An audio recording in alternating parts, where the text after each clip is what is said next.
Chapter 101-101. After receiving Obadiah's full support, Tony quickly finished developing a miniature arc reactor, a cold fusion core small enough to fit inside armor. The iron suit also powered up successfully. But given Drex Valen's war machine, the Ironmonger, and Tony's own Dark Knight armor, Tony did not rush out in the iron suit to play the hero and dispense justice. The problem was simple. His armor was already far behind the curve. Tony Stark could not bring himself to go out wearing something so outdated. If he was going to suit up, it had to be in something better than Drex Valen's tech. Something sharper, faster, meaner. What he did not know was that after Tony returned, Drex Valen had already ordered the Black Queen to send a video and a packet of files straight to Nick Fury's computer. The evidence showed Obadiah's illegal arms smuggling to terrorists. After receiving it, Fury's first reaction was not to drag Obadiah off to prison. His first move was to call on his IT people and find out how the hell his computer had been breached. How had someone gotten into his machine? That was the kind of question that made a man dangerously uncomfortable. If people could breach his computer whenever they pleased, what else could they do? As for Tony Stark, Drex Valen had the Black Queen send him Hydra's old files. Among them was the dossier proving that Obadiah had hired assassins to kill Howard Stark and his wife. Of course, Obadiah himself never knew they were Hydra. He had only contacted killers. At first, Tony refused to believe any of it. He needed proof, something real, something undeniable. And the grainy footage arrived. The recording was old, warped, and blurry enough to look like it had been smeared through a sewer drain. But even after Tony ran it through all his black market miracles and tech wizardry, the best he could salvage was a miserable 360p image. Still, he recognized Obadiah. The realization hit Tony like a hammer to the chest. He had handed Stark Industries over to the man who had murdered his parents. He did not need to worry about what came next, though. Drex Valen had already made preparations. The moment Obadiah's fall became public, the Black Queen would help drive Stark Industries into bankruptcy, just to make sure Tony would not get dragged down with it. After that, Drex believed Tony would be able to rebuild. Because he was Tony Stark. After taking that shot at Obadiah, Drex lost interest in him. Obadiah was nobody worth tracking. Deli was Hungarian, but he was also a game streamer. Recently, Blade Tech Industries had released a new game called Bloodbath to the Last, and it had exploded in popularity. Naturally, Deli had become one of its players. The rules were simple. 100 players were randomly dropped into a zone. It could be a city, a forest, a snowfield, or some other terrain. Once they landed, they had to scavenge random weapons, medicine, and supplies to fight their way to the top. Every minute, the poison gas circle tightened. In the end, only one person survived. The game was perfectly tailored to the Western obsession with lone hero spectacle, and that alone made it wildly popular. But that was not even the main reason it took off. The real reason was that Bloodbath to the Last was a virtual immersion game. It made players feel as if they were actually inside the world. At a time when virtual immersion was still a fresh concept, this game was nothing short of a thunderclap. It had the kind of shock value and monopoly potential that could shake the entire market. Other games were losing users by the thousands. Bloodbath to the Last had already pulled in more than 5 million players. The only thing limiting its growth was the headset. To play, you had to buy one, and it was not cheap. $5,000 was enough to make plenty of middle and lower-income American players swallow hard and start saving up. Still, the headsets had already brought Blade Tech Industries $250 billion in revenue before taxes. Outside, people were furious. They accused Drex Valen of neglecting his real work and wasting time making games. Even Stav had called him, complaining that the cancer cure had not been released yet. But back to Deli. He did not care whether Drex Valen was wasting time or not. All he knew was that Drex Valen was a genius, someone who could do what other people could not. If they had a problem with it, they were welcome to make a game like this themselves. Anyone who had experienced true virtual immersion found it very hard to go back to older games. The sensation was just too different. Deli was one of those people. He had fallen hard for the game.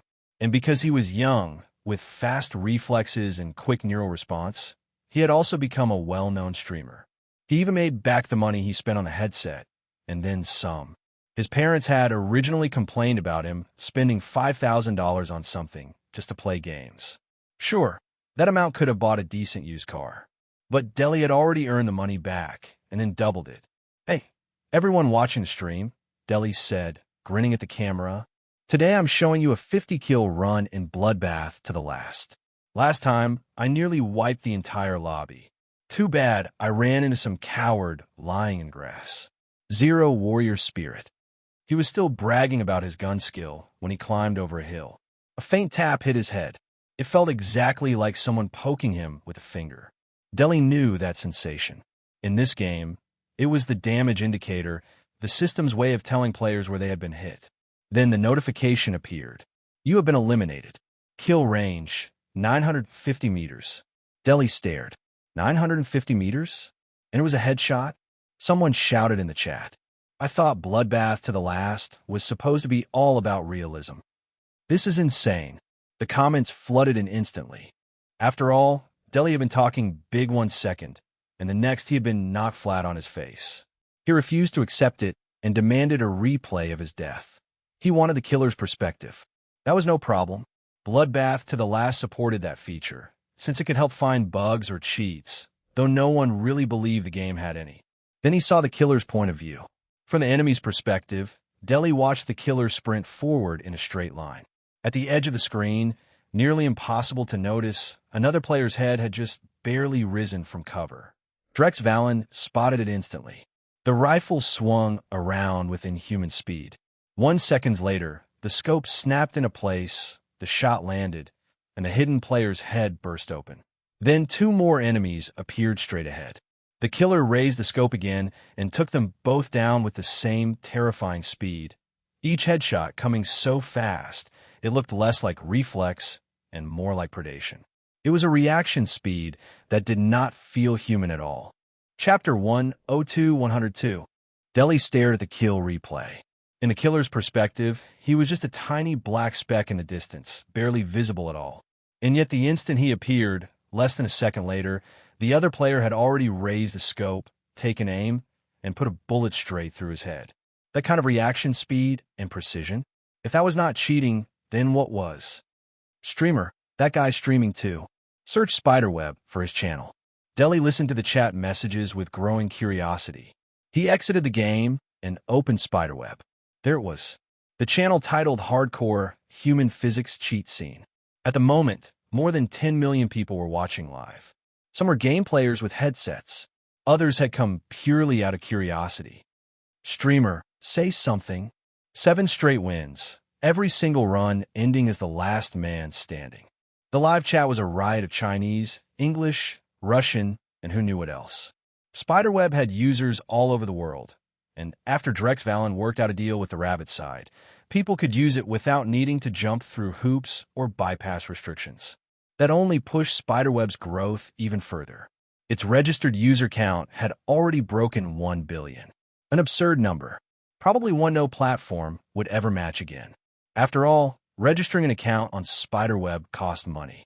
It was not free. A huge crowd of freeloaders had not bothered signing up yet. But the new style of interaction, watching videos and firing off live comments, had left even the cheap seat crowd twitching with interest. Deli looked at the streamer's screen and realized there were no obvious lock-ons, no strange aim assists, none of the tricks he had expected. That streaming method showed the player's actual screen directly, which basically shut down most cheating possibilities. Was this guy even human? Deli fell into the same stunned silence and self-doubt that everyone else did. Meanwhile, Drex Valen was having a great time, mostly because he was not cheating. He was doing this all himself. A head slowly came into view in front of him. Drex calmly raised the scope, lined up the target's skull, and pulled the trigger. Another gorgeous corner kill. That's 9 straight wins now, right? Drex glanced at the scrolling comments and enjoyed the attention. For him, this was just a way to unwind. Along the way, he ran into a few people with freakishly fast reflexes and outstanding natural talent. None of that mattered. He still put them down with a single headshot. By now, His ID had become the undisputed legend of bloodbath to the last. A lot of people who had been shattered by him came over to watch his stream, eager to see the impossible reversals and instant kills for themselves. Of course, some people tried to snipe him. Drex simply switched weapons in a split second, then followed that up with a 5-shot burst from a rifle that landed 5 headshots in a row and blew the entire audience away. After more than a dozen consecutive wins that day, Drex finally called it a night. During the time he had been developing the virtual headset, Tony Stark had been fighting back. On top of that, Nick Fury already had the evidence in hand, and Drex had given Tony a copy of it too. So when the hammer finally fell, Obadiah was caught completely off guard. Nick Fury had originally planned to arrange an accident, letting Obadiah vanish without a trace and without disrupting Stark Industries. He had not expected the Black Queen to be watching the whole thing. When Fury tried to bury the matter quietly, the Black Queen immediately exposed it through her own outlets, including the Global Daily and Spiderweb. Then she applied a little more pressure, enough to send Stark Industries stock into chaos. She also forged evidence showing that Obadiah had evaded more than $20 billion in taxes. Though, to be fair, that part did not even need much forging. Obadiah really did have a mountain of tax evasion records. That kind of thing brought out the IRS, that lovely, cheerful little beast of a government agency, and once they got involved, Obadiah was finished. Drex stared at the screen in surprise.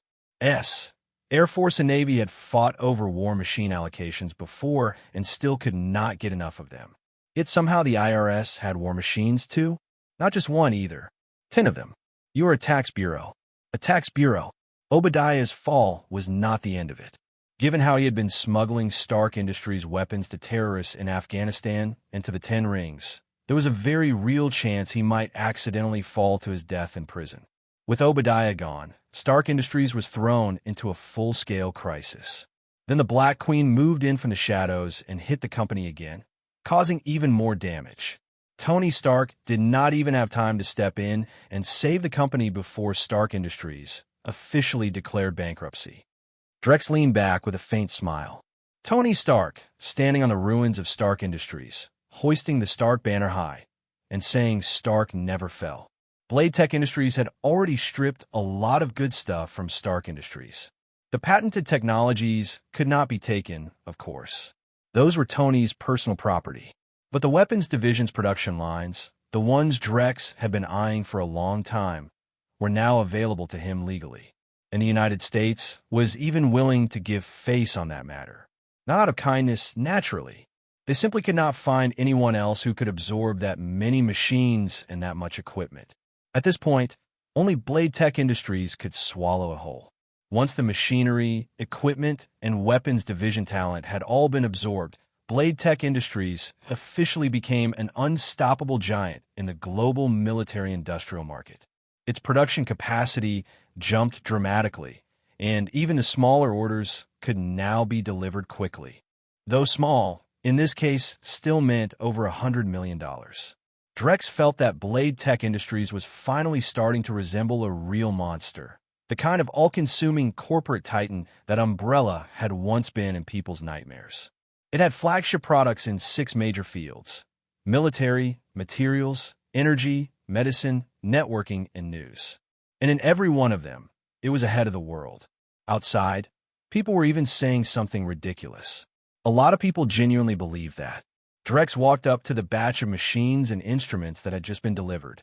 He had already seen the atomic structure. Now all that was left was replication. Copying something that already existed was not difficult for Drex. So next, Blade Tech Industries gained several new production lines, along with a few secret lines hidden in other locations. Chapter 103-103. Drex Valen was in the middle of another round of research.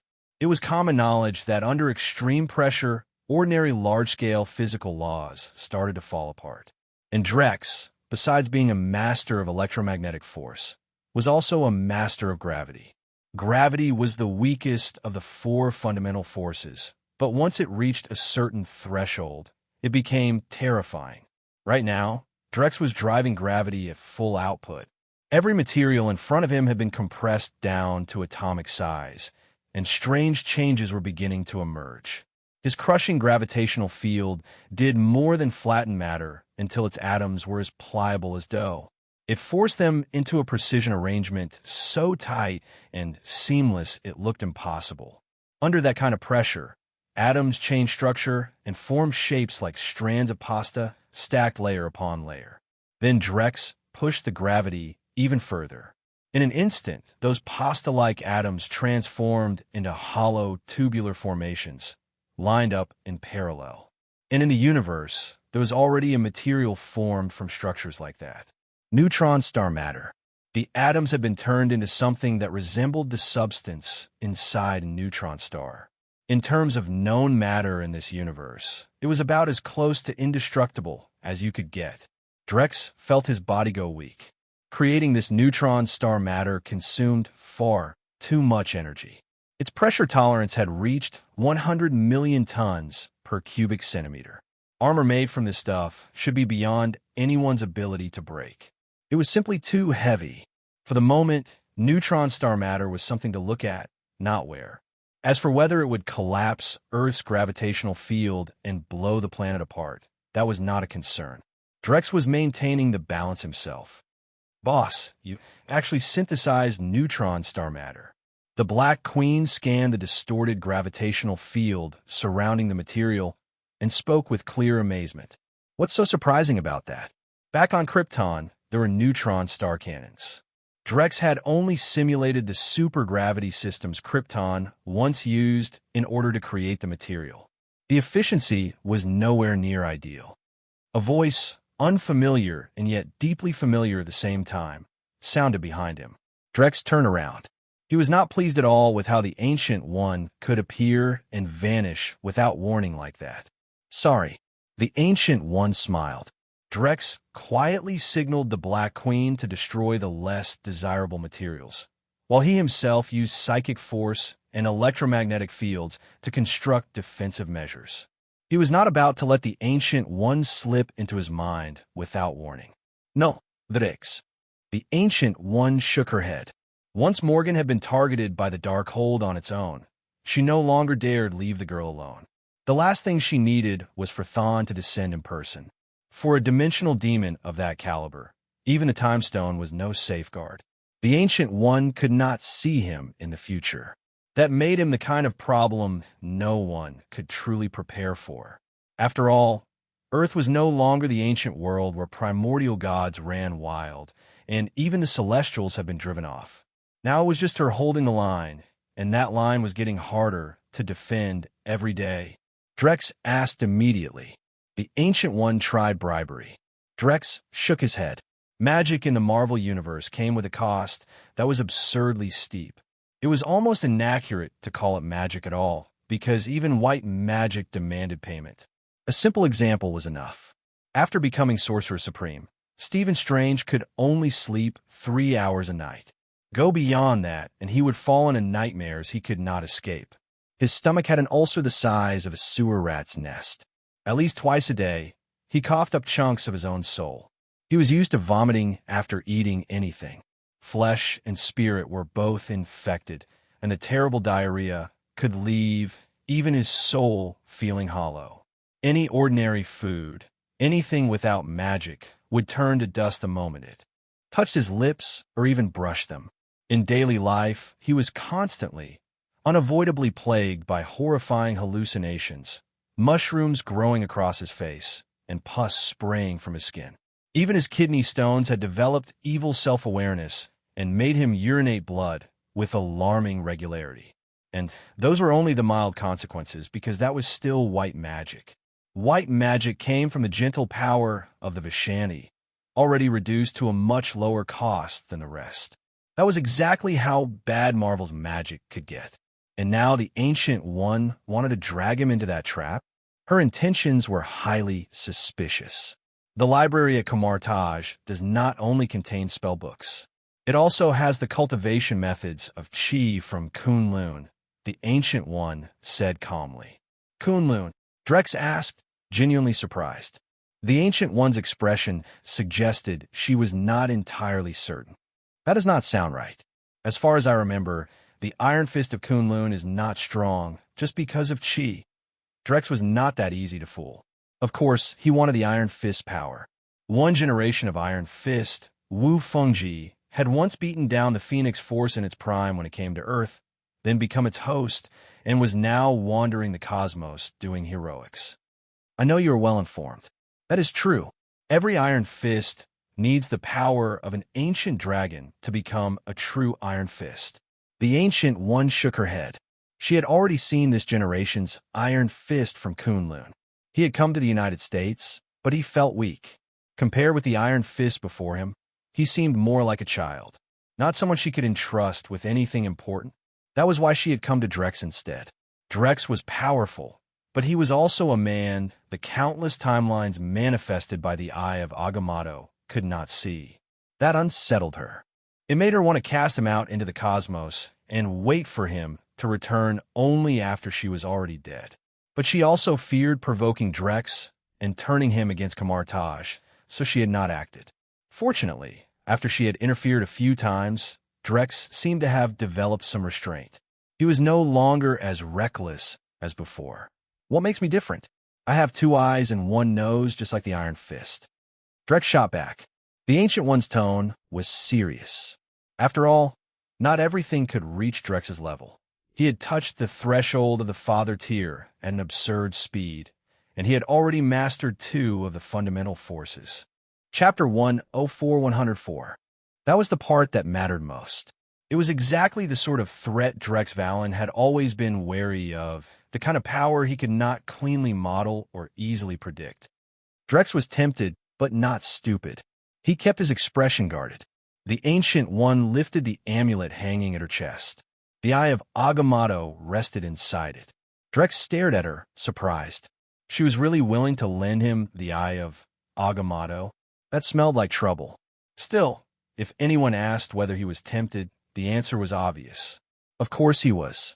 That was the Time Stone, outside the cosmic cube and the heart of the universe. It was one of the most terrifying artifacts in existence. And to be clear, the cosmic cube was not the same thing as the Space Stone. Different beast entirely. Agreed, the Ancient One said with a nod. Tell me exactly what I am supposed to do first, Drex said. You are agreeing a little too fast. There's a fragment of the Hell Dimension that has touched the material plane. I need you to go in with me. The Ancient One said it plainly, as if she were discussing the weather. Drex exhaled through his nose. Sounds suspiciously like a trap. Ancient One. She shook her head. Even with the protection of the 3 sanctums, situations like this still happen from time to time. An unclaimed fragment of the Hell Dimension. Then, Drex considered that. If no one owned it, then he would not exactly be walking into someone else's territory. Ancient One, don't you have the eye of Agamotto? The Ancient One's expression did not change. She clearly had no interest in relying on the eye's power any longer. Drex paced slowly, weighing the situation. He knew the Ancient One's condition. She did not have many years left. People in that position could do all kinds of things. Maybe she was trying to settle him once and for all. Maybe she was worried he would disrupt a future she had already arranged. It was not impossible. Then I want the reward first, Drex said. That was always my intention, the Ancient One replied. So now she was talking about learning first and still expected him to believe there was no catch. In the end, though, Drex followed her to Kamartaj, mostly because he was curious. He asked once they arrived and realized the girl was nowhere in sight. I isolated her in a separate dimension, the Ancient One said calmly. Drex could not tell whether she was telling the truth or not. He had no way to verify it. The Ancient One led him into the library at Kamartaj and, with a casual motion, drew a book into her hand. She handed it to Drex. He took it and opened the book. The text that had once been written in English was now in Chinese. Drex read with immediate focus. From everything he understood about the Iron Fist power, the book was surprisingly detailed. But it also made one thing clear. The reason the Iron Fist was so miraculous was the power of the dragon. Without the dragon's power, the Iron Fist was just an ordinary martial art. Nothing special, nothing divine. Drex looked up at the Ancient One. She gave a small shake of her head. All right, it was time to try. Drex sat cross-legged and took the posture described in the text. The Ancient One helped gather the necessary chi around him. Then she realized he had already entered a meditative state. Of course, she murmured. She did not leave. Instead, she stayed nearby to guard him. In Kunlun, this step was traditionally protected by a master standing watch, so the student would not be invaded by inner demons while entering deep meditation. Once Drex closed his eyes, it felt as though his restraints vanished. His thoughts rose like mist into the sky. He became light as a feather, drifting over rivers and mountains, sinking into clouds one moment and resting against the blue vault of heaven the next. I am a dragon? That thought snapped him awake. He surfaced from the trance, and a dragon tattoo had appeared on his body. You really are gifted, the Ancient One said, impressed when she saw the dragon mark. Drex ran a hand over the tattoo. He could feel a mysterious force sleeping beneath the skin. You connected with the dragon's power, she explained. Drex absorbed that quietly. So that was it. He now understood how to use the dragon's power. And it was strong, foshed, deep as the sea. You have one day, the Ancient One said. She set the eye of Agamotto down and removed the seal on it. Drex picked it up. Inside, the green time stone shimmered with a seductive light. He did not touch it directly. Its power might be more than he could handle, and even with his steel body, he was still not strong enough to be careless around something like that. Instead, he studied the time stone's atomic structure. That was the real reason he wanted the eye of Agamotto in the first place. He wanted to see what the time stone was made of. He wanted to know whether he could replicate it. He frowned. There is no atomic structure. But that was exactly what he found. He could not see the time stone's atomic structure at all. Or more precisely, it did not seem to have one. Well, Drex was getting used to impossible things. Still, the result was disappointing. With some time left over, he returned to refining the dragon's power, and soon discovered something interesting. Under the blessing of the dragon, he could become even stronger. Before gaining the dragon's power, he had only been brushing the threshold of the father tier. Now he had truly crossed into it. Without first-hand experience, it was difficult to understand the gulf between the sub-father tier and the real thing. An Ancient One and Odin were both old monsters at that level. Odds were they were still far stronger than he was, so he would need to stay low-key. The Ancient One's timing was suspiciously precise. She appeared exactly when she meant to, which made him wonder whether the eye of Agamotto she had given him was even real. Drex nodded. Chapter 105-105. Thon, the ancient god of black magic, was one of the most dangerous beings in existence. He was old enough to make history look like a sketch, powerful enough to poison entire worlds, and so deeply tied to dark sorcery that even time itself seemed to lose its grip on him. If there was a true throne of evil in this universe, he was the kind of monster that could claim it without asking permission. The sky above this place was a lid of black cloud, heavy and suffocating. Blood-red lightning ripped through the storm overhead, splitting the darkness open in violent flashes and washing the land in a scarlet rain. A thick fog of crimson mist drifted in every direction, carrying the sour stink of blood and brimstone. From above, the land below looked like a world that had been burned clean and then torn apart. Cracks webbed across the scorched earth. Rivers of molten rock moved like living veins through the continent, and the heat rising from them warped the air in shimmering waves. Sulfur hung everywhere, sharp enough to sting the nose and sit bitter on the tongue. Countless human-shaped wraiths drifted with the lava, their howls cutting straight into the soul. Everywhere Drex looked, there was only wasteland and the occasional pulse of red light. The air was blazing hot, but the place still gave off a bone-deep coldness. The entire dimension felt wrong, polluted by a chill that had no business existing in a world so full of fire. Flames roared up into the sky. The smell of sulfur never faded. All around them, demons and devils of every shape and size threw their arms up and howled, filling the broken highlands with savage noise. Now and then, stronger creatures tore weaker ones apart and devoured them on the spot. This place was the purest expression of the law of the jungle. No mercy, no sympathy, no justice, only strength. So this is hell, Drex said. Between this life and the one before it, this was his first time ever stepping into the underworld. Back on Krypton, that was not even worth comparing. In the DC world, heaven and hell were two of the ugliest powers in existence. If he had gone there once, there was a decent chance he would never have come back. Marvel's version of hell was different. Whether it had been shattered by some monster, broken from the beginning, or simply broken in the process of existing, no one seemed to agree. And Satan, in Marvel, was not one single being. It was a title held by rulers of various hell dimensions. Plenty of demons had claimed the name in public, but if one of them stood up at a summit and declared himself Satan, he had better be ready to be ripped apart by every other lord in the room. Countless small fragments of hell had been seized by those rulers. Each one called himself a demon king. Each one searched for the largest surviving shard of the underworld, and each one dreamed of becoming master of all hell dimensions, the true Satan. In the DC universe, Satan was on a level comparable to Marvel's omniversal transcendent beings, maybe even higher. But in Marvel, the Satan throne was only a multiversal prize. That said, Drex still wanted it. You should be fine, the Ancient One set it aside.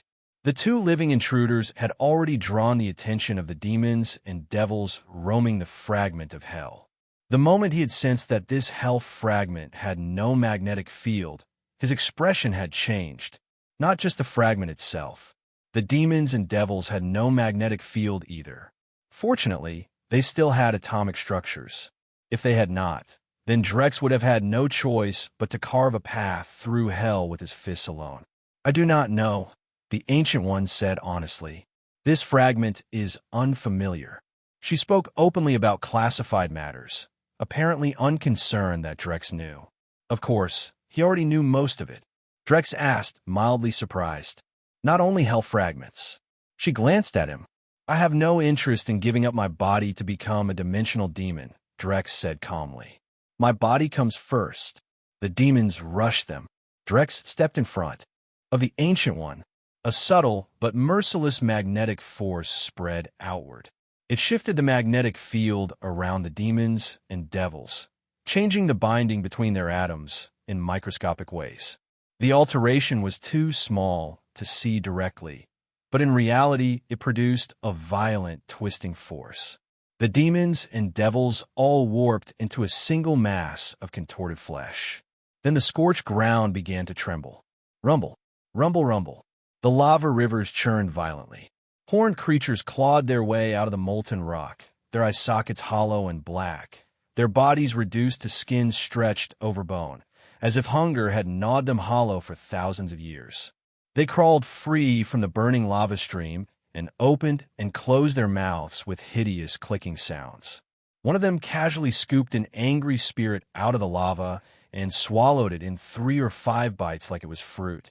Across the wasteland, cracks split open and swarms of bat-winged imps poured out, mixed with monsters of wildly varying sizes. Bone, rotten flesh, rusted iron, severed limbs, and every other dark material imaginable had been piled together into creatures that looked like nightmares given shape. Their designs were grotesque, creative, and endless. If you could imagine it, hell had probably already grown it. But on closer inspection, there was one thing they all lacked. Blood. They had none, and that was why they craved it. Hellfire roared into the sky. Sulfur burned in the air so thickly it clawed at the back of the throat. Beneath the black sky, red light blazed everywhere, and the screams of battle thundered across the dimension. Between the jagged mountain ridges and the seas of flame, the demons and devils rushed together in a chaotic army. The battlefield was grotesquely brutal. Limbs flew, flesh splattered. Every now and then, the sound of chewing followed the carnage, as if the battlefield itself was eating the dead. It was hell in every sense of the word. Then came the blast. The demons and devils erupted into chaos as Drex's entire body was wrapped in the power of the dragon. For creatures tied to magic, his attacks were lethal. A deep blue dragon shadow coiled around him. He threw a punch. The dragon shadow surged out with the strike, and everything in its path was ground to dust as if it had been run through superheated plasma. Drex did not even stop there. He gathered hundreds of blue dragon shadows at once. The blue dragons tore across the battlefield in a devastating sweep. Nothing stood in their way. Demons and devils alike scattered in panic, fleeing for their lives. When Drex returned to the Ancient One's side, he felt the dragon power inside him swelling again. The more he used it, the stronger it seemed to become. And more than that, it was quietly reshaping his body. He did not know yet whether that change was good or bad, but one thing was obvious. He was getting stronger. The Ancient One sat nearby with her eyes closed, unmoving, showing no reaction at all. By now, 5 days had passed. At the beginning, Drex had even been curious enough to study the hell creatures themselves. Chapter 106-106. After Drex Valen discovered that the hellborn creatures had no cells and no genes, he lost interest almost immediately. He could not understand them, and anything he could not meaningfully analyze was just noise. That left the Ancient One in a far more comfortable position. With Drex standing guard, not even a bug from underground could sneak close enough to bother her. Now that he had stepped into the Father tier through the power of the dragon, Drex honestly did not value that dragon power as highly as he had at first. To him, it was a tool, a very useful one, but still only a tool for dealing with mystical threats. His own strength came first. Then, suddenly, the hell dimension shuddered. Drex looked up and saw the Ancient One rise smoothly off the ground. One intricate magic circle after another unfolded around her, layered in perfect sequence like rotating gears of light. "It is enough," she said. The two of them passed back through the portal and returned to Kamartaj. There, Drex saw the Ancient One holding a crystal sphere in her right hand. Inside, it was a tiny miniature model of the sealed fragment. With a turn of her wrist, the crystal sphere and the model vanished. "I will head back now." "Ancient One," Drex said. The Ancient One hesitated for a moment. "I did not have much time left, so—" She stopped there, but she knew he would understand what she meant. Drex did not turn around. He simply paused for a beat, then disappeared. The moment he returned, the Black Queen contacted him. Tony Stark had not given up after Stark Industries went bankrupt. In fact, he had moved quickly and founded a new company called New Stark Industries. This time, though, the New Stark Industries did not include the weapons division. Tony had shifted his focus to clean energy and a few other fields. But over the past 5 days, the Black Queen had detected an unidentified flying object moving above Tony Stark's villa at speeds above Mach 2. It had been called unidentified, but Blade Tech Industries had 3 satellites that were ahead of the world by a wide margin, and the 10K footage left no room for doubt. It was a suit of armor. Tony Stark had not quit. He had still built the iron suit. Only this time he had no intention of selling it. "Keep watching him closely," Drex said at once. Tony Stark spent the next stretch catching up on everything that had happened during his disappearance. Drex Valen's inventions alone were enough to blow his mind. The magnetic flux nuclear fusion reactor, for example, was stronger than the palladium cold fusion reactor Tony had once built. It ran longer, delivered more output, and did not require constant element replacements. The AIDS cure was another obvious shock. But what really hit Tony hard was the rise of superheroes. The Fantastic Three, the Spider Silk of Queens, and Drex Valen's Dark Knight all gave Tony the same feeling. He was not the only one out there anymore. Then he saw the reports coming out of Afghanistan, detailing the atrocities of the terrorist group called the 10 Rings. A few nights ago, after finishing a flight test, Tony Stark made up his mind. He was going to Afghanistan. He was going to deal with the 10 Rings, and he was going to rescue the people who had kidnapped him. Mark III gave him more than enough confidence to do it. After all, the Mark III was built from titanium gold alloy and secondary kryptonite supplied by Blade Tech Industries. Stark Industries may have gone bankrupt, but Tony Stark himself was still wealthy. He still had plenty of weapons patents bringing in money. Even though secondary kryptonite had risen to $10,000 per gram, Tony still bought a lot of it. He suited up in his villa, sealed the armor, and launched into the sky. He was heading to Afghanistan to deliver justice. Said suddenly. How is that possible? Nobody can lock onto me. He had barely finished speaking when two blazing tails appeared behind him. This is United States airspace. Repeat, land immediately. Tony's face darkened. Sir, we have been locked on. There. War Machine system is more advanced than mine. Sounded urgent now. No room for stubborn heroics. The two war machines behind him raised their cannons and aimed directly at Tony Stark. Tony raised both hands. A moment later, he was escorted to an Air Force base by the two war machines, one on each side like armed chaperones. What is that? The colonel at the base muttered, studying the red and gold armor with a frown. It did not look like Drex Valen style. The color scheme looked more like something from China. Had they finally reverse-engineered their own war machine? I request to see Colonel Rhodes, Tony said after opening his faceplate. The colonel blinked. He looked surprised, though maybe not entirely. After all, before Tony vanished, he had already built his own war machine and announced he was going to challenge Drex Valen with it. Then nothing had happened. A year and more passed, and everyone had eventually forgotten about him, remembering only Drex Valen's war machine instead. Nobody had expected Tony Stark to actually finish an iron suit. That changed the meaning of things entirely. Tony to get to meet Rhodes, but Rhodes brought him bad news. The military had their eyes on the suit. Tony asked sourly.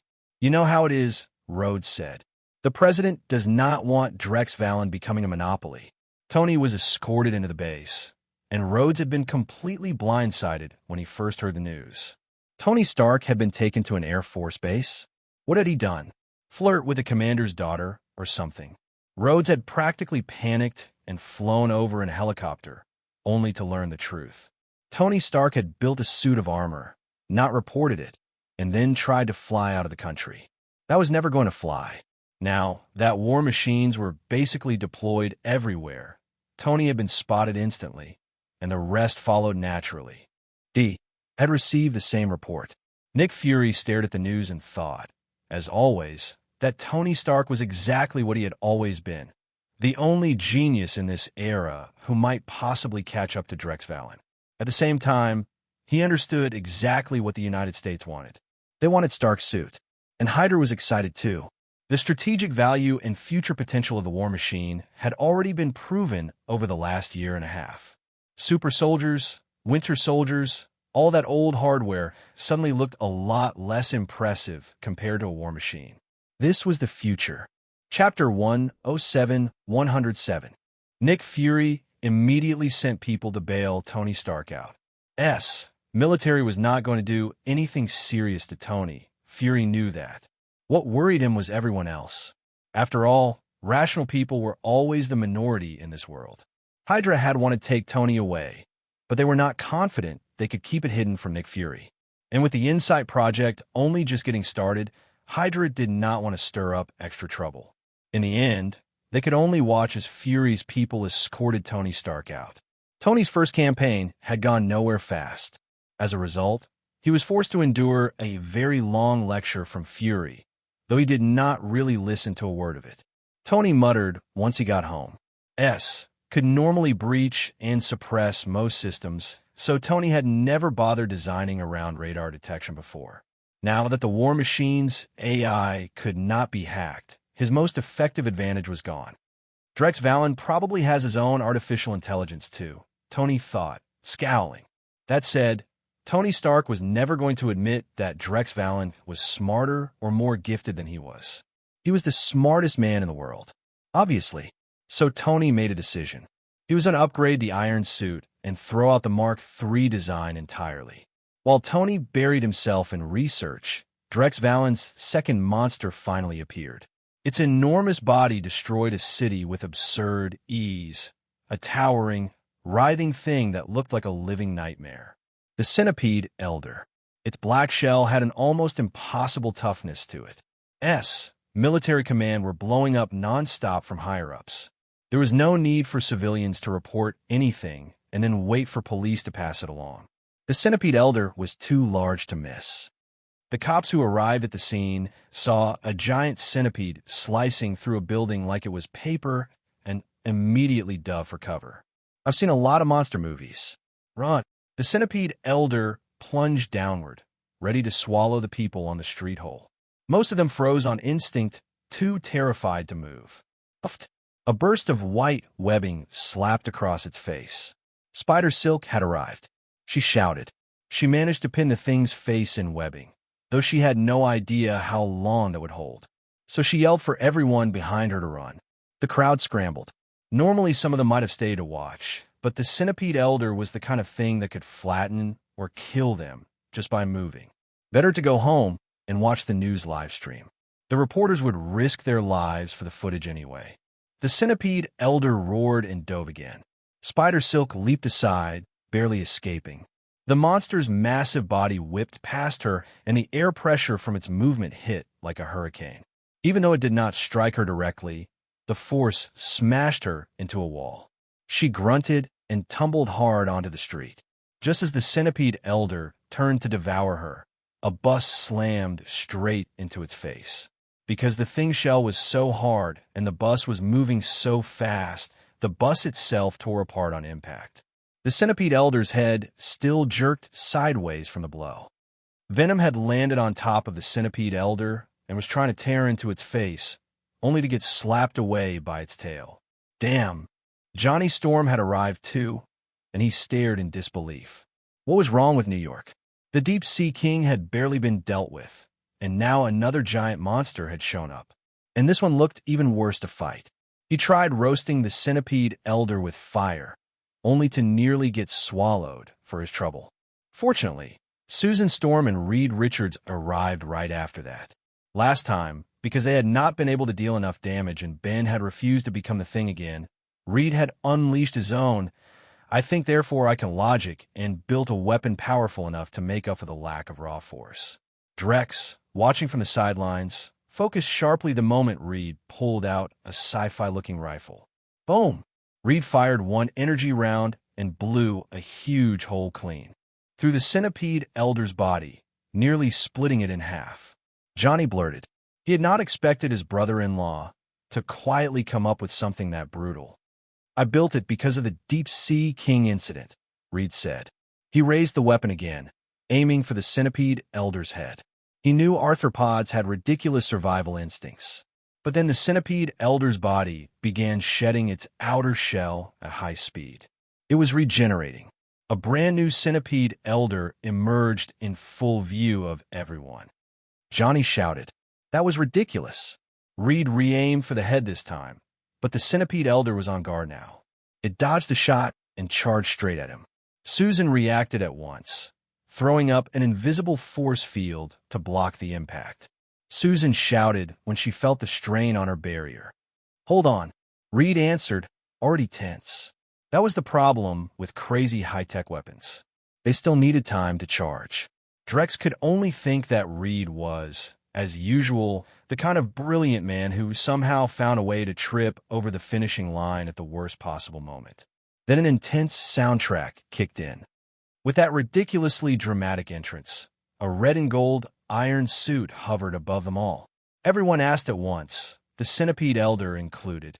The Mark IV iron suit. Anti-radar coating. A more advanced system. Tony had barely finished it when he heard that a monster had appeared in Manhattan. He had thrown the suit on immediately and rushed over, only to find the centipede elder waiting for him. Okay, Tony muttered, staring at it. He opened his shoulders. Inside were missiles he had specially prepared after watching the news, armor-piercing explosive rounds. They could also be called bunker busters.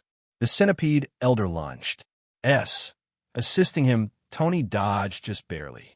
Then 6 missiles launched from both shoulders and slammed into the monster's body. Hey, Tin Man, Johnny snapped. That is not enough. This thing regenerates. Chapter 108-108.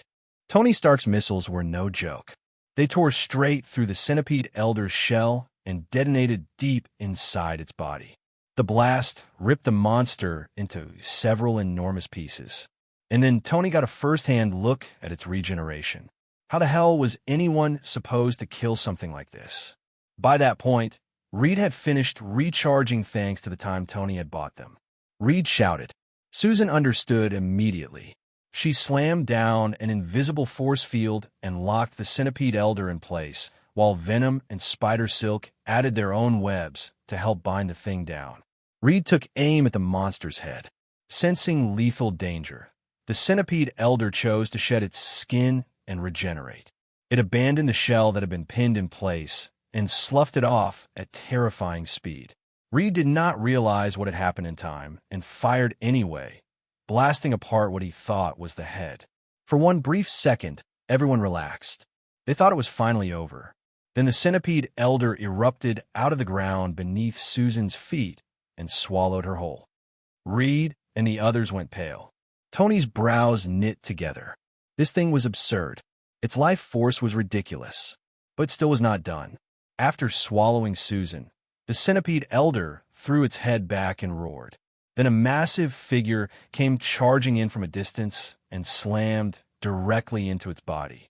The Centipede Elder's huge frame rolled away from the impact. Reed's face lit up with relief. He had known Ben would come. Ben Grimm's expression was complicated. At first, he had not intended to turn back into the thing. But when he saw the news coverage, the Fantastic Four, Spider Silk, and Venom all fighting the Centipede Elder, struggling for the sake of the civilians, he felt a heavy weight in his chest. He was a normal man now. But did that mean he could just sit back, hide behind everyone else's protection, and feel good about it? And if a monster that large kept rampaging unchecked, more people would die. The city would suffer. Innocent people who had not even been injured yet would still be affected. Reed and the others looked like they were already running out of answers. Ben wrestled with the choice for a long time. In the end, he decided to become the thing again. Not for glory, not for pride, just to protect the peaceful lives of everyone else. Johnny shouted as he landed in front of him. I know, Ben said, nodding once. He turned toward Reed. Ben, can you hold it still? Reed's voice was tense, but controlled. Tony fired another shot at the Centipede Elder to keep it busy, but all he had left was his energy cannon now. Gentleman and big guy, Tony snapped. Can you move a little faster? Once they settled on a plan, they acted immediately. Ben charged the Centipede Elder. The monster recognized him. That last hit had hurt, so it focused on Ben first. Just as it was about to lunge, its body suddenly went rigid. The middle section of its frame swelled and shifted. Reed shouted, eyes widening. Ben took the opening and grabbed the Centipede Elder's leg. Even with hundreds of tons of strength, he could not lock it down completely. The thing dragged him along with it. That was when Spider Silk and Venom went crazy with their webbing, layering it over the Centipede Elder again and again until the monster was buried under webs on every side. Reed raised his weapon and fired. A deep blue energy bolt tore through the Centipede Elder's head and obliterated it. The giant body collapsed lifelessly. Everyone let out a breath at last. Finally, it was over. Though Manhattan was pretty much wrecked by this point, Tony had become very interested in these superheroes. More importantly, they had all fought together just now. Why not grab a meal, talk things over, and maybe become friends? On the helicarrier, Nick Fury had been watching the whole thing. He finally relaxed too.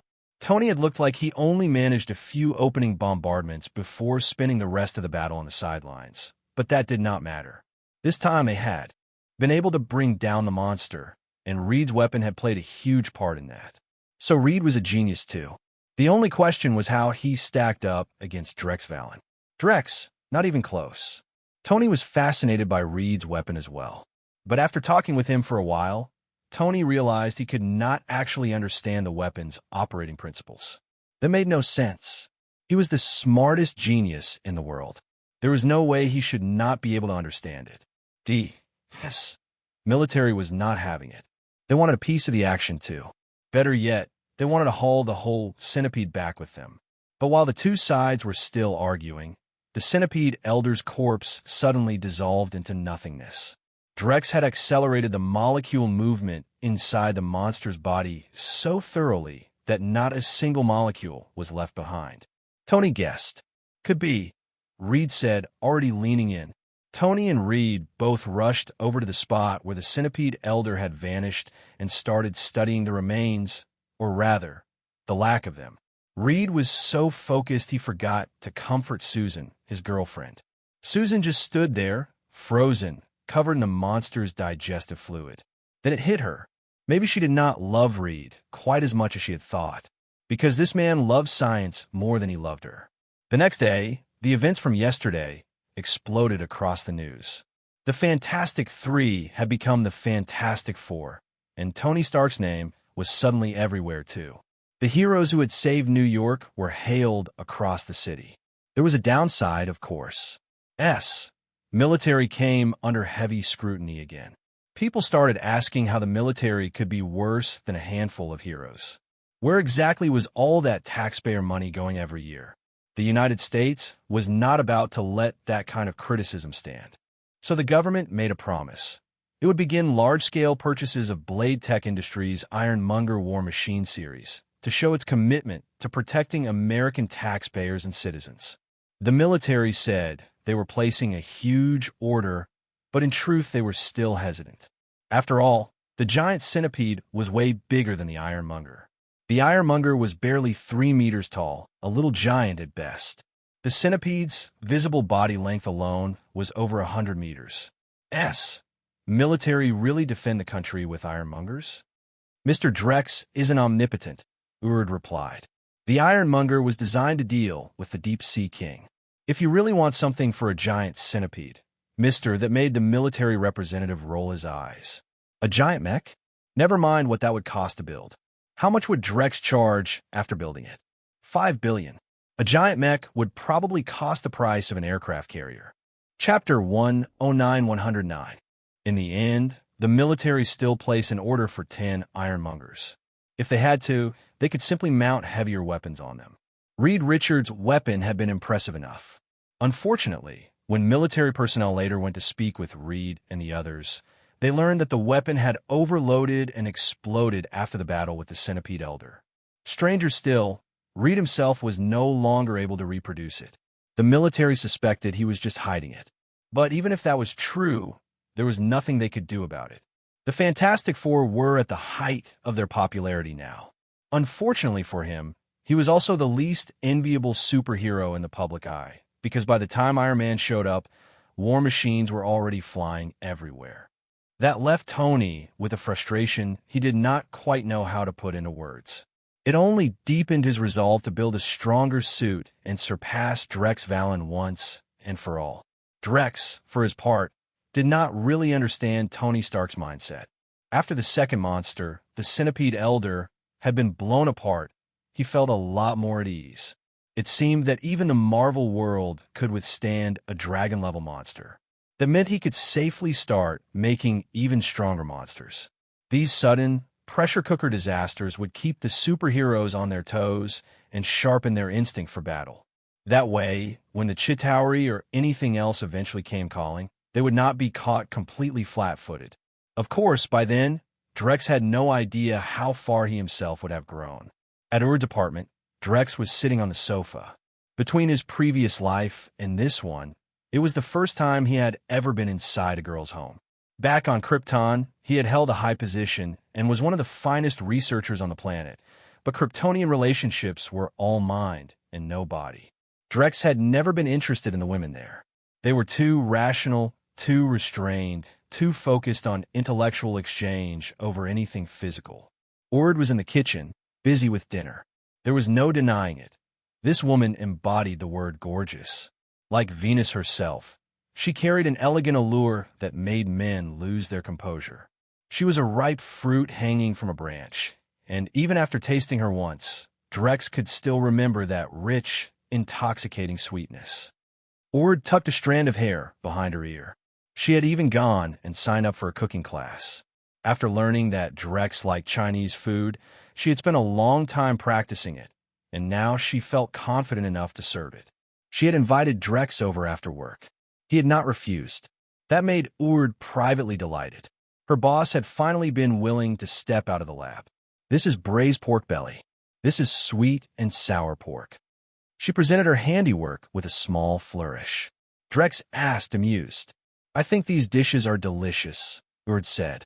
She said it with the same enthusiasm she had for the chicken feet she had fallen in love with the first time she tried them.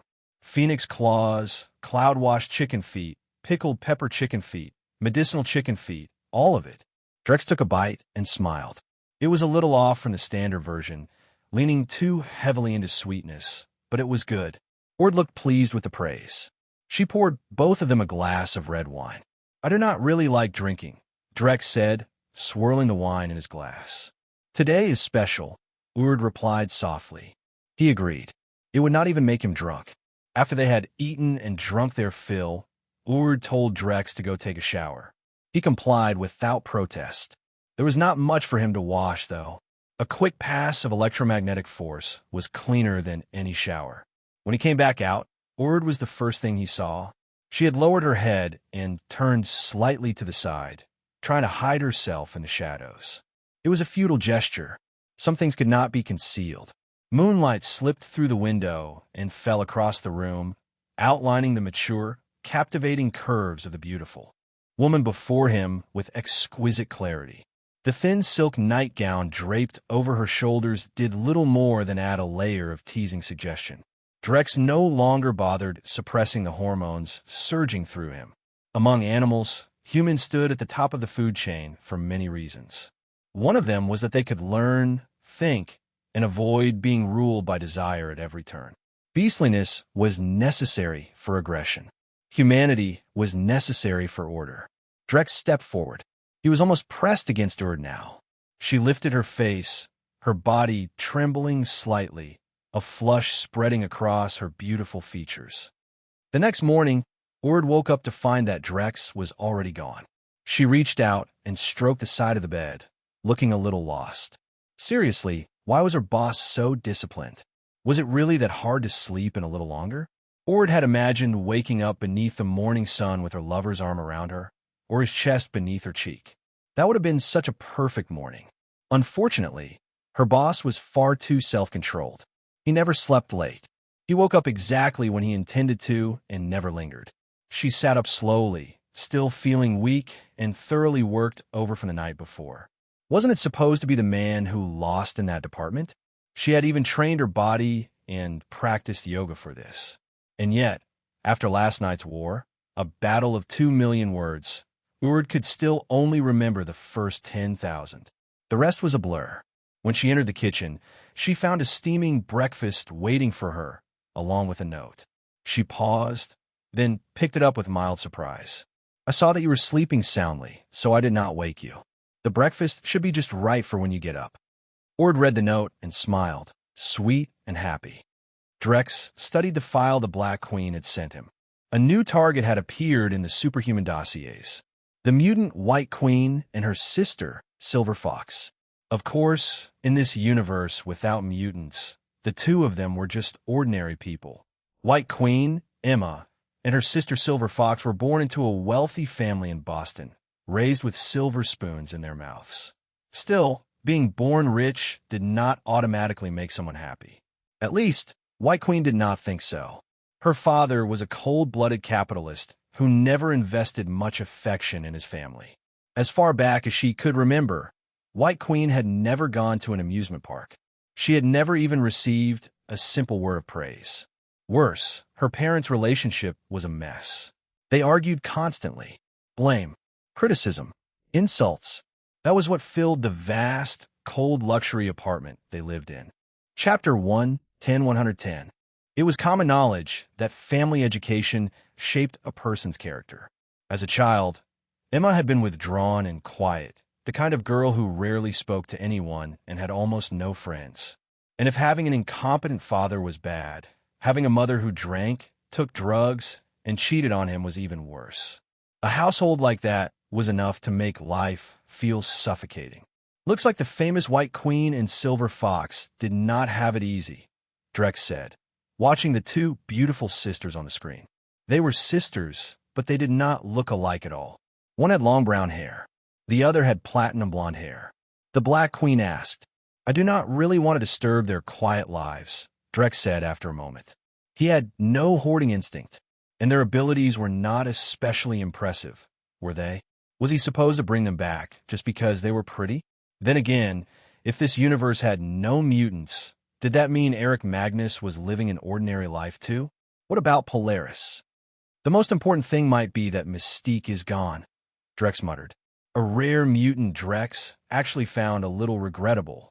Without her powers, she was probably aging normally now, maybe around Peggy Carter's age. Emma Frost spent her days playing the perfect White Lotus. As soon as she got home, though, she dropped the act. While Emma was not looking, Drex obtained a blood sample from her, and the Black Queen quickly modeled, analyzed, and tested it. There is indeed an X gene in her body, the Black Queen reported. Silver Fox, Kara, was analyzed as well. She had an X gene too. Emma was lying in bed. After a whole day of forced performance and false sweetness, she felt tired and sick to her stomach. But it was something she had to do. A voice suddenly rang out. Then a figure wrapped in shadow appeared, making Emma jump in alarm. From the way he looked, he was obviously not someone decent. Relax, Emma Grace Frost. The shadow said it like that was somehow a point of pride. Emma was so stunned by the bluntness that she did not react for a long moment. Enough with the small talk, the shadow continued. I came because you have the potential to become one of us. Do you want to understand the meaning of life? Do you want to truly? Emma shrank back on the bed and said nothing. Then I suppose I interrupted you, the shadow said, fading a little. Emma called out. In the next room, Silver Fox Kara said the exact same thing. Emma asked as the shadow regained its form. At first, she had been afraid. But the moment she heard him say she would live like this forever, fear was replaced by something else. She did not want to go on living this way. She did not even know why she was living like this. She wanted change. Emma asked. Even when she was little, she had learned there was no such thing as a free lunch. Freedom and loyalty, the shadow answered. You will become one of us. After that, betrayal is impossible. The only result of betrayal is death. Emma froze at the words freedom and loyalty. As everyone knew, America worshipped freedom above all else. Freedom, democracy, liberty, all of that was sacred. To make her pay with her freedom, I will give you time to think about it, the shadow said. Take your time. He had not expected Emma to agree so quickly, so he turned to leave. I agree. He had underestimated how desperately Emma wanted to escape her family and her life. Of course, the shadow replied. But once you choose, you cannot take it back. Emma no longer felt she had anything worth holding on to. Then she vanished. In the next room, Silver Fox Kara chose to think it over for a few days. She could not make a decision that quickly. Standing before Emma was a figure covered in black armor, with a simple cape hanging from his back. Emma saw a few other silhouettes around her, but none of them were clear enough to make out. You can call me the Black King. Drex addressed her in that low, calm voice. Black King? Emma was still frightened in this unfamiliar place, so she hurried. After him, Drex led her into the laboratory. Emma asked nervously, why had he brought her here? I told you, Emma. You have the potential to become one of us. Drex took her hand before fear could drive her into running, then fixed her to the operating table. Do not worry, Emma. Under Drex's power, Emma slipped into unconsciousness. First, Drex extracted her X gene and created a full profile of it. Only then did he begin the process of awakening and activating it. He watched as the changes started spreading through her body. From a cellular level upward, her normal cells were rapidly overwritten and transformed into X-gene cells. Then Emma opened her eyes. Her entire body had turned into a diamond-like structure. Drex immediately felt someone trying to invade his mind. He struck back without hesitation. Emma clutched her head and cried out in pain. One of Emma Frost's best-known abilities was telepathy. She could read thoughts and memories, forcibly alter them, control minds, block psychic intrusions, link multiple minds together, and use telepathy to place victims into unconscious sleep. She could also use a brainwave amplifier. In terms of raw telepathic strength among mutants, only Professor X stood above her. Her other ability was full-body diamond transformation. In that form, Emma's body became nearly flawless and could withstand enormous force. She did not feel fatigue, did not need water or food, and was immune to psychic attacks from other telepaths. However, she could not use telepathy while in that form. Chapter 111. What surprised Drex Valen most was the mutation itself. Somewhere in the middle of the process, something had changed. Even while in her diamond form, Emma could still use telepathy. And that wasn't the only anomaly. "Looks like diamond," Drex said, studying her with visible interest, "but the hardness is at least 100 times greater." The result fascinated him. Ordinarily, the harder a material became, the more brittle it was. Diamond was a perfect example. Incredible hardness, terrible flexibility. But Emma's transformed body broke that rule entirely. Her crystalline structure possessed both extreme durability and unnatural resilience. Even heavy blunt force wouldn't shatter her like glass. Emma stared at her own hands in disbelief. So this was what Sebastian Shaw had meant. Potential. The Black King had seen something in her long before she understood herself. "Congratulations," Drex said. "You're officially one of us now, Emma." Emma looked up at him. At this point, blindly following orders no longer felt like an option. Drex answered without hesitation. "We are Jormungandr." Emma frowned slightly. The name alone sounded less like a legitimate organization and more like the final boss of a global extinction event. Drex smirked faintly after catching the thought through her mind. "Please, that's no worse than Russia naming an intelligence network Leviathan." Emma blinked. "Telepathy isn't exactly rare around here," Drex replied casually. He wasn't lying. At any moment, he could grant every member of Jormungandr telepathic abilities through thought waves. The problem was scale. Too many minds connected at once would become noise even for him. So he kept the system selective. "Come on," Drex said. He led Emma out of the laboratory and into a massive underground chamber. The first thing she saw was two monsters tearing into each other. The impact of their blows shook the floor. Emma stopped cold. "Zoonoids," Drex explained. "Jormungandr's mass-produced combat units." As she watched, one of the creatures was beaten into the ground. Its monstrous body twisted and shrank until it reverted back into a battered human being. Emma's worldview tilted sideways. Mutants. Telepaths. Monsters wearing human skin. The deeper she looked into Jormungandr, the larger the world became. But fear never really took hold. Emma Frost wasn't built for fear.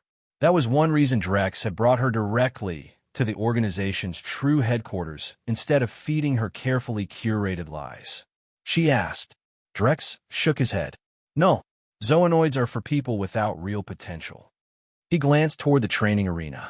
"Not that you're necessarily stronger than them yet." Truthfully, Drex had already started losing interest in mass-producing zoonoids. After personally experiencing power on the level of the new gods, his perspective had shifted completely. What was the point of creating thousands of biological soldiers if a truly godlike being could erase them in seconds? It was inefficient. Better to build a small force of monsters than an army of cannon fodder. Something closer to Thanos and the Black Order. Right now, the closest thing Drex had to Black Order-level operatives were Morgan, currently studying at Komartaj, the upgraded abomination Emil Blonsky, Wanda Maximoff, whose potential had barely begun to awaken, and Death, enhanced with Kryptonian military genetics. The rest of his forces combined might be enough to contend with a single member of the Black Order. Still, Earth's potential was absurd. Whether in comics or film, Thanos had conquered countless worlds before assembling warriors of that caliber. Drex had found comparable raw material on a single planet. Granted, Morgan and Death had never existed in their original timelines. As for General Ross, Drex didn't count him among Jormungandr's true assets, despite the thought wave conditioning implanted in his mind. Ross still belonged to himself. After touring the headquarters, Emma felt as though an entirely new universe had opened in front of her. Any lingering hesitation vanished. If anything, she felt lucky. She had chosen correctly. Drex soon arranged combat training for her, focusing on practical use of her powers and battlefield adaptability. Then he returned to the laboratory. Emil Blonsky was already waiting on the operating platform. Drex had finally discovered a method to further refine the Hulk serum. Not long ago, he had sent people to collect a large quantity of blood from Ross. Now it was time to push Blonsky's evolution even further. Blonsky himself was visibly excited. Drex had already shown him the data gathered on both the Green Hulk and Red Hulk. Bruce Banner grew endlessly stronger through rage. Ross amplified himself by absorbing energy. Compared to them, Abomination felt incomplete, inferior, like a flawed imitation. Blonsky hated that feeling, but now Drex had found a solution.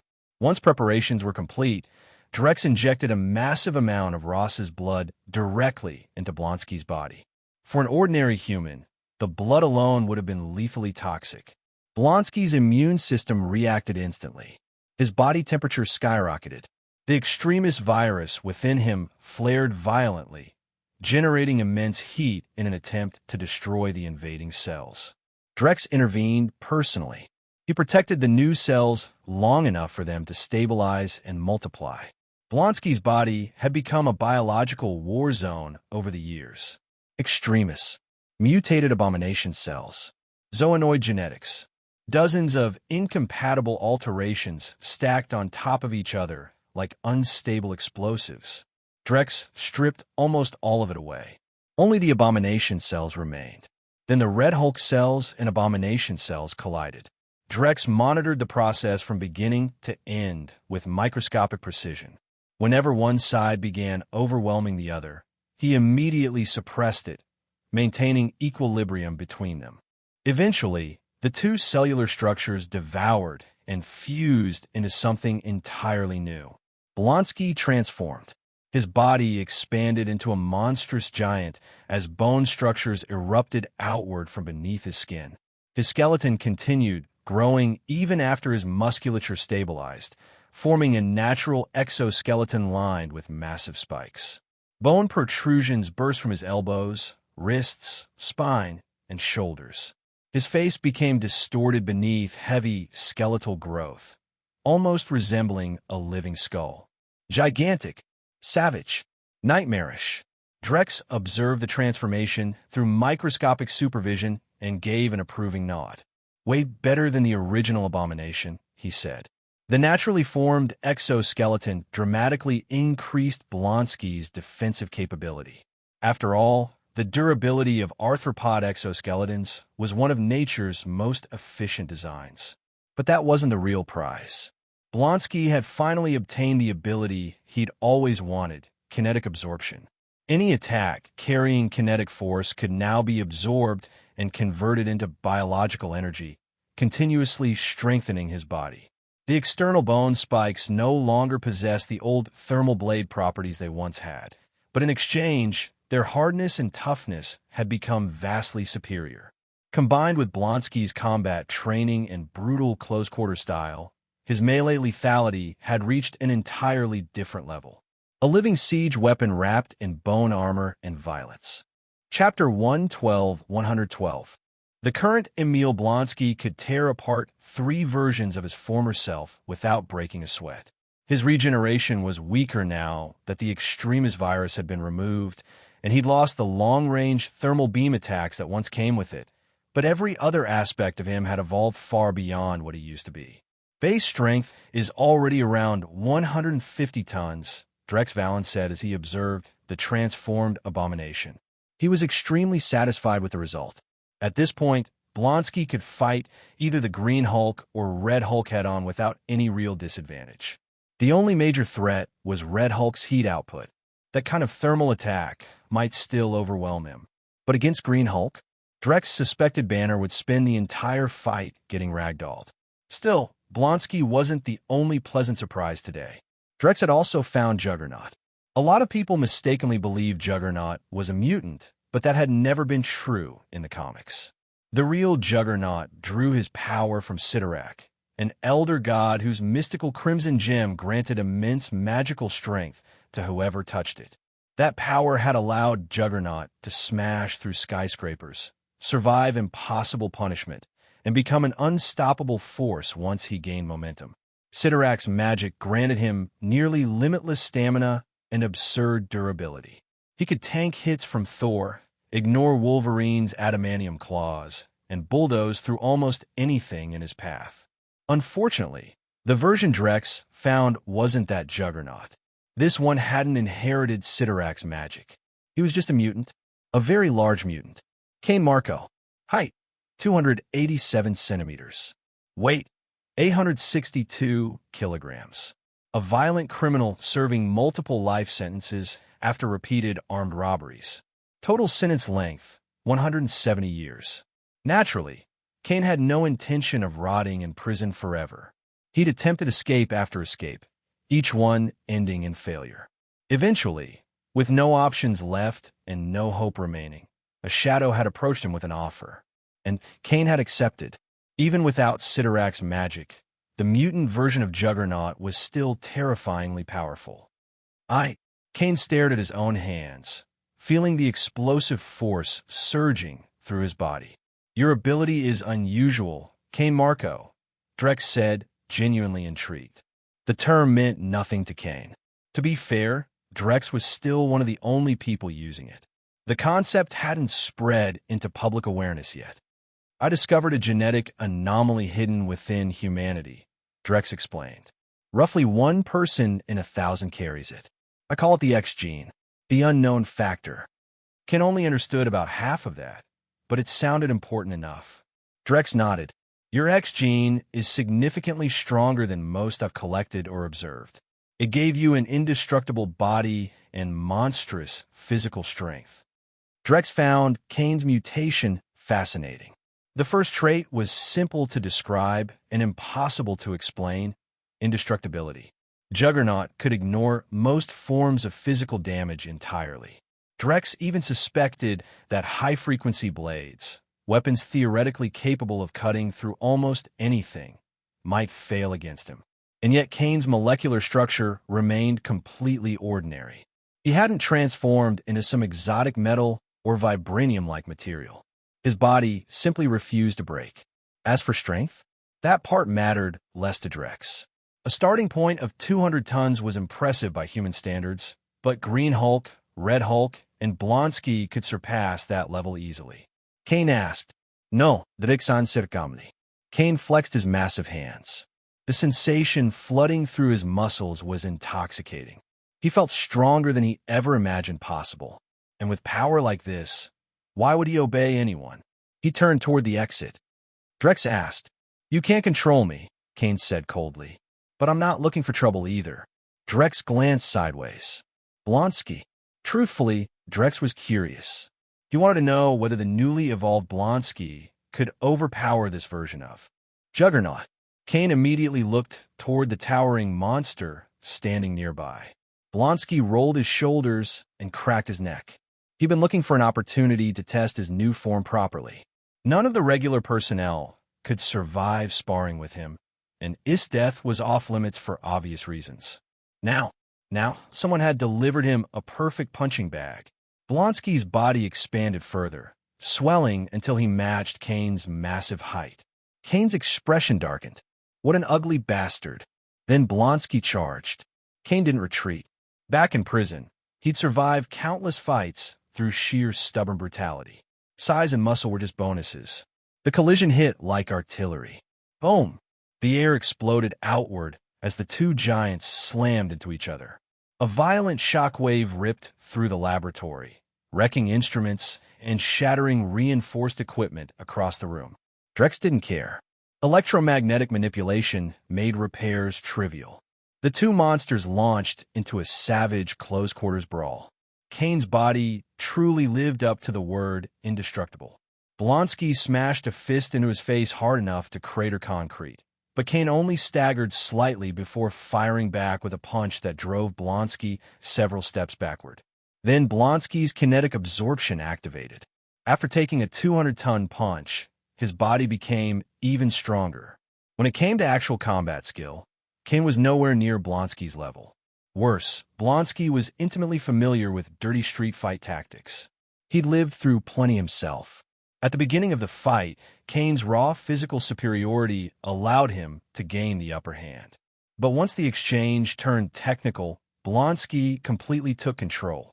Even though he couldn't truly injure Kane, the pressure alone forced Juggernaut to realize how dangerous his opponent really was. Blonsky suddenly shifted grips and slammed Kane into the floor with a brutal joint lock. Since direct damage wasn't working, he changed strategies immediately. If Kane's skin and muscles were indestructible, that didn't necessarily mean his joints or internal organs were. Pain flashed across Kane's face. Then his monstrous strength erupted. With a violent surge, he hurled Blonsky off him, rolled over, and mounted him instantly. Both fists came crashing down in a relentless barrage. Left, right, left, right. The floor trembled beneath every impact. And with every punch Blonsky absorbed, his body only grew stronger. Chapter 113. Before Kane Marco could even react, Blonsky's rapidly increasing strength exploded upward. A brutal knee strike launched Juggernaut off the ground. Then came the right hook. The punch slammed into Kane's face with well over 100 tons of force behind it. Even with his absurd indestructibility, Kane still got sent flying across the laboratory like a wrecking ball. He crashed through reinforced equipment and smashed into a steel wall hard enough to shake the entire chamber. But there wasn't a drop of blood. Blonsky flexed his shattered fist and spat to the side. The bone spikes coating his knuckles had completely splintered from the impact, while Kane climbed back to his feet without a scratch. Honestly, this was exactly why Blonsky hated the mutants Drex created. Their powers made no damn sense. His damaged hand rapidly regenerated. Even without the extremist virus, his recovery speed was still monstrous. Kane refused to back down. For what he could tell, Blonsky wasn't capable of actually injuring him anyway. Blonsky, meanwhile, could feel the absorbed kinetic energy amplifying his body further and further. Now that his raw strength had caught up to Kane's, controlling the fight became much easier. The next few seconds turned into a lesson. A painful one. Blonsky suddenly shifted stance, caught Kane's arm, and dragged him violently into a grappling hold before wrenching the joint backward with terrifying force. Crack! Kane roared in agony as his arm snapped. Kane clutched the ruined limb and howled. Drex Valen watched the scene for a while before realizing something important. Blonsky, he said casually, put the arm back. Blonsky paused. That actually surprised him. A body this absurdly durable without regeneration? That meant Juggernaut did, technically, have a weakness. Of course, exploiting it required someone strong enough to hurt him in the first place, which already eliminated most of humanity. As for Drex, indestructibility meant very little to him. His attacks could penetrate down to the atomic and energetic level. At that scale, concepts like unbreakable became meaningless. Everything had gaps. After Kane's arm was reset, Drex handed him a new outfit modeled after the classic comic version of Juggernaut. Kane stared at himself in silence. Then he looked up slowly. The red armored vest was one thing. The massive, dome-shaped crimson helmet sitting over his head was another entirely. It looked less like battle gear and more like someone had flipped an industrial furnace upside down and called it fashion. This helmet protects you from telepaths, Drex explained. Unknown to Kane, Drex had already implanted a thought wave command during the activation of his mutation. Controlling him would be effortless. Kane frowned. Drex activated the thought wave inside Kane's mind. Instantly, Juggernaut collapsed to the floor. His own fist slammed violently into his body as though controlled by invisible strings. Kane's pupils contracted in terror. He couldn't stop. No matter how hard he struggled, his body ignored him completely.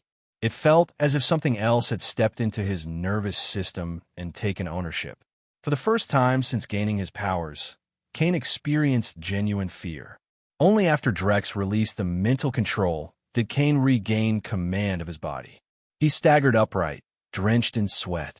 Until now, Kane had assumed Drex was simply the leader of Jormungandr. Strong, maybe. Important, definitely. But this was something else entirely. The gap between them felt bottomless. If Drex wanted him dead, he'd never even get the chance to fight back. And that horrifying sense of helplessness, Kane never wanted to experience it again. Drex, on the other hand, was in an excellent mood. Another high-level powerhouse had joined his growing roster. "Blonsky," he said, already turning to leave. "He's your responsibility now. Train him." Blonsky nodded before leading Kane out of the laboratory. Meanwhile, Drex returned to the company headquarters. The moment he arrived, Ord came straight to his office. "Drex," she said flatly, "one of the orphans you sponsor, Pietro, has been reported by his teachers over 100 times. Normally, issues like this would never reach Drex personally. Ord could handle them herself. Especially now, Pepper Potts had already been recruited away from Stark Industries, and Natasha Romanoff had returned to work after finishing an urgent assignment. With both women helping manage operations, Urd's workload had become dramatically lighter. But things were different now. Her relationship with Drex had changed, and she felt this situation deserved his attention. Drex nodded thoughtfully. Truthfully, he'd never placed much importance on Pietro Maximoff himself. Super speed was useful, but Pietro was nowhere near someone like the Flash. Drex could kill him with a thought if necessary. Wanda, however, was different. Wanda Maximoff mattered. Chaos magic possessed terrifying potential. Once Drex obtained the Mind Stone and properly awakened Wanda's abilities, she would immediately become one of Jormungandr's top-tier assets. A true T0 level existence. Because of that, Drex had largely ignored Pietro's behavior until now, despite monitoring him through the Black Queen. Apparently, the situation had finally reached the point where intervention was necessary. And more importantly, he seemed genuinely serious about educating Pietro. Part of her couldn't help wondering whether Drex was secretly playing some long-term cultivation game. Jessica Campbell, Wanda, now Emma. Every girl he brought in seemed destined to become stunning once they grew older. But despite all the opportunities surrounding him, Drex had never shown the habits most billionaires indulged in. Unlike Tony Stark, he didn't surround himself with models or party girls. Given Drex's wealth and appearance, he didn't even need to pursue them. They practically lined up voluntarily. Ord had personally screened countless calls from aspiring models trying to reach him. At first, she forwarded them. Drex told her to stop. Eventually, some of them started waiting outside the company building hoping to catch him in person. Unfortunately for them, Drex barely left the building in the first place. "I invested in them because they're worth investing in," Drex replied calmly. Ord looked unconvinced, but eventually nodded. After she left the office, Drex immediately contacted Blonsky through the Thought Wave network. Blonsky blinked. "Lock him in solitary confinement," Drex continued casually. "Beat him 8 times a day. Don't kill him." Drex considered himself highly experienced when it came to education. After all, Tony Stark had become significantly more productive ever since Drex corrected him. Instead of drowning himself in parties and women, Stark now spent most of his time developing Iron Man armor. "Just make sure Pietro never learns who grabbed him," Drex added. Then he cut the connection. Blonsky scratched his head. Chapter 114. Capturing Pietro without revealing Jormungandr's identity was absurdly easy. They found him in a nightclub completely out of control and high out of his mind.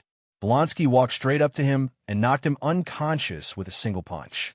Then a group of men in black suits dragged Pietro out of the club by force. Even dressed in civilian clothing, the Zoanoids couldn't hide what they were. These were monsters who had spent years on battlefields drowning in blood and death. The murderous aura hanging around them was thick enough to suffocate the room. Ordinary people instinctively backed away the moment they got close. No one dared interfere. Not even the small gang running security for the club stepped forward. They weren't stupid enough to pick a fight with men who looked like they belonged in a mass grave rather than a nightclub. Only after the black-suited men disappeared did Pietro's drinking buddies finally dare breathe again. "You idiots still talking about him." "Pietro who?" "Exactly." Pietro regained consciousness inside a warehouse. The first thing he felt was agony. A bucket of ice water had been dumped over him from head to toe, snapping him awake instantly. The weather outside was freezing already, and the water had literal chunks of ice floating in it. Shivering violently, Pietro finally realized something was wrong. Men in black suits surrounded him from every direction. Blonsky himself never appeared. He simply relayed Drex Valen's orders before leaving the rest to the Zoanoids. Pietro barely had time to ask where he was before a fist smashed into his face. Then the beating started. The Zoanoid showed absolutely no restraint. Punches and kicks hammered into Pietro over and over until he collapsed onto the concrete floor, too exhausted to even stand. The attacker crouched beside him with a vicious grin. Then he left. The warehouse doors slammed shut behind him. Darkness swallowed the room completely. Between the freezing cold, the soaked clothes, and the isolation, Pietro felt a kind of fear he had never experienced before. Outside the warehouse, several Zoanoids watched the surveillance feed. "He'll be fine," Blonsky said calmly. Blonsky understood Drex's intentions perfectly. This wasn't about killing Pietro. It was discipline.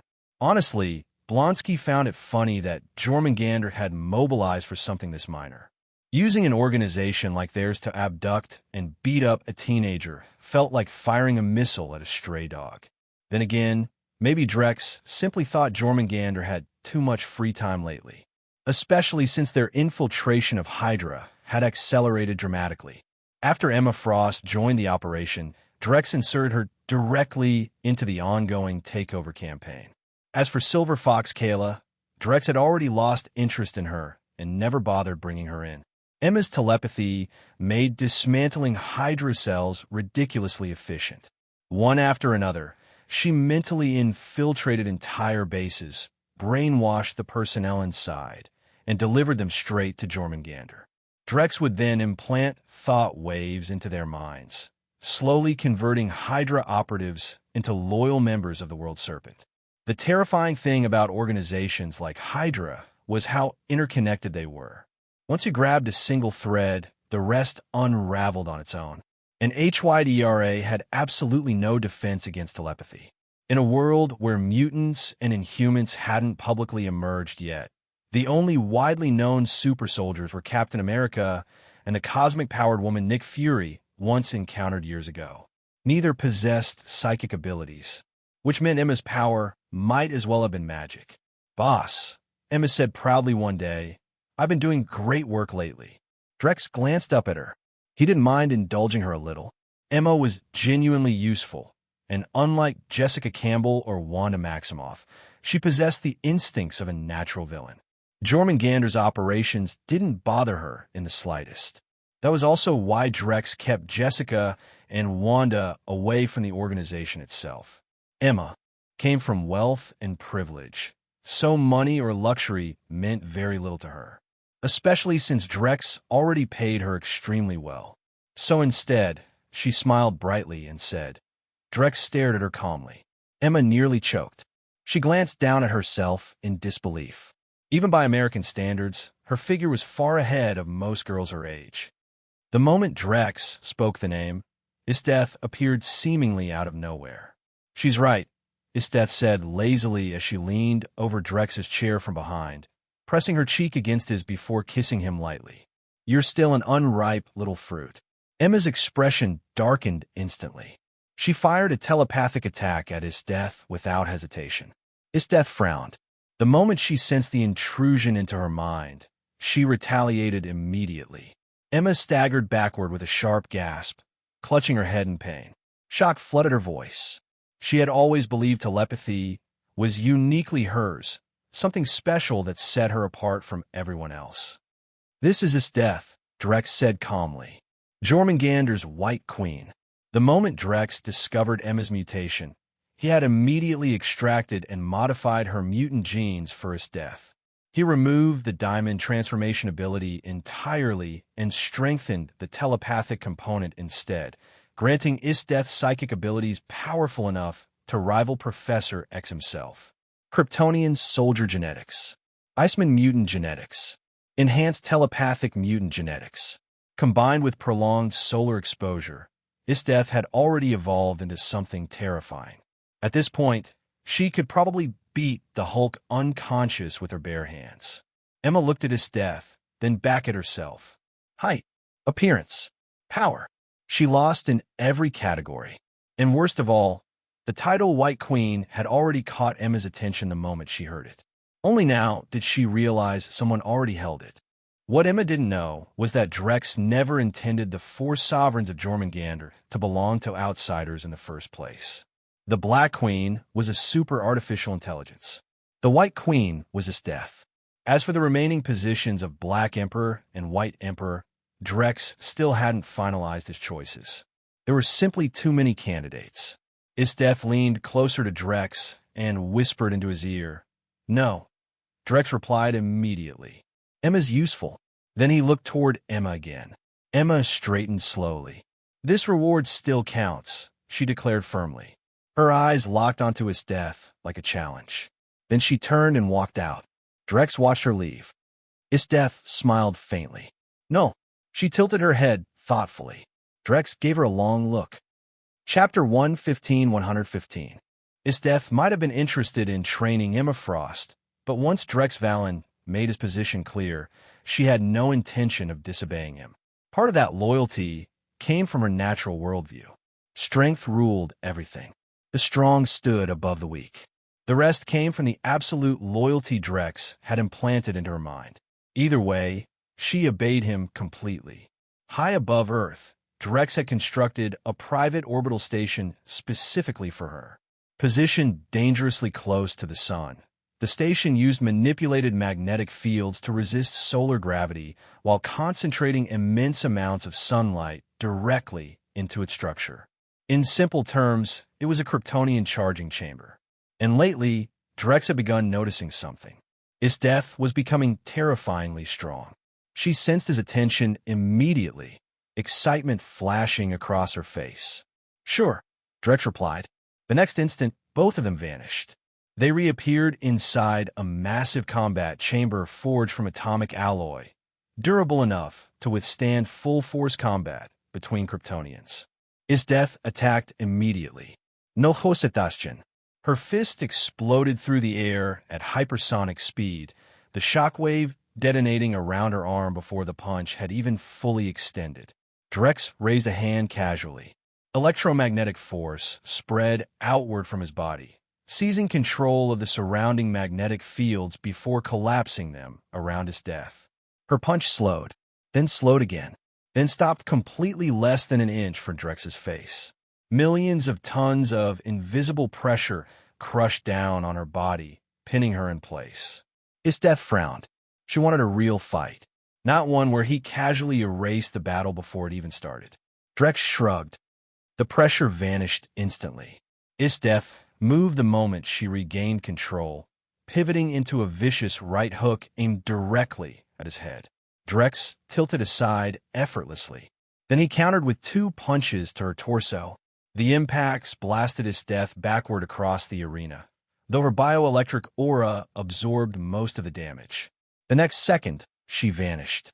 Her speed surged several times past the sound barrier, yet her bioelectric field suppressed all friction, heat, and sonic disruption. No Thunderklapp, no atmospheric Wärme, just instantaneous movement. She appeared behind Drex with both fists clasped together overhead, slamming downward toward him like a meteor strike. Drex glanced upward. Isdeth smiled. "Got you." Her eyes flared crimson. Maximum output heat vision erupted point blank. The chamber drowned in scarlet energy hot enough to melt steel into vapor. But when the beam faded, Drex stood exactly where he had been. Untouched. Not even his hair had moved. His slick-back hairstyle remained immaculate. The reason was simple. Drex's bioelectric aura was overwhelmingly powerful, and unlike ordinary Kryptonians, he possessed energy absorption abilities none of them had. Isdeth's heat vision had been entirely absorbed into his body and converted into permanent reinforcement for his physical strength. Then Drex's own eyes ignited. Blue light. Freezing rays exploded outward. Isdeth's heat vision froze solid in an instant, crystalline frost racing backward through the scarlet beam itself before engulfing her body completely. Bizarro's freeze vision and thermal breath were never abilities Drex needed to transform in order to use. After mastering gravity and electromagnetic manipulation, Converting heat vision into freezing rays or cold breath into thermal breath had become trivial, especially for someone capable of transforming energy itself. Ice shattered apart as Death broke free. She inhaled sharply, preparing to unleash freezing breath. Then she saw Drex raise one hand toward her. Gravity surged. Death was violently dragged across the chamber at lightning speed straight into his grasp. The force was overwhelming. Even a Kryptonian couldn't resist that level of gravitational pull. The moment he caught her, Drex opened his mouth. Death instinctively did the same. Thermal breath collided with freezing breath at point-blank range. Fire and ice annihilated each other between them in a violent explosion of steam and energy. Then as Death's expression changed, Drex's flames compressed, condensed, focused, until the thermal breath transformed into a concentrated thermal beam. Her freezing breath collapsed instantly. The beam punched straight through it and slammed into Death, blasting her backward across the chamber before pinning her against the wall. The continuous stream of thermal energy illuminated her entire body in blazing light. Even so, her bioelectric field held. Barely. With a roar, Death smashed through the beam itself and dodged away. Then she raised a hand. There was no point continuing. Even without using electromagnetic manipulation, Drex's abilities completely overwhelmed hers. The difference between them had become too large. Drex stopped immediately. Truthfully, he'd never cared much for physical combat anyway. Electromagnetic manipulation suited him far better than trading punches. Not that many beings could survive hand-to-hand combat with Kryptonians in the first place. The moment the battle ended, Death leaned herself against him. Drex asked. He still hadn't fully adjusted his hormonal responses, so emotionally, he could be surprisingly dense sometimes. Death wrapped her long legs around his waist. Drex blinked. It took him a few seconds to understand what she actually meant. After that, there wasn't much left to discuss. The next battle lasted over 3 hours. And once again, Drex emerged victorious. His body had just undergone another major reinforcement from absorbing Death's energy earlier. At this point, Death was no longer remotely capable of matching him physically. Meanwhile, Pietro Maximoff woke up. The first thing he noticed was the darkness. Absolute darkness. At first, he thought someone had blindfolded him. Panic surged through him as he frantically touched his face. Nothing. No blindfold. Cold sweat covered his skin. Am I blind? Then fragments of memory returned. The nightclub. The men in black suits. Getting beaten. The freezing cold. His entire body ached, proving it hadn't been a nightmare. Outside the chamber, the Zoanoids barely reacted to Pietro's screaming. Human energy had limits. He'd already been beaten half to death, frozen overnight, and left starving. Eventually, he would exhaust himself. Besides, even if he screamed until his throat tore apart, nobody would hear him. The room had been specially designed to block sound entirely. After a while, Pietro's shouting degraded into weak hoarse growls. Then even those stopped. Darkness consumed people in ways pain never could. Pietro couldn't see anything, couldn't judge time, couldn't even properly feel his own existence anymore. The silence became endless. His mind drifted through an infinite void like a ghost sinking deeper and deeper into a bottomless abyss. Time itself seemed to slow, then disappear entirely. Only darkness remained. Eternal. Chapter 116, 116. Pietro Maximoff's scream echoed through the darkness as panic finally overwhelmed him. That's enough, one of the Zoanoids said while watching the surveillance feed. Solitary confinement had always been one of Jormungandr's favorite correction methods. Most people only needed a few days in total isolation before they came out obedient and broken in all the right places. Many of the Zoanoids themselves had endured similar treatment during training, which meant they understood exactly how terrifying the process was. And more importantly, where the limit was. Pietro was still just a high school student. Mentally, he wasn't even close to the hardened soldiers guarding him. Push him too far, and his mind might snap completely. So they dragged him out. The moment sunlight hit his face, Pietro experienced something almost surreal. He had never realized sunlight could feel this beautiful. Then they beat him again. A fist smashed into his face before he could even finish speaking. The men showed no emotion whatsoever. Punches hammered into his ribs, stomach, jaw, and face with mechanical precision. Pietro's cheeks swelled almost immediately, and several teeth broke loose under the assault. Eventually, he collapsed onto the ground, too weak to move. "Give him bread and water," one of the men said coldly. Pietro barely remained conscious as they dragged him back into the dark room. A piece of bread and a bottle of water were tossed in front of him. Then the iron door slammed shut. Darkness returned. Pietro lay face down on the freezing damp dirt, muddy water soaking through his clothes. The cold stripped away the last traces of warmth trapped beneath the fabric until his entire body trembled uncontrollably. Only his eyes remained fixed on the bread and water ahead of him. Bloodshot, swollen, desperate. Suddenly his stomach convulsed violently. Burning acid surged upward from his empty stomach into his throat, carrying a sharp, corrosive taste that nearly made him vomit. Pietro swallowed it back down with painful effort. The hunger became unbearable. His body somehow found enough strength to crawl forward. He grabbed the bread and shoved it into his mouth frantically. Dry crumbs scratched against his throat as he chewed too fast. Several pieces went down the wrong pipe, triggering violent coughing that nearly suffocated him. Gasping, he twisted open the bottle and desperately poured water down his throat. Once the food hit his stomach, the burning pain eased slightly. Then Pietro started crying. He didn't understand any of this. What had he done wrong? Why was this happening to him? What was he supposed to do now? Would Wanda realize he was missing? At first, hope still lingered. But reality caught up quickly. Even if Wanda noticed he was gone, it would take time. And even if she did notice, what could she actually do? Call the police? If the police could solve disappearances so easily, thousands of people wouldn't vanish every year without a trace. Am I going to live like this forever? The thought hollowed him out from the inside. He didn't even know why these people had taken him. And maybe forever was optimistic. Days later, Drex Valen was working inside his laboratory when Wanda Maximoff finally came to see him. Mr. Wanda's voice trembled with panic. No matter how reckless Pietro became, he always came home eventually. But now 3 full days had passed without any sign of him. Wanda had worked up the courage to question the delinquents Pietro usually hung around with, but every single one denied knowing him. That was when she realized something terrible had happened. Pietro hadn't just disappeared. Someone had made him disappear.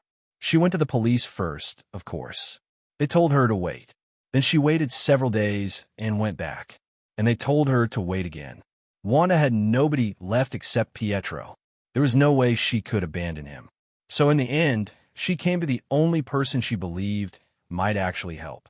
Drex looked mildly surprised when he saw her. Didn't Urd stop her downstairs? In truth, Urd had tried, but Wanda refused to explain anything unless she spoke directly to Drex himself. Since Urd still wasn't entirely sure what Drex's intentions toward the girls actually were, she eventually brought Wanda in personally. "Please help me."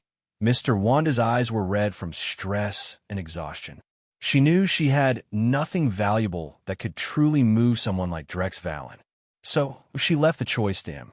Even if he wanted her body, she was prepared to accept it. After all, unlike men such as Tony Stark, Drex's reputation was almost unnaturally clean. He wasn't known for chasing women or indulging in scandals. And because Urd never spoke publicly about herself or his death, most outsiders had no idea about Drex's actual relationships. From Wanda's perspective, the pattern looked obvious. Jessica Campbell, Emma Frost, herself, beautiful young girls supported and protected by Drex Valen. After browsing enough internet forums and gossip sites, Wanda had slowly convinced herself of a theory. Drex liked raising girls into the kind of women he wanted. Drex read her thoughts instantly and nearly sighed. So that was his public image now? Apparently being sexually disciplined in Western culture translated into secret grooming conspiracies. Fantastic. The irony was almost painful considering Drex's actual preferences leaned heavily toward mature women and older elegants. He simply disliked sleeping around. The thought of sharing a bed with models who had already circulated through half the upper class made his skin crawl. He had standards, possibly unreasonable ones. Drex asked. Wanda lowered her eyes. But the police aren't helping. Today, Wanda had dressed very differently from usual. More revealing. More deliberate. She had clearly prepared herself mentally before walking through that door. Ord, Drex called calmly. Bring her something proper to wear. Then he looked back at Wanda. As for Pietro, stop worrying. Ord entered almost immediately, already carrying a coat, as though she had expected this exact situation. Mr. Hiss, please. I really can. Wanda tried desperately to continue. Then Drex pressed a finger gently against her forehead. Go home and wait, he said quietly. He stood. Ord draped the coat over Wanda's shoulders. Without another word, Drex turned and walked away. Ord watched him leave before speaking softly to Wanda. Relax. Chapter 1:17, 1:17. Drex Valen had no intention of bringing Pietro back immediately. If the kid didn't properly experience suffering, he'd never understand how valuable his current life actually was. Wanda at least understood. According to Ord, Wanda had enrolled in multiple advanced courses while majoring in management, most likely hoping to eventually work for Blade Technologies. And she excelled at all of them. Every instructor had given her top marks. These weren't ordinary teachers either.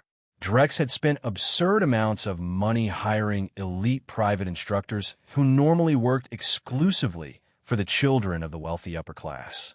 At first, most of them refused to switch from one-on-one tutoring to group education. Then Drex added another zero to the payment.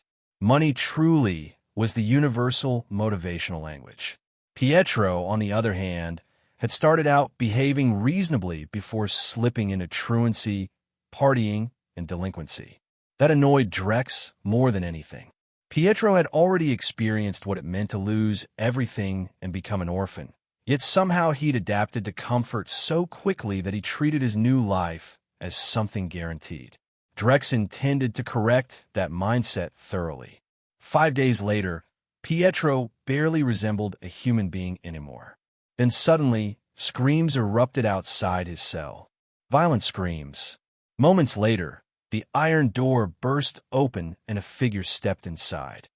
The armored helmet split apart automatically, revealing Drex's face beneath. The moment Pietro saw him, he broke down completely.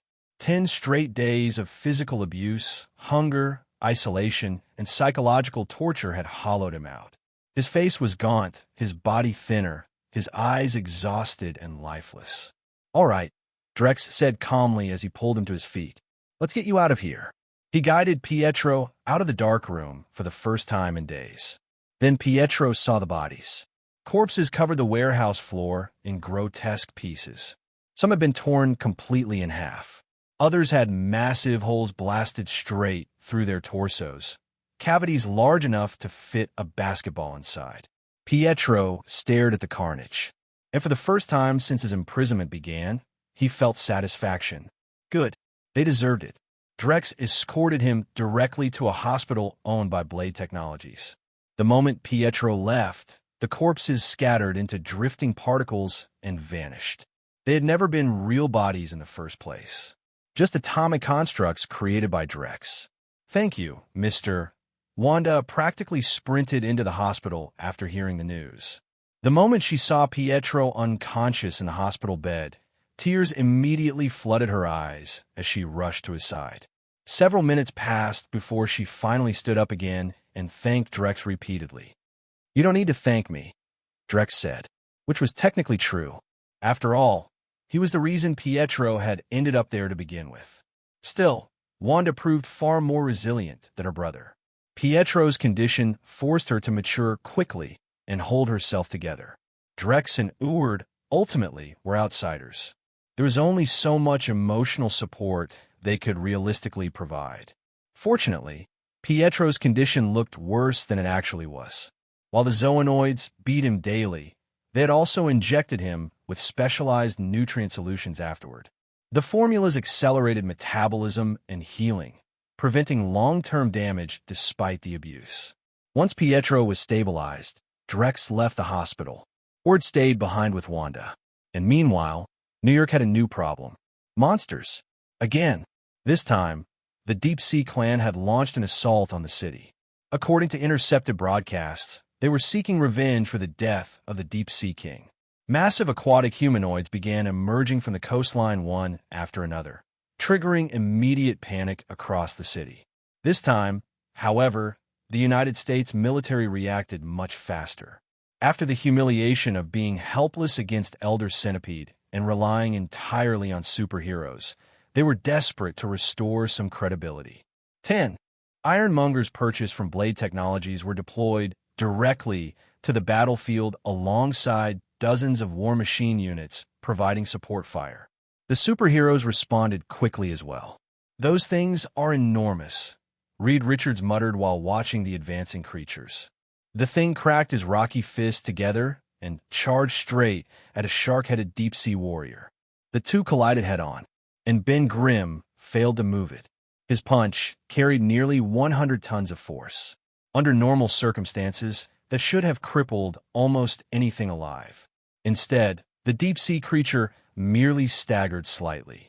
Several scales near its neck cracked inward, but that was it. Ben stared. What the hell was this thing made of? Its biology felt absurd.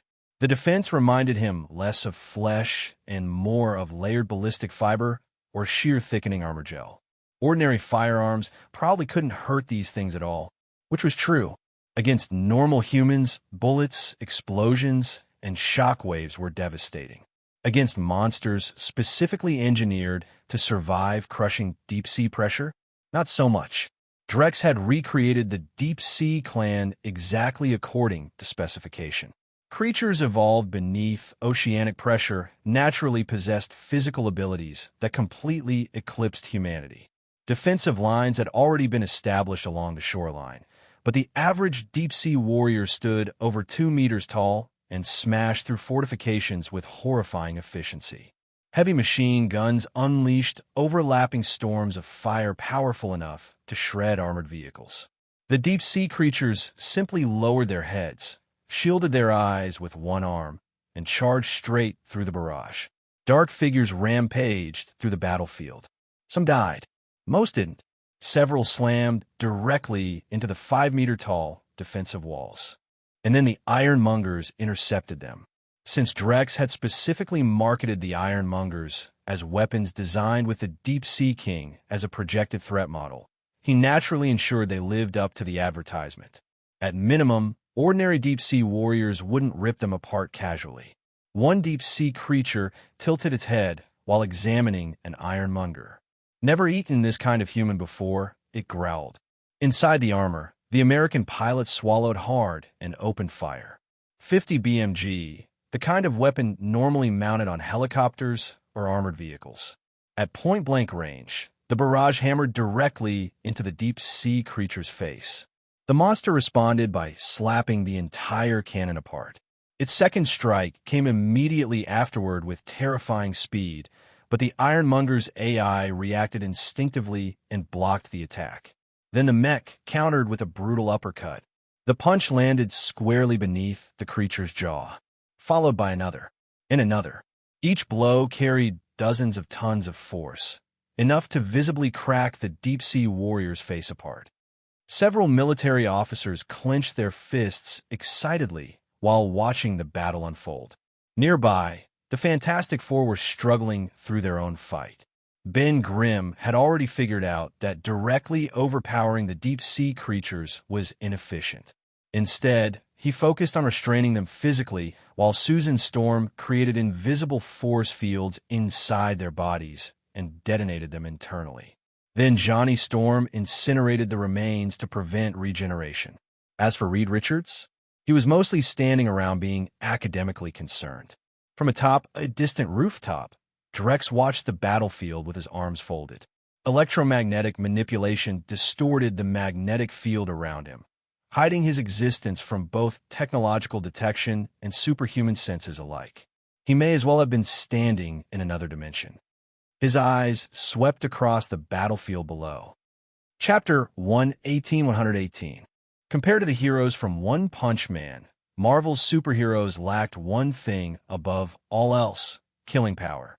Movies made for mainstream audiences couldn't get too grotesque. But One Punch Man never cared about that. Its heroes slaughtered monsters in wildly creative ways, giving every fighter a brutal sense of individuality. New York's heroes, meanwhile, were still adapting. Boom, boom, boom, boom. Ben Grimm unleashed a relentless barrage of punches, each one powerful enough to crush tanks or crater pavement. The storm of blows swallowed the deep-sea creature's entire upper body.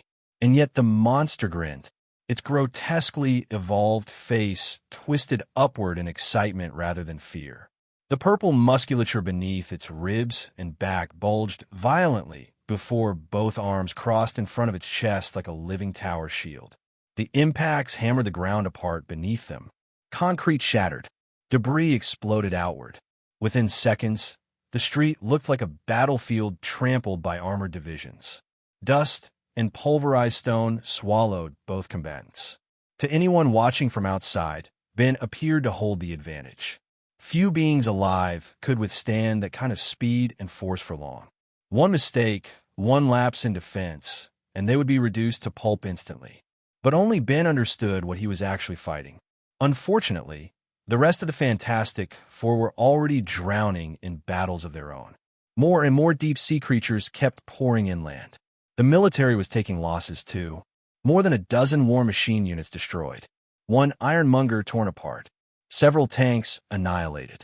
Then a small spray of green blood hit the pavement.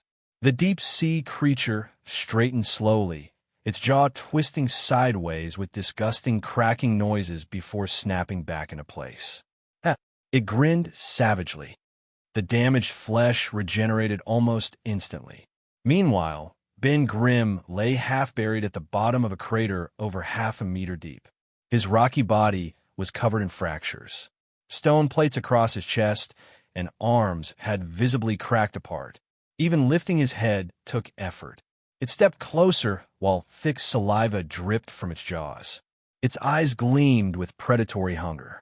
The creature inhaled deeply through its teeth. Wonder what you taste like. Among the deep-sea clan, ordinary marine life and evolved deep-sea beings were considered completely separate species. Weak mutants became civilians. Only the savage and physically powerful became soldiers. And every deep-sea creature invading New York today belonged to the latter category. None of them knew the truth.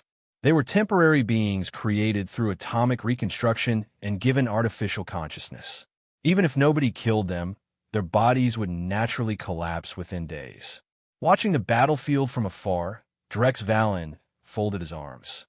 Turn Earth into a forbidden zone feared across the universe. That was the goal. The military continued pouring reinforcements into the city, but tanks and helicopters were simply too slow compared to the deep-sea clan. Only the highly mobile war machine and ironmonger units could keep pace, and there weren't nearly enough of them. Drex smiled faintly. Black nanomachines spread upward from his feet, flowing across his body like liquid darkness. Within seconds, the Dark Knight armor fully formed around him. Then he stepped off the rooftop and descended toward the battlefield in silent levitation. This time, Drex deliberately chose not to use electromagnetic manipulation. It was efficient, sure, but every now and then, even he wanted to stretch a little. Daredevil and Blade both sounded almost emotional.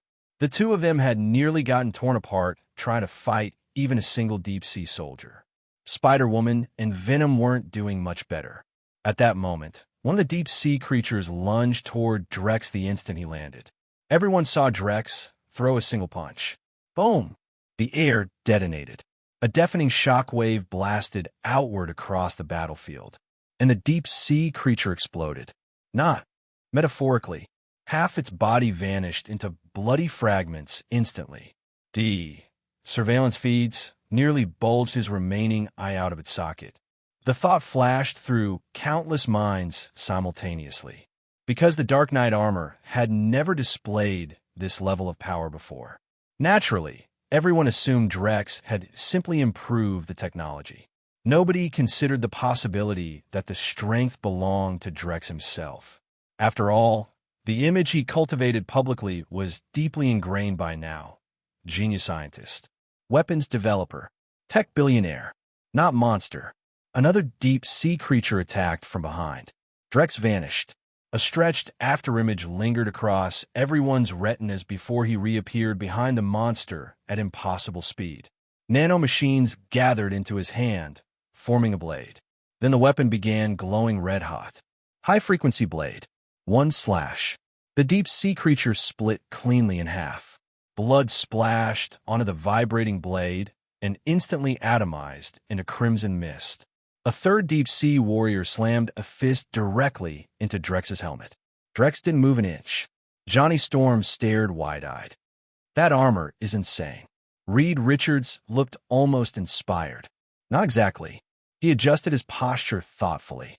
Just as it seemed Drex was about to steal the entire spotlight for himself, music exploded across the battlefield. Loud, aggressive, absolutely obnoxious. Then hundreds of fiery propulsion trails streaked across the sky from the distance. Everyone looked up.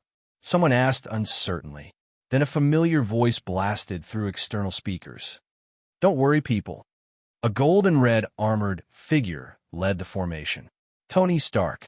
Behind him flew hundreds of Iron Man armors. Even Drex looked slightly surprised. Tony had actually mass-produced this many suits? The Armored Legion immediately opened fire on the Deep Sea Clan, supporting the military's War Machine and Ironmonger units. Still, Drex quickly noticed something important. These were generic mass-production suits, not specialized custom variants like the ones Tony would eventually create in the future. And soon enough, their weakness became obvious. Insufficient firepower. The Iron Legion could damage the deep-sea creatures, but not decisively. The entrance looked spectacular. Functionally, though, not much better than fireworks. Tony realized the problem almost immediately himself. He'd shown up expecting to save a day. Instead, these monsters turned out to be absurdly durable. Gradually, everyone's attention drifted back toward Drex. Because while the rest struggled desperately, Drex maintained the same terrifying pace. One slash, one dead deep-sea warrior. Occasionally, one punch. One exploded deep-sea warrior. Methodical, effortless, and infinitely more efficient than everyone else combined. Chapter 119. Compared to Drex Valen's efficiency, everyone else suddenly felt painfully useless. So Drex decided it was time to show off a little more. Nanomachines flowed across his arm and gathered in his hand, rapidly forming a weapon. The gun looked aggressively futuristic, sleek, angular, and unmistakably high-tech. Tony Stark watched the transformation closely, deep in thought. Fusion melter. The weapon fired compressed spheres of thermal energy roughly the size of basketballs. Upon impact, the spheres released temperatures reaching several thousand degrees or higher, enough to melt or outright vaporize almost any target. A deep-sea creature lunged toward Drex. He calmly pulled the trigger. A blazing energy sphere erupted from the muzzle and slammed directly into the monster. Flash! The deep-sea warrior vanished. Not burned, not blasted apart. Gone. Johnny Storm's eyes widened. What the hell? Even several deep-sea creatures standing nearby ended up with scorched scales from the residual heat alone. Reed Richards adjusted his posture slightly, entering the same dangerous, thinking scientist mode Tony Stark had fallen into moments earlier. An energy weapon generating ultra-high temperatures in an instant. Elsewhere, Nick Fury stared at the combat footage with widening eyes. That weapon looked familiar. Far too familiar. One shot. Total disintegration. Just like Hydra's energy weapons during World War II. Of course, Fury wasn't about to suspect Drex Valen of secretly being Hydra. Captain America supposedly destroyed Hydra decades ago. But without the Tesseract, Drex had still developed something terrifyingly similar. And possibly even stronger. as Fury watched the endless stream of monsters overwhelming conventional forces while superheroes remained dangerously understaffed. A bold idea quietly began forming in his mind. Drex, meanwhile, wasn't thinking about any of that. Technological power. Because unlike personal strength, technology could be mass-produced, replicated, industrialized. Who knew how many fusion melters Drex could manufacture? Against advanced energy weapons, conventional ballistic firearms suddenly looked prehistoric. The fusion melter itself was powered by a magnetic confinement fusion reactor capable of sustaining continuous high-temperature plasma rounds. Tony Stark's chest-mounted arc reactor, by comparison, could probably fire the weapon 5 times before draining completely. Truthfully, the Deep Sea Clan only appeared this dangerous because the battle was happening inside New York City. The military couldn't fully unleash heavy weapons in an urban environment. Otherwise, a single large-scale artillery bombardment would have flattened the invasion. Naval guns from offshore fleets could have saturated the coastline. Even if the deep-sea creatures resisted bullets, enough artillery shells would eventually bury them through sheer volume alone. And that didn't even include missiles, fuel-air explosives, infrasonic weapons, and other truly destructive military hardware. Drex understood that perfectly. He had intentionally chosen the battlefield. Urban warfare created the illusion that America's military was weaker than superheroes and private technology companies. Public perception mattered more than reality. After today, military credibility would plummet while faith in superheroes and Drex Valen skyrocketed. Brand management. That was all this really was. At least for now. Maybe once he eventually left Earth and expanded into the cosmos, he'd stop caring about public relations. Still, if this fight had happened somewhere less important than New York's wealthy districts, the military probably would have started carpet bombing the area hours ago. Once Drex entered the battlefield personally, the war dragged on for another 3 hours before finally ending. No more deep-sea creatures emerged from the coastline. The military breathed a collective sigh of relief. The battle had cost them enormous losses. And somehow, despite fighting nonstop, public trust in them had still dropped even further. But there wasn't really anyone to blame. This had been a sudden crisis. And in situations like this, they genuinely couldn't compete with superheroes, especially Drex Valen. From the public's perspective, he had practically turned the tide single-handedly and saved the city. Naturally, military leadership became extremely interested in his energy weapon. That gun's destructive power was impossible to ignore. Unfortunately, Drex's carefully cultivated public image worked against him here. He was too influential, too admired, and too publicly valuable for the military to openly pressure. The military couldn't act, but Nick Fury could. Later that day, Drex returned to his office and immediately saw Natasha Romanoff standing beside his desk. First official meeting, Mr. The Office chair slowly rotated around. Nick Fury sat behind the desk with both hands clasped before his face, radiating maximum intimidating spy director energy. Drex looked at him for 2 seconds. Then he pressed a button. Security. Nick Fury froze. Seconds later, several heavily built security guards stormed into the room wearing Blade Technologies uniforms. Zoanoids. Natasha moved instantly. She attempted to neutralize the guards before they could escalate things, hoping to force a proper conversation between Fury and Drex. It went poorly, extremely poorly. The Zoanoid guards were enhanced far beyond Natasha's physical capabilities. One of them caught her almost immediately and slammed her to the floor before she could properly react. Natasha blinked in confusion. What has happened? Where the hell am I? Hydra headquarters? Leviathan? Since when were corporate security guards built like classified Soviet bioweapons? He folded his hands behind his back. Then he glanced toward Fury. Wait. Fury started quickly. Mr. Valen, we're not. The Zoanoids immediately interpreted the interruption as resistance. They grabbed Fury before he could finish speaking and slammed him face-first onto the floor beside Natasha. D'Agent, pinned like a drunk bar fighter. Then both intruders were dragged out of the office together. Once they were gone, Drex calmly contacted Ord. He glanced around the room with visible disgust. Furniture, too. Replace the walls while they're at it. He didn't need to hear Fury's pitch anyway. The man's thoughts were practically screaming. So he already wants the Avengers initiative in 2002. Drex stood before the floor-to-ceiling windows overlooking New York City. Interesting. Had Drex's own actions accelerated Fury's timeline? Then he shook his head slightly. Trying to steal his future team? Delusional. Meanwhile, outside the building, Fury's face had gone dark with frustration. He rubbed his shoulder while glaring toward the tower behind them. Natasha frowned thoughtfully. Her expression turned serious. She exhaled slowly. Chapter 1:2120.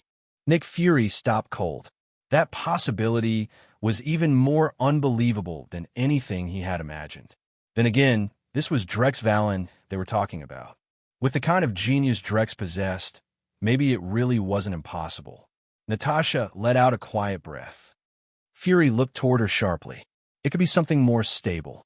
A faint sense of exhaustion crept into Natasha's voice. Great. So, she was obsolete now? An outdated model. Fury's loan, I sharpened immediately. More stable. More powerful. He knew the flaws of the original super soldier serum all too well. Good people became better. Bad people became worse. And beyond that, the success rate was abysmal. Even after obtaining fragments of the original data and samples, the United States had burned hundreds of billions of dollars over the decades without producing a truly stable result. General Ross's serum enhancement program had already been considered America's most successful incomplete replica so far, and even that carried terrible risks. She paused briefly. Then her thoughts drifted somewhere dramatically less strategic. Her shopping debt. The stuff she had bought from Blade Technologies was expensive enough already. Deep Ishik. Fury returned to the helicarrier deep in thought. He hadn't even managed to sit down before Coulson delivered a bombshell. Fury's hand froze halfway toward a donut. Coulson's expression turned strange. Silence. Fury stared at him. Then Coulson delivered the killing blow. Nick Fury was stunned. Honestly, Fury had always assumed this kind of flashy, attention-hungry move was something only Tony Stark would pull. Instead, Drex had beaten Tony to it. And right on cue, Tony Stark immediately held a press conference announcing himself as the first official member of the Superhero Association. Within hours, the entire country exploded. The Superhero Association became the hottest topic in America overnight. Mutants. Anunsomans. Tech-based vigilantes. People transformed through accidents or experiments. Countless individuals suddenly felt seen. Nick Fury developed a migraine almost instantly. Tony Stark causing trouble was already bad enough. But Tony plus Drex? That wasn't two rich men anymore. That was an economic superpower.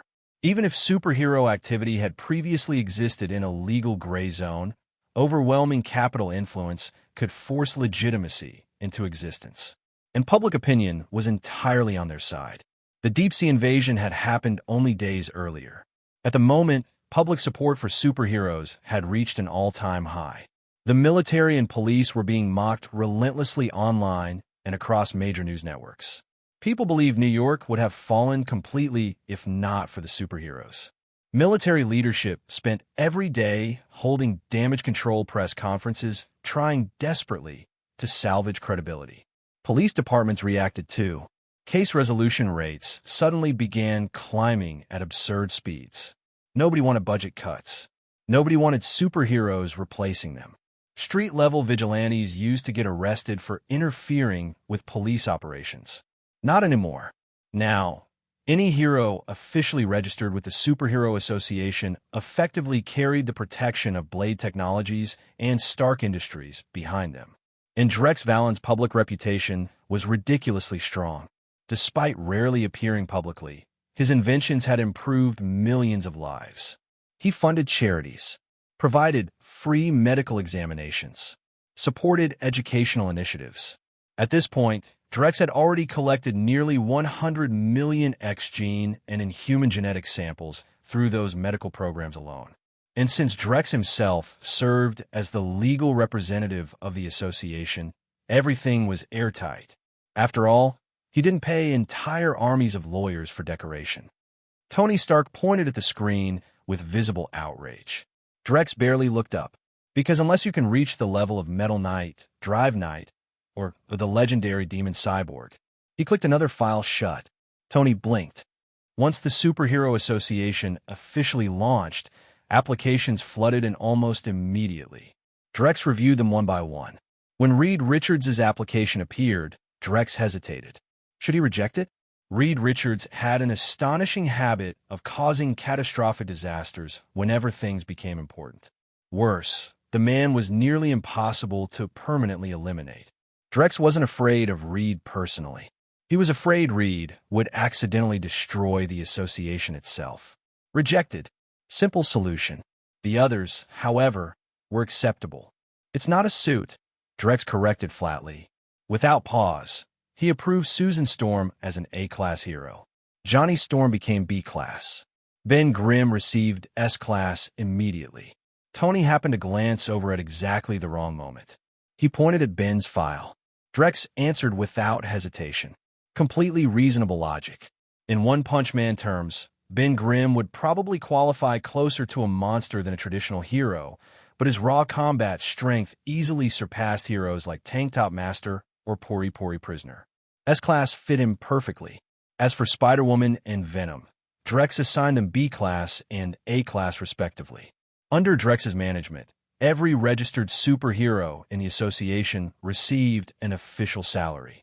Sure, some people argued that paying heroes somehow cheapened the spirit of heroism. Drex disagreed completely. People liked money. Eventually, they'd all realize that too. Finally, there was the association headquarters itself. Drex deliberately chose Manhattan, New York, right where the Chitauri invasion would eventually arrive. By then, the Superhero Association should be strong enough to crush the Chitauri outright. 1 month later, a massive skyscraper appeared in Manhattan. The building was impossible to miss. Because the words Superhero Association were displayed across the exterior in gigantic lettering so arrogant, it practically radiated ego into the skyline itself. Read up to 100 chapters ahead and access exclusive novels by joining my Patreon. Chapter 121. The Superhero Association system was, at its core, a network of support services Drex Valen had created for superheroes. The first part was the ranking structure. The Superhero Association operated in a way similar to the Hero Association. From One Punch Man heroes within the organization would be classified into different tiers: S-Class, A-Class, B-Class, C-Class, D-Class, E-Class, and finally the lowest rank, F-Class.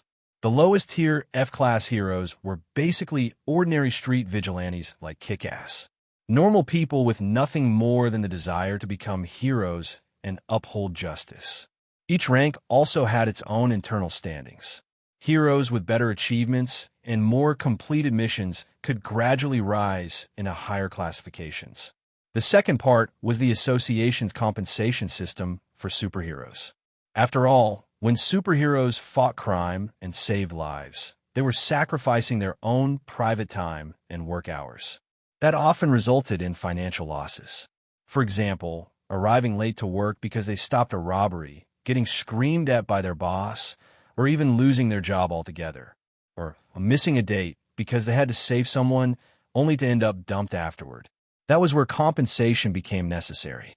Of course, the compensation wasn't something vulgar like direct cash payments.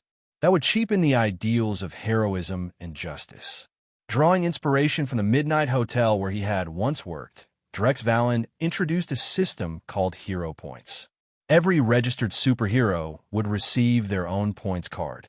After carrying out acts of justice, they would earn varying amounts of points depending on their actions. The uses for these points were extensive. One option was exchanging them for money. Drex Valen himself wasn't lacking in wealth. On top of that, he owned a private bank. Thanks to the war machines acting as security, its safety standards far exceeded those of ordinary banks. As a result, numerous wealthy individuals and corporations had entrusted their money to his institution. Without anyone really noticing when it happened, Blade Bank had already grown into a multinational banking giant. That was why he could support an impractical system like converting hero points into real-world currency. Even if it operated at a loss, Drex Valen did not particularly care. He had never expected the Superhero Association to make money in the first place. If it could simply sustain itself financially, he would already consider that a success. Besides, while the association looked like a bottomless money pit on the surface, the flood of investors and tycoons trying to pour money into it after Drex Valen's public announcement proved that people recognized its enormous potential. Still, he rejected every single offer. He wanted the Superhero Association to remain independent, rather than becoming something like the Hero Association in One Punch Man, reduced to acting as bodyguards for the rich or tools for the powerful. To avoid giving critics any leverage whatsoever, Drex Valen even refused voluntary donations from fans. In any case, those donations would never amount to much. Aside from being exchanged for money, hero points could also be used to obtain weapons, equipment, supplies, and other resources provided by Drex Valen, much like how the Midnight Hotel Skull coins could be exchanged for a wide variety of services. And that wasn't all. Hero points could also be used to have the Superhero Association design and manufacture personalized superhero costumes. Most superheroes were either broke or had catastrophically questionable fashion sense. Drex Valen absolutely refused to let them distort the public image of superheroes. Certain idiots in bright red coats deserved direct criticism here. Because of that, hiring a professional design team to create superhero outfits became extremely necessary. Naturally, he had no intention of hiring the sort of fashion designers who treated runway shows like abstract psychological warfare. Drex Valen considered that kind of art an assault on human aesthetics. At the same time, he also planned to establish a private medical team inside the Superhero Association headquarters, currently under construction. Superheroes inevitably got injured. When they did, most of them handled their wounds themselves rather than going to hospitals, terrified that their identities might be exposed. That made a professional medical team incredibly important. With proper treatment facilities, injured heroes could receive safe and comprehensive medical care. And incidentally, Drex Valen could also obtain their genetic data. Naturally, all treatment would be completely free. Anyone who joined the Superhero Association and passed the screening process would also receive a full physical examination. Any hidden health problems discovered during the checkup would be treated entirely at Drex Valen's expense. Finally, there was the psychological support team. Superheroes endured immense psychological pressure. That pressure came from living double lives and maintaining dual identities. On one side, they had to uphold the role of a crime-fighting symbol of justice. On the other, they still had to preserve a normal, everyday life. The mental burden was enormous. That was why cases of psychological collapse or moral corruption among superheroes happened so frequently. Drex Valen understood this kind of pressure perfectly well. The reason he personally did not fear exposing his identity was partly because the power he displayed publicly represented only the visible tip of the iceberg, and partly because he possessed the ability to flip the entire table over whenever he wanted. Tony Stark looked utterly unconvinced by the idea of establishing a psychological counseling team. "You wouldn't," Drex Valen replied calmly. "You've never hidden your identity. But future superheroes definitely will. And that secrecy will inevitably create misunderstandings between them and the people they care about. The worst part is that they won't even be able to explain themselves." Drex Valen shook his head. And when that pressure finally exceeds what a person can endure, it all explodes at once. Not to mention that even Tony Stark himself eventually developed psychological problems in the original timeline. After carrying the nuclear missile through the wormhole and detonating it against the Chitauri during the events of the Avengers, he developed severe anxiety issues. There had been positive outcomes from that anxiety. It drove him to create the Iron Legion, those hundreds of specialized Iron Man suits that were undeniably impressive. But the downside was equally obvious. His mental state became unstable. He grew constantly restless and paranoid, to the point that he needed an Iron Man suit standing guard while he slept. That strain also damaged his relationship with Pepper Potts. Drex Valen refused without hesitation. He intended to maintain absolute authority within the Superhero Association. There was no chance he would hand any part of that control to Tony Stark. Tony shrugged. He could understand Drex Valen's reasoning. Drex Valen asked curiously. After all, hadn't he already taken advantage of Stark Industries' collapse to poach their entire weapons division? Chapter 122. Never underestimate an old military-industrial corporation. Tony Stark spoke with a grin. The new Stark Industries had shifted its focus toward light industry and energy products, but that did not mean it had lost the ability to manufacture military equipment. Mr. Susan spoke up directly. Reed Richards, Mr. Fantastic himself, had been rejected from joining the Superhero Association. That decision had left the other members of the Fantastic Four deeply confused. Because of it, Susan had effectively become the representative of their small team during these discussions. Drex Valen turned toward her. Susan began diplomatically. But if things continue this way, the association will inevitably become bloated and corrupt over time. The concerns Susan raised immediately resonated with everyone present. Or, rather, they had already seen too many organizations fall into exactly that pattern. They had joined the Superhero Association because Drex Valen had stepped forward and called for it. They wanted to uphold justice, not become the very kind of people they once despised. I know, Drex Valen nodded before continuing, there's no such thing as a perfect system. So what we need is a structure that's as complete as possible. More importantly, we need a truly selfless leader. Someone who oversees every aspect of the association and prevents internal power struggles driven by greed or ambition. A sword of Damocles hanging overhead. Not a bad idea, Tony Stark said thoughtfully. Drex Valen remained calm. I already possess wealth, fame, and power. He paused briefly. Inwardly, Drex Valen was already considering digging Captain America out of the ice sooner or later. A man like Steve Rogers would fit the role of overseer perfectly. No one present could really argue against Drex Valen's reasoning. Tony Stark clicked his tongue in mild annoyance, but there was little he could do. The Superhero Association belonged to Drex Valen, and public support for it was already massive. Even if Tony went off and created some kind of hero alliance of his own, there was no chance it could compete. Ord walked over and quietly informed him.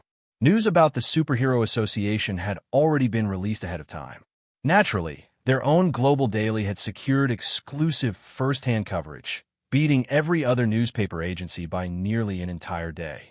Now that the Superhero Association headquarters had finally been completed, it was time for the official media announcement.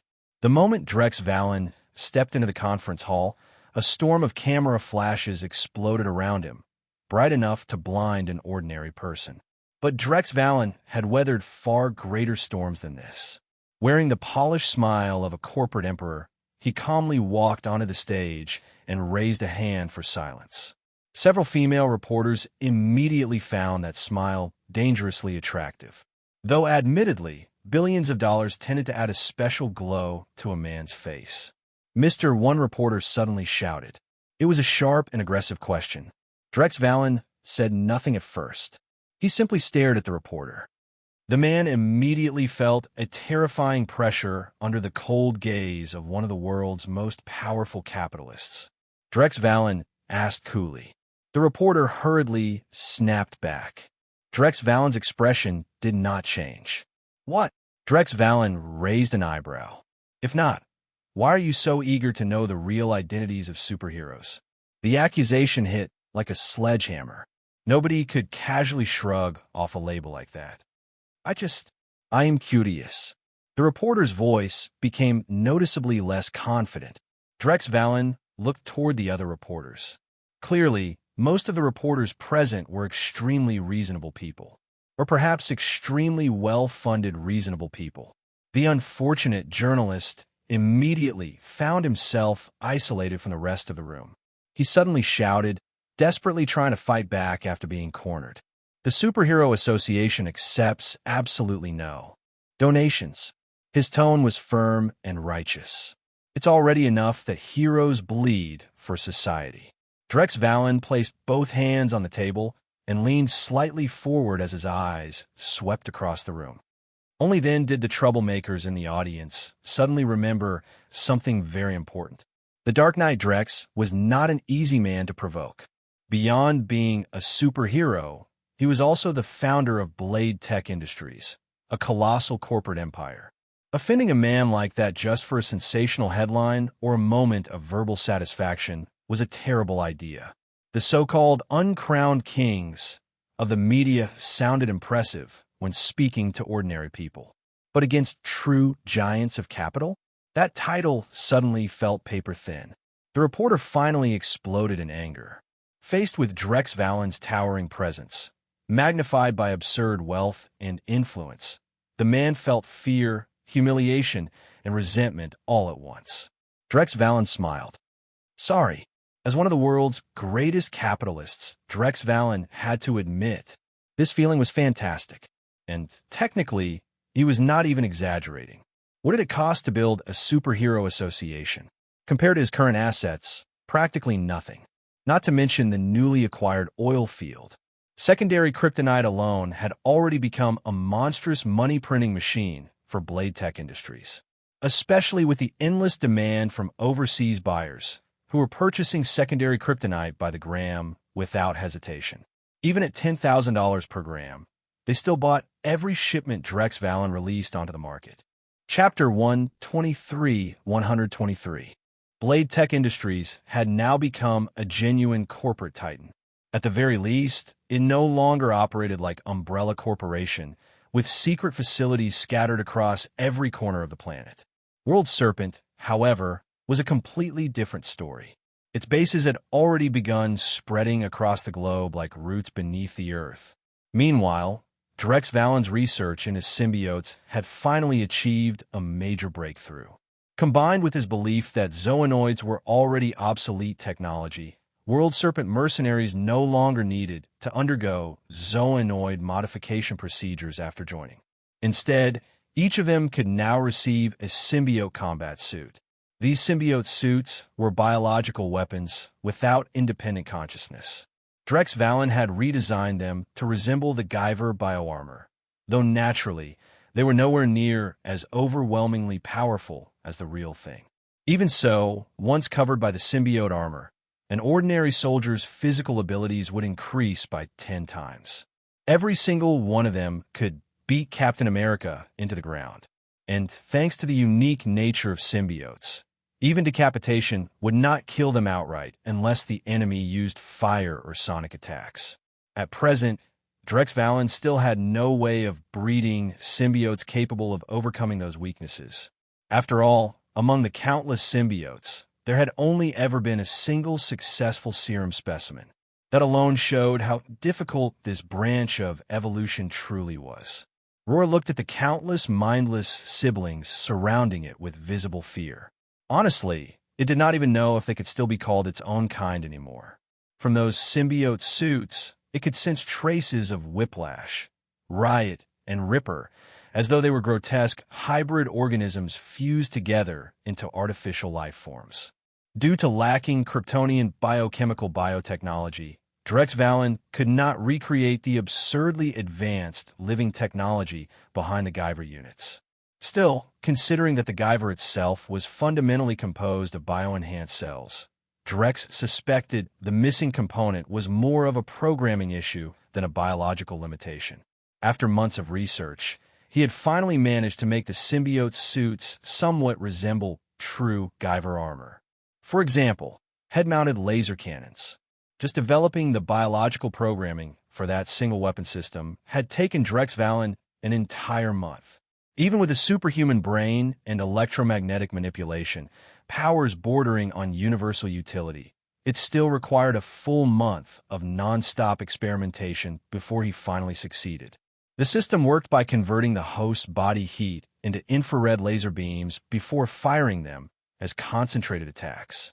As for more advanced weapon systems like chest particle cannons, high-frequency blades, gravity cannons, or vibration spheres, None of those existed yet. The Guyver units themselves were already black box technology beyond absurdity. Drex Valen had done everything realistically possible. During this same month, the Superhero Association officially partnered with Blade Tech Industries' Spiderweb platform. Combined with the speech Drex Valen had delivered during the press conference a month earlier, countless people who had previously hesitated finally stepped forward and applied to join the Superhero Association. Drex Valen himself had not been idle either. Every now and then, he would deliberately create weak wolf-level and tiger-level monsters to attack various regions across the United States. After all, he could not keep farming New York forever. Meanwhile, the Superhero Association launched its own official website through Spiderweb. The site displayed superhero rankings, completed missions, and incident reports. The move caused Spiderweb's user traffic to skyrocket overnight. Combat footage was uploaded as well. Partly, this allowed the public to understand how difficult it truly was for superheroes to fight crime and protect civilians. At the same time, it also served as a monitoring system to prevent heroes from falsifying achievements, abusing civilians, or claiming fake victories. In this regard, the Black Queen personally authorized the use of certain satellite resources from Blade Tech Industries for large-scale surveillance support. Fans absolutely loved it.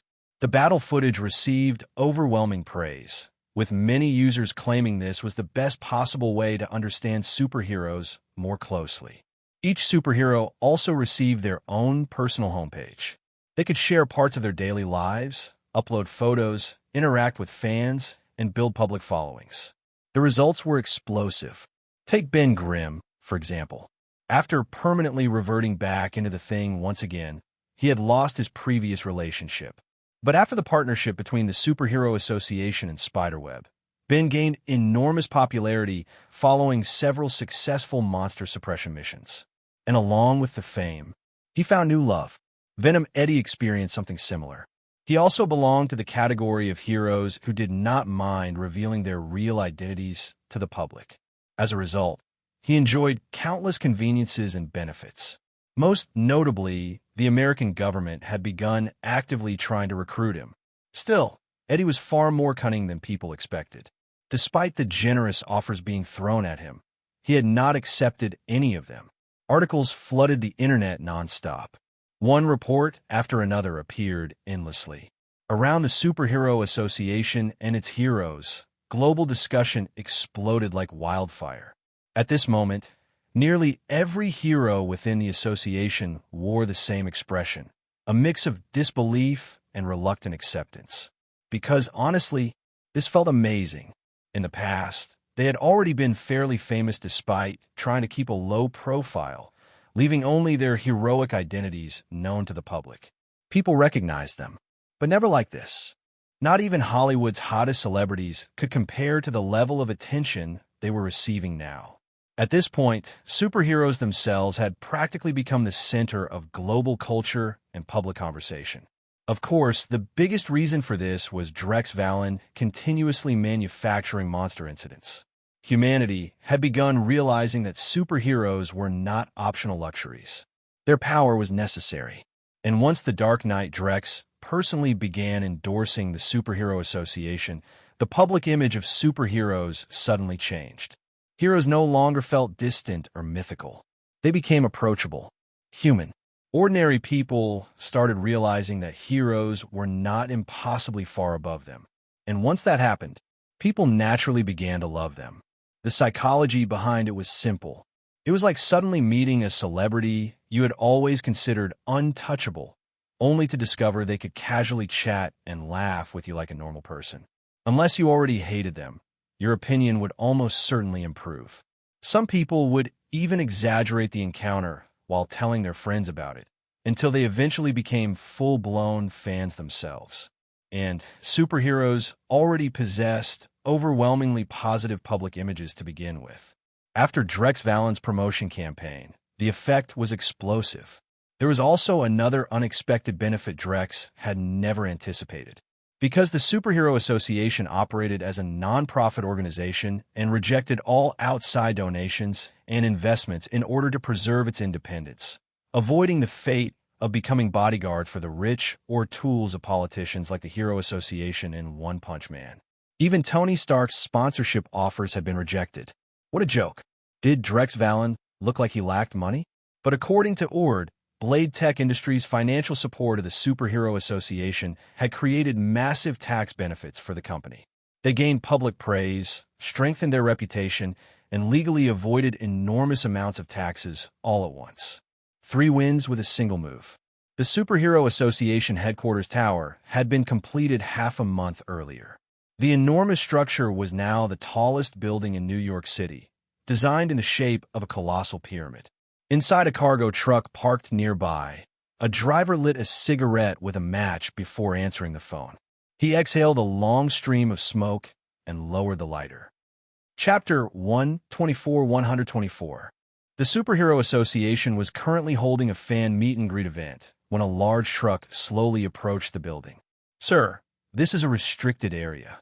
The association's security personnel immediately stepped forward to stop the vehicle from getting any closer. Every guard present was equipped with war machine armor, which naturally made them far bolder than ordinary security guards. These were Blade Tech Industries' war machines, superior even to the military's versions.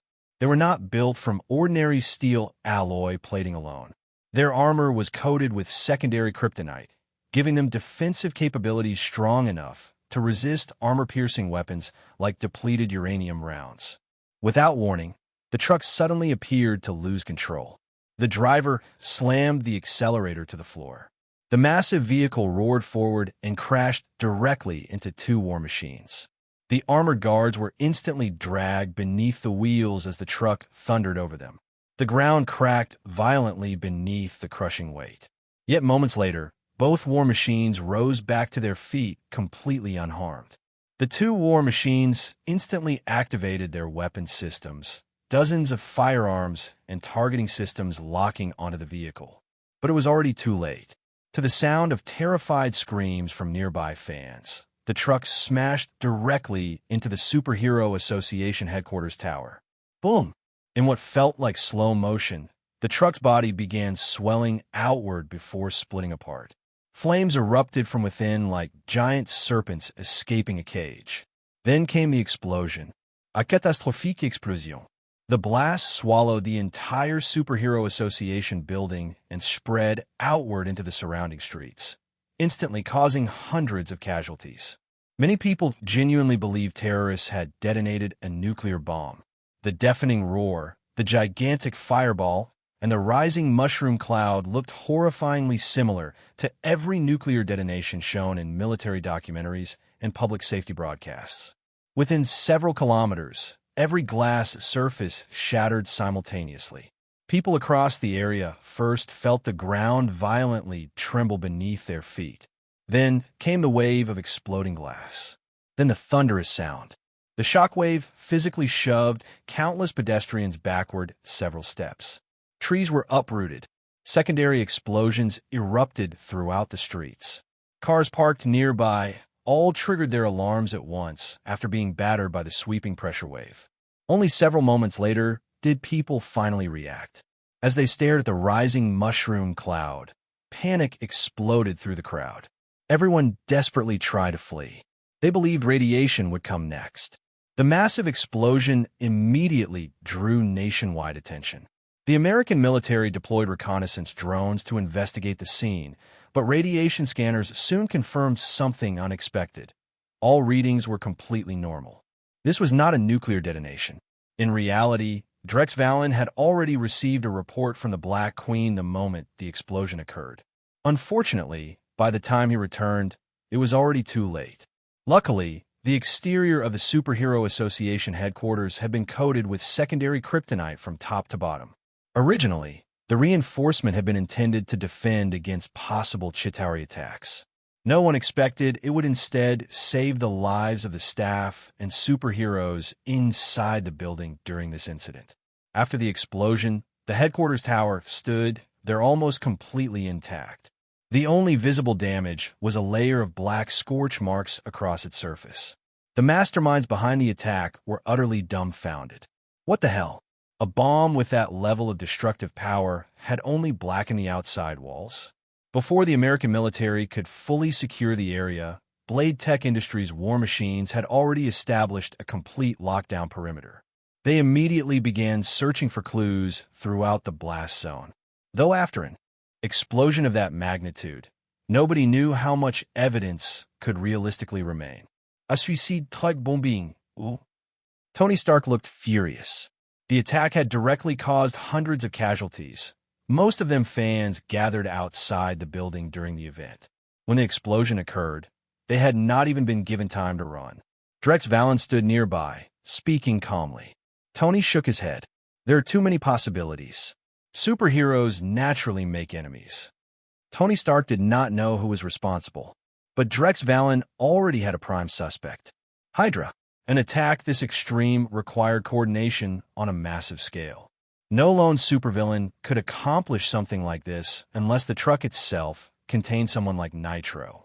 But Nitro was a mutant, and in this world, mutants with naturally awakened X genes did not yet exist.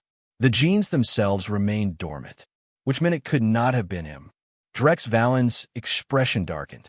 Thanks to the symbiote combat suits, World Serpent had recently absorbed huge numbers of mercenaries. At this point, their American branch alone already had over 10,000 members. More than 1,000 of them were zoonoids originally created by Dr. Connors during the organization's early stages.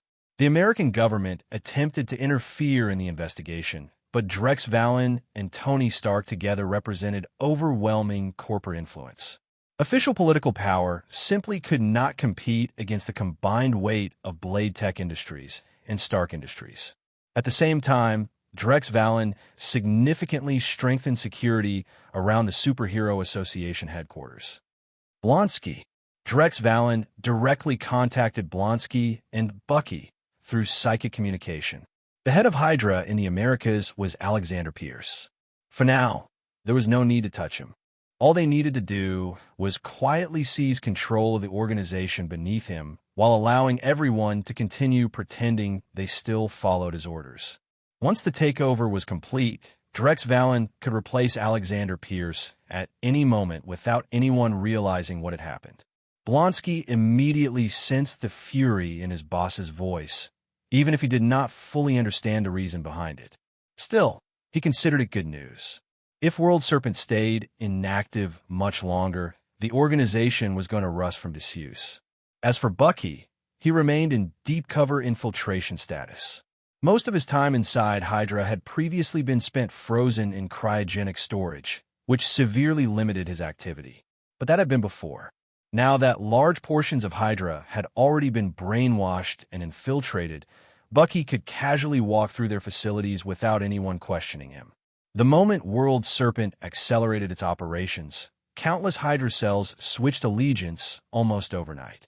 In truth, World Serpent had already identified many Hydra bases long ago. They had simply advanced cautiously because Drex Valen originally wanted a slow and steady infiltration. But now that he had ordered them to increase the pace, Hydra's collapse became absurdly fast. Most importantly, Hydra itself never even realized it was being consumed from within. Not long afterward, Drex Valen learned the identity of the person behind the bombing. The order had come from the commander of Hydra's Boston branch. As for why it came from Boston rather than San Francisco or Chicago, most likely because those branches had already fallen under World Serpent's control. The commander also confessed that he had received direct orders from one of Hydra's heads. Even so, Drex Valen still filled the man's body with molten steel alloy, turned him into a human metal pillar, and dumped him into the Pacific off the western coast. Chapter 125. After the Superhero Association was established, Drex Valen immediately instructed the Black Queen to begin searching for Bruce Banner's whereabouts. No matter how you looked at it, Bruce Banner represented an extremely powerful combat asset. Thanks to Drex Valen's knowledge from his previous life, the search area for Bruce Banner had already been drastically narrowed down. Otherwise, trying to find a single person in a world this large would have been incredibly difficult. Although Bruce Banner knew that Ross was no longer actively hunting him, he still chose to disappear from public view in order to avoid other organizations seeking the Hulk's power for their own purposes. He abandoned cell phones and all electronic communication devices, living under false identities while continuing his research into curing himself of the Hulk. At the same time, he had established contact with someone calling himself Mr. The man's knowledge deeply impressed Banner, and the ideas he proposed regarding the Hulk came from angles Bruce himself had never considered before. However, Mr. Blue requested a sample of Bruce's blood. After hesitating for a long time, Bruce Banner ultimately mailed him a blood sample. One evening, Bruce returned home from work only to discover an unexpected visitor sitting inside his modest apartment. Drex Valen sat there calmly in a perfectly tailored black suit. Even though the two had technically never met before, at least not in Bruce's remaining memories after the Ancient One's interference, Bruce still recognized him immediately. After all, Drex Valen was impossibly famous, not only because of his appearance, but also because of his scientific achievements. As a fellow scientist, there was no way Bruce Banner would not know who he was. Bruce was visibly shocked. He had already accepted that he was a monster. Yet Drex Valen still dared to approach him directly? "Please relax, Dr. Banner." Drex Valen calmly produced a file and handed it over. Bruce hesitated briefly before accepting it. When he opened the folder, he discovered what looked like an evaluation report. The Hulk Bruce Banner classification: S-Class Hero Strengths, incredible physical power, near invulnerable durability. Weaknesses: unstable and difficult to control. Evaluation: recommended for recruitment. Bruce Banner had cut himself off from communication devices and rarely even read newspapers anymore, so he still knew nothing about the Superhero Association. Drex Valen could not be bothered explaining everything from scratch. Instead, he simply showed Bruce various videos, including footage uploaded to Spiderweb by superheroes who had already joined the association. Bruce stared at the screen in disbelief. As he scrolled through the content, his expression became increasingly stunned. This was still the year 2002. Smartphones had not yet become a normal part of society, yet the device Drex Valen casually handed him had already become a worldwide sensation. Although Bruce had never used one before, a genius of his caliber only needed a few moments to understand the operating system. The smartphone itself was shocking enough, but the existence of the Superhero Association was even more unbelievable. So, Bruce slowly looked up from the screen. He sounded completely incredulous. "It can't be controlled. It doesn't listen to reason." Bruce became increasingly emotional as he spoke, his voice bordering on hysteria. "No, Dr. Banner," Drex Valen said calmly, shaking his head. Of course, even a child like Hulk was extremely dangerous. He had no true understanding of morality or restraint. But Drex Valen knew, from future events on Sakaar, that Hulk was fully capable of developing independent thought, emotions, and personal values. Bruce Banner honestly could not tell whether Drex Valen had gone insane or whether he himself was losing his mind. "Don't think of him as a monster," Dr. Drex Valen spoke seriously. Bruce looked at him as though he were completely unreasonable. Then again, as a fellow scientist, Bruce also understood exactly how dangerous that sort of curiosity could become. Bruce shook his head firmly. "Hulk is too dangerous. Turning him into a superhero would be absurd. The threats facing Earth are increasing more and more." Dr. Drex Valen smoothly shifted the conversation. He pulled up footage of the monsters he had created battling superheroes across the country. The scenes completely shattered Bruce Banner's understanding of reality yet again. "These monsters are becoming more numerous and more powerful," Drex Valen said. Bruce stared at the footage in shock. He watched one terrifying creature after another appear on screen, unable to hide his disbelief. Only after Bruce finished watching did Drex Valen speak again. So Dr. Bruce fell silent. The idea of Hulk saving people sounded utterly ridiculous to him. But using Hulk to fight monsters? That actually sounded strangely reasonable. Still, what if Hulk lost control? What if, instead of fighting the monsters, he simply joined them in destroying everything around him? Drex Valen did not pressure him further. He simply waited patiently for Bruce's answer. Bruce finally sighed heavily. Drex Valen smiled. Welcome to the Superhero Association, Doctor. Bruce merely nodded quietly. He had little else to say. Meanwhile, Drex Valen had already begun planning Hulk's official debut. The Hulk's first appearance absolutely had to shake the entire city. Only that kind of overwhelming spectacle could reduce the public's instinctive fear of giant monsters like Hulk. Bruce Banner had very few belongings to pack. Soon afterward, he boarded a plane with Drex Valen and returned to New York. The moment Bruce saw the Superhero Association headquarters tower in person, he was stunned once again. Videos simply could not capture the sheer scale of the structure. The building had already become one of New York City's defining landmarks. Tony Stark immediately walked over with a grin the moment he saw Bruce. Welcome aboard, Doctor. Bruce Banner had clearly achieved a much calmer state of mind compared to before. He barely reacted to Tony Stark's usual sharp-tongued nonsense. Drex Valen completely ignored Tony's reckless behavior as well. If Tony Stark could actually learn restraint, then he would not be Tony Stark anymore. At this point, the man was hopeless. Bruce asked curiously after being led into a room prepared for him. Drex Valen nodded. Read up to 100 chapters ahead and access exclusive novels by joining my Patreon. Chapter 126. To Drex Valen's surprise, the Ancient One never appeared during Bruce Banner's full medical examination. He had originally planned to ask her about Morgan if she showed up. After all, Morgan was the daughter of a dimensional demon god. For all he knew, she could end up becoming Marvel's version of Raven from DC. Did something happen to Kamar Taj? Drex thought about it briefly, but ultimately did not care too much.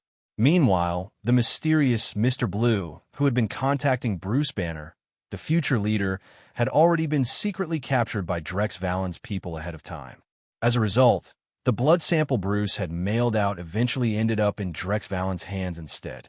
Blonsky stared at Bruce Banner with obvious excitement burning in his eyes. Drex Valen corrected him calmly.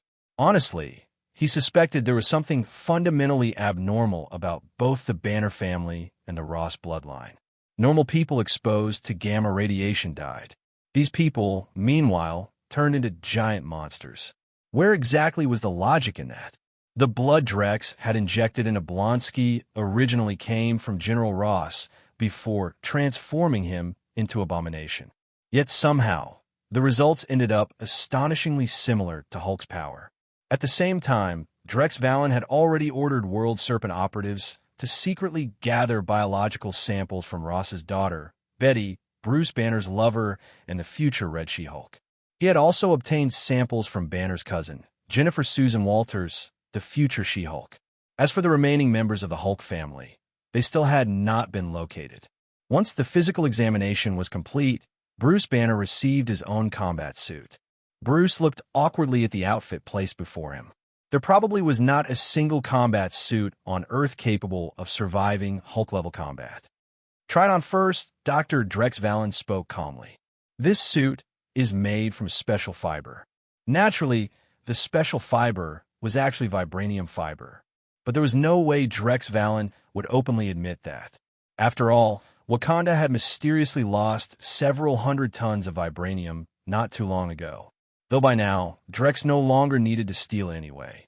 His mastery over atomic structures allowed him to recreate virtually any material he wanted, including vibranium.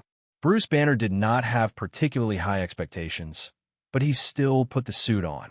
At worst, it would simply be another failed experiment. Just as Drex Valen obtained Hulk samples and prepared to return to his research, a strange figure appeared outside Blade Tech Industries. The man wore aristocratic noble clothing and carried a polished gentleman's cane. His hair was slicked back so perfectly that it rivaled Drex Valen's own Eisen-level hairstyle. The kind of hair so smooth and immaculate that a fly would probably slip off if it tried to land there. Only one word could describe it: silky. The middle-aged nobleman had originally been heading somewhere else entirely. But the moment he passed by Blade Tech Industries, he suddenly stopped walking. The man slowly turned his gaze toward the building. Then, without hesitation, he changed direction and walked inside. Neither the War Machine security guard stationed at the entrance nor the Black Queen surveillance systems reacted at all. It was as though nobody could even perceive his existence. The sound of his cane echoed steadily through the corridors of Blade Tech Industries. Top! Top! Top!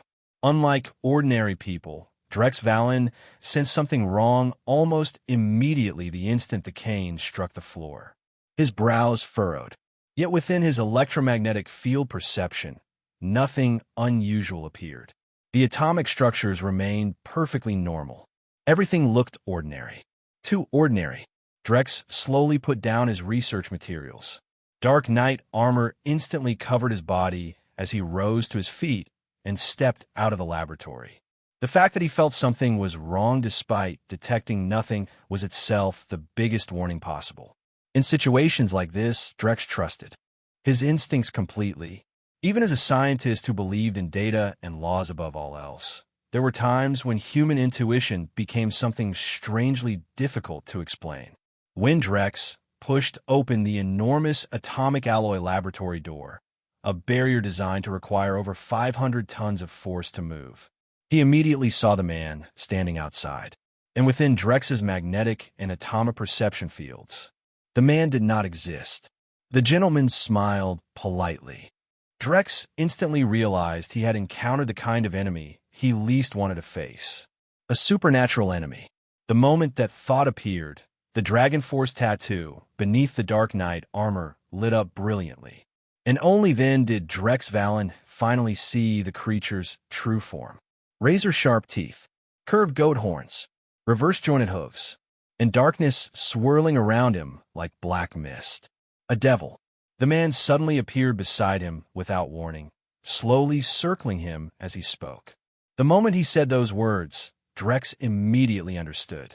It was because he and the Ancient One had spent 5 full days inside that hell dimension. The aura of that dimension must have lingered on him afterward. And now a devil had noticed. At the same time, Drex Valen quickly guessed the devil's identity.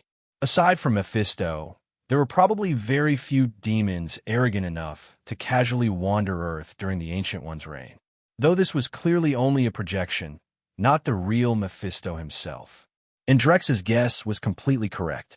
As one of the rulers of Hell Dimension fragments, Mephisto possessed an extremely sensitive awareness toward unfamiliar Hell Dimensions. The infernal aura clinging to Drex Valen was something Mephisto had never encountered before, which meant only one thing. Drex Valen had entered a brand new Hell Dimension fragment that Mephisto himself had never discovered. That kind of information was enough to drive countless devils and demons insane with greed, Mephisto included. Now that Drex understood exactly why the devil had come, he also understood there was no room for negotiation. Dragon force erupted instantly. A deep blue dragon coiled around Drex Valen's body with vivid, almost divine realism, making him appear like some godlike being descended from myth. Mephisto's pupils contracted violently. As a Hell Lord who had survived for countless years without being destroyed, Mephisto naturally recognized Dragon Force. And he also knew the terrifying legend behind it. Dragon Force had once shattered the Phoenix Force itself. Damn it! This projection had not been easy to send into Earth's dimension. Before Mephisto could even finish speaking, Drex Valen already moved. He threw a punch. Dragon Force wrapped around his fist and erupted outward like Sun Wukong's Dragon Fist technique brought to life. Mephisto's projection was struck head-on by the overwhelming power. In an instant, it was annihilated completely. Not even ashes remained. Drex Valen stared at the empty space where Mephisto had vanished, feeling slightly puzzled. Sure, it had only been a projection, but it should still have possessed at least some meaningful power, especially considering Drex himself had not held back at all. At the last possible moment, he forcibly restrained the attack's destructive spread. Otherwise, that single punch would have been enough to flatten all of New York City. No matter how he looked at it, though, Being targeted by an ancient devil like Mephisto was definitely going to become troublesome. Chapter 127. Not long after Mephisto's projection was obliterated by Drex Valen, the Ancient One appeared before him. Drex immediately questioned her. After all, she had never warned him that helping her would leave him carrying the aura of a hell dimension and attract the attention of Mephisto. And now, that ancient devil would most likely continue hounding him for information about that hell dimension fragment. Drex Valen was not particularly afraid of Mephisto himself. The devil could not directly descend onto Earth anyway. What Drex truly disliked was dealing with the schemes and manipulations of an ancient devil. The Ancient One openly apologized. However, you destroyed his projection. Of course, she added calmly. I know that doesn't erase the problem. So, Drex Valen. She was refreshingly direct. Drex stared deeply at her. Under the perception granted by Dragon Force, he could clearly see dark energy surging through the Ancient One's body. So that was it. Had she been too busy suppressing and absorbing the power of the dark dimension to bother interfering with his acquisition of Hulk's blood samples? Drex changed the subject. Morgan's talent is exceptional, the Ancient One replied. Morgan's magical talent was honestly astonishing. Most of Kamartaj's spells only needed to be taught once before she mastered them. Naturally, borrowing magical power still required paying a price. But the Ancient One had taught Morgan how to secretly draw power from her father's dimension instead, a method that basically amounted to magical tax evasion. Morgan learned the technique almost immediately. As a result, not only had her soul magic become dramatically stronger, but even the standard magic of Kamartaj had begun changing in strange ways whenever she used it. Unfortunately, that same talent had also drawn the attention of countless hell demons and devils. Recently, Kamartaj had been cutting down wave after wave of infernal invaders. Mephisto himself had taken advantage of the chaos to sneak onto Earth. Sadly for him, he was erased by Drex before he could accomplish anything meaningful. Mephisto cannot exert much power on Earth, the Ancient One continued. Drex shook his head. At the moment, Johnny Blaze was still nothing more than a stunt motorcyclist. But sooner or later, Mephisto would find him. And once that happened, things would become troublesome. The Ancient One nodded. Maybe, Drex admitted. The Ancient One fell silent. After that thoroughly unproductive conversation came to an end, she finally left behind what Drex actually needed. Several magical artifacts capable of protecting against Mephisto's corruption and temptation. Drex himself possessed Dragon Force, so he had no need for such protection. But the women around him definitely did. Just in case, Drex called them over one by one and distributed the artifacts under the excuse of giving gifts. Ord received one. Isdeath received another. And Wanda, whom Drex valued very highly, received one as well. Ord looked genuinely shocked that Drex Valen would actually prepare something resembling a romantic gift. Come to my place tonight, she said happily while accepting it. Although the artifact looked ancient and completely mismatched with her image as a modern career woman, Ord still treasured it immediately. In fact, she had already decided to wear the new Decisive Victory lingerie she had recently bought. Not tonight. Drex shook his head. Nothing in the world was allowed to interfere with his research into Hulk's blood tonight.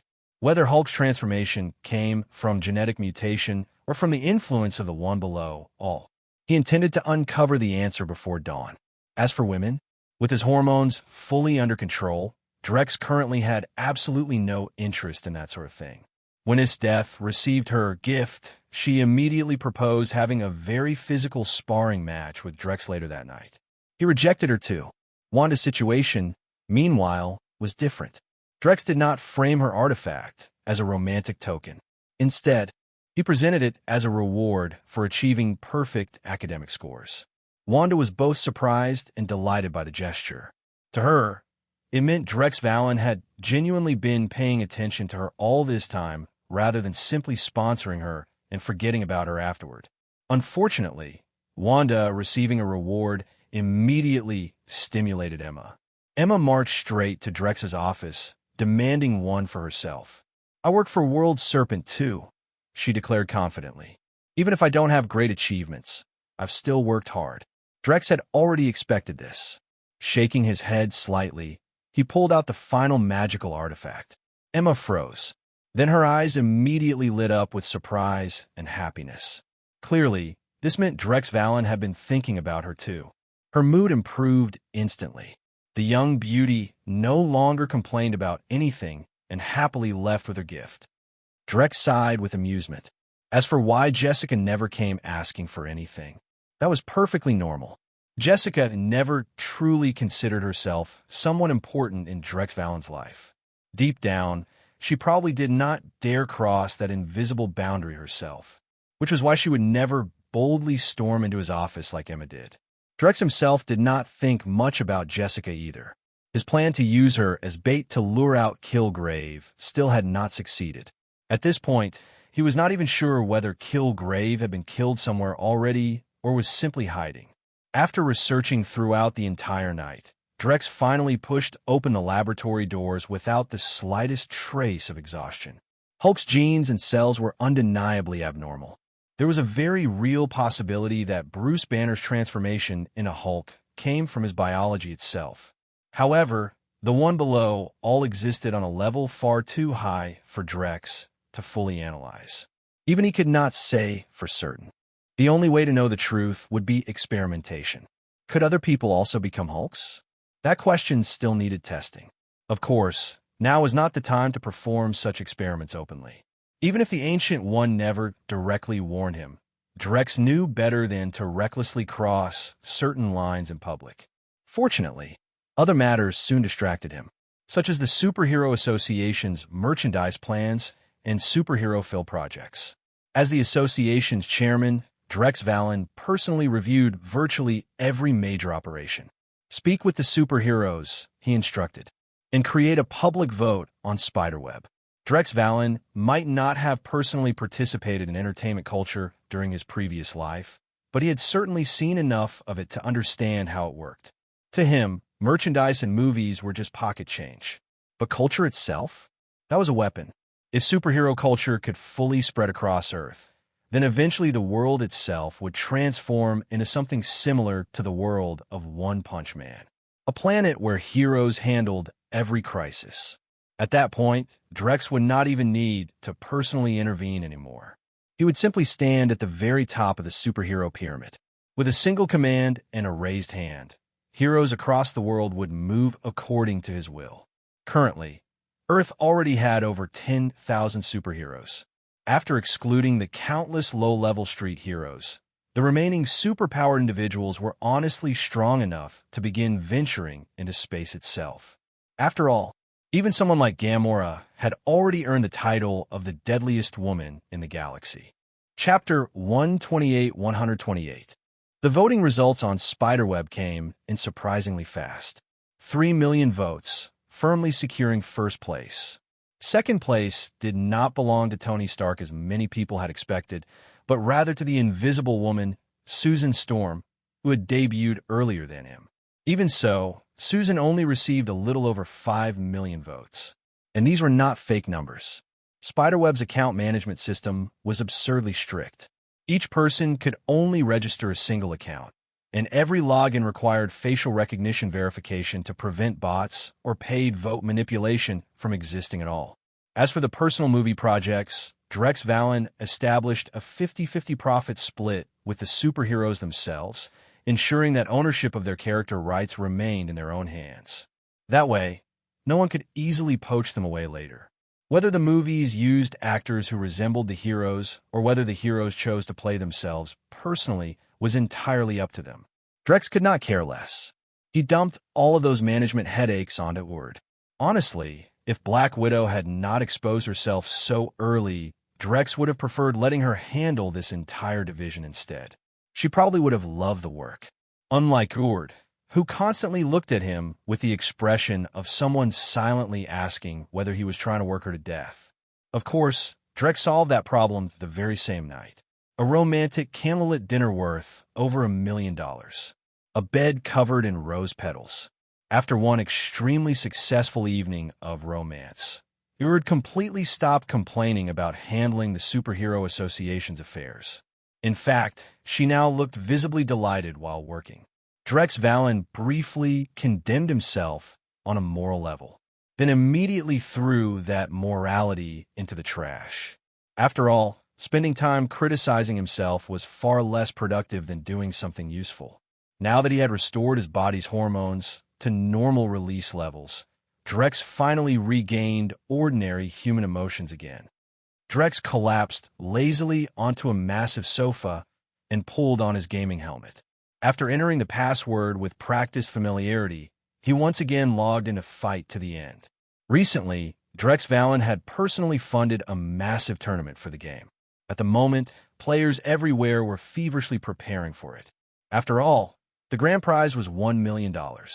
That amount of money naturally attracted countless highly skilled people who desperately needed cash.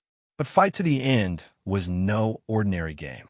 The gaming helmet technology developed by Drex Valen achieved a terrifying 99% realism simulation rate. Even professional soldiers and mercenaries often struggled to distinguish it from reality. This near-perfect combat simulation had already attracted large-scale military interest from the United States government, which wanted private server systems specifically for training soldiers. Drex had included virtually every firearm in existence within the game. Modern weapons, Cold War weapons, even firearms from World War II. The realism was absurdly high. Weapons could jam due to environmental conditions, overheat, malfunction, or experience mechanical failures exactly like their real-life counterparts. A massive number of fans who had been waiting endlessly for Drex Valen to log back and immediately flooded toward the live stream. And then, he matched into a game with Spider-Gwen. Gwen also wanted that $1 million prize money. Thanks to Spider-Man-level reflexes and neural reaction speed, she had already become known throughout Fight to the End as the Goddess of Death in less than 5 days. Most of that time had only been spent learning weapon reload techniques and firearm maintenance. Otherwise, she probably would have mastered the game even faster. Wait, the Goddess of Death! The fans instantly exploded with excitement after spotting the two famous usernames in the 100-player lobby. 90 kills in a single match. That basically meant most of the other 99 players never even had the chance to fight back. Even Drex Valen found that slightly ridiculous. Not because he could not achieve the same number of kills, but because players usually eliminated each other before one person could monopolize the entire match. Of course, this particular game was different.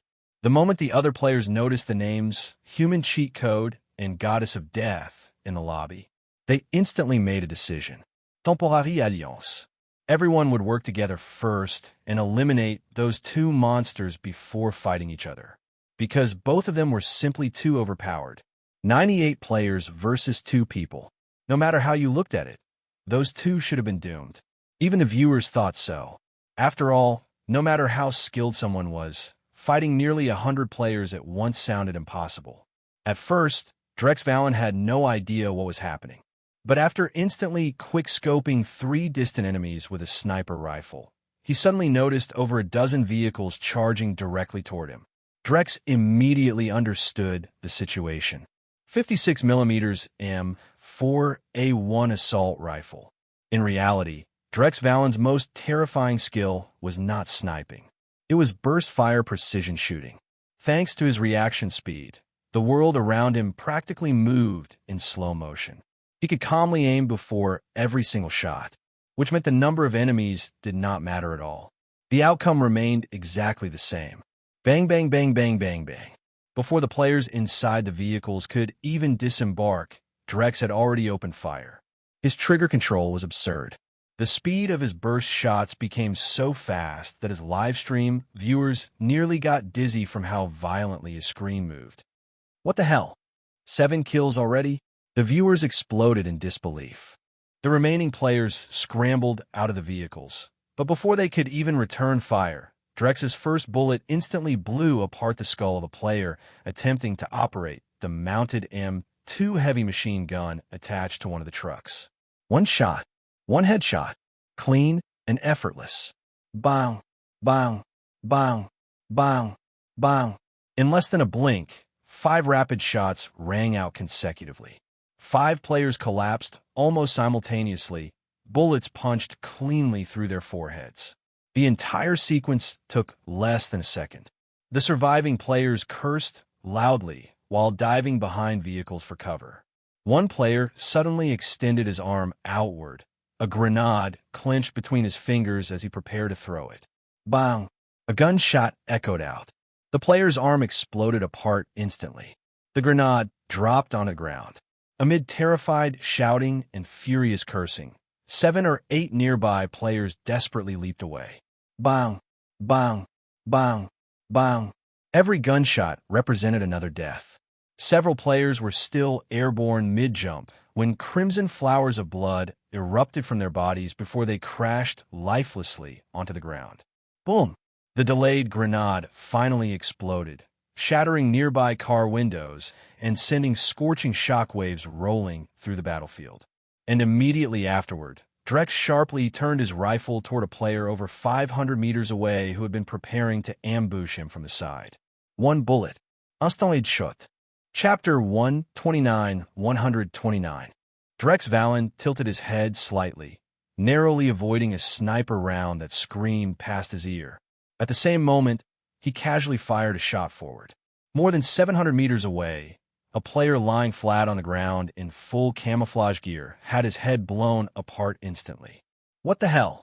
I'm a guy who just got killed. This makes no sense. I was wearing camouflage and lying prone with my sniper rifle ready. Bang! Another gunshot rang out. 2 players who had briefly peeked out to scan the area collapsed lifelessly, large bloody holes appearing in the middle of their foreheads. One bullet. Double kill.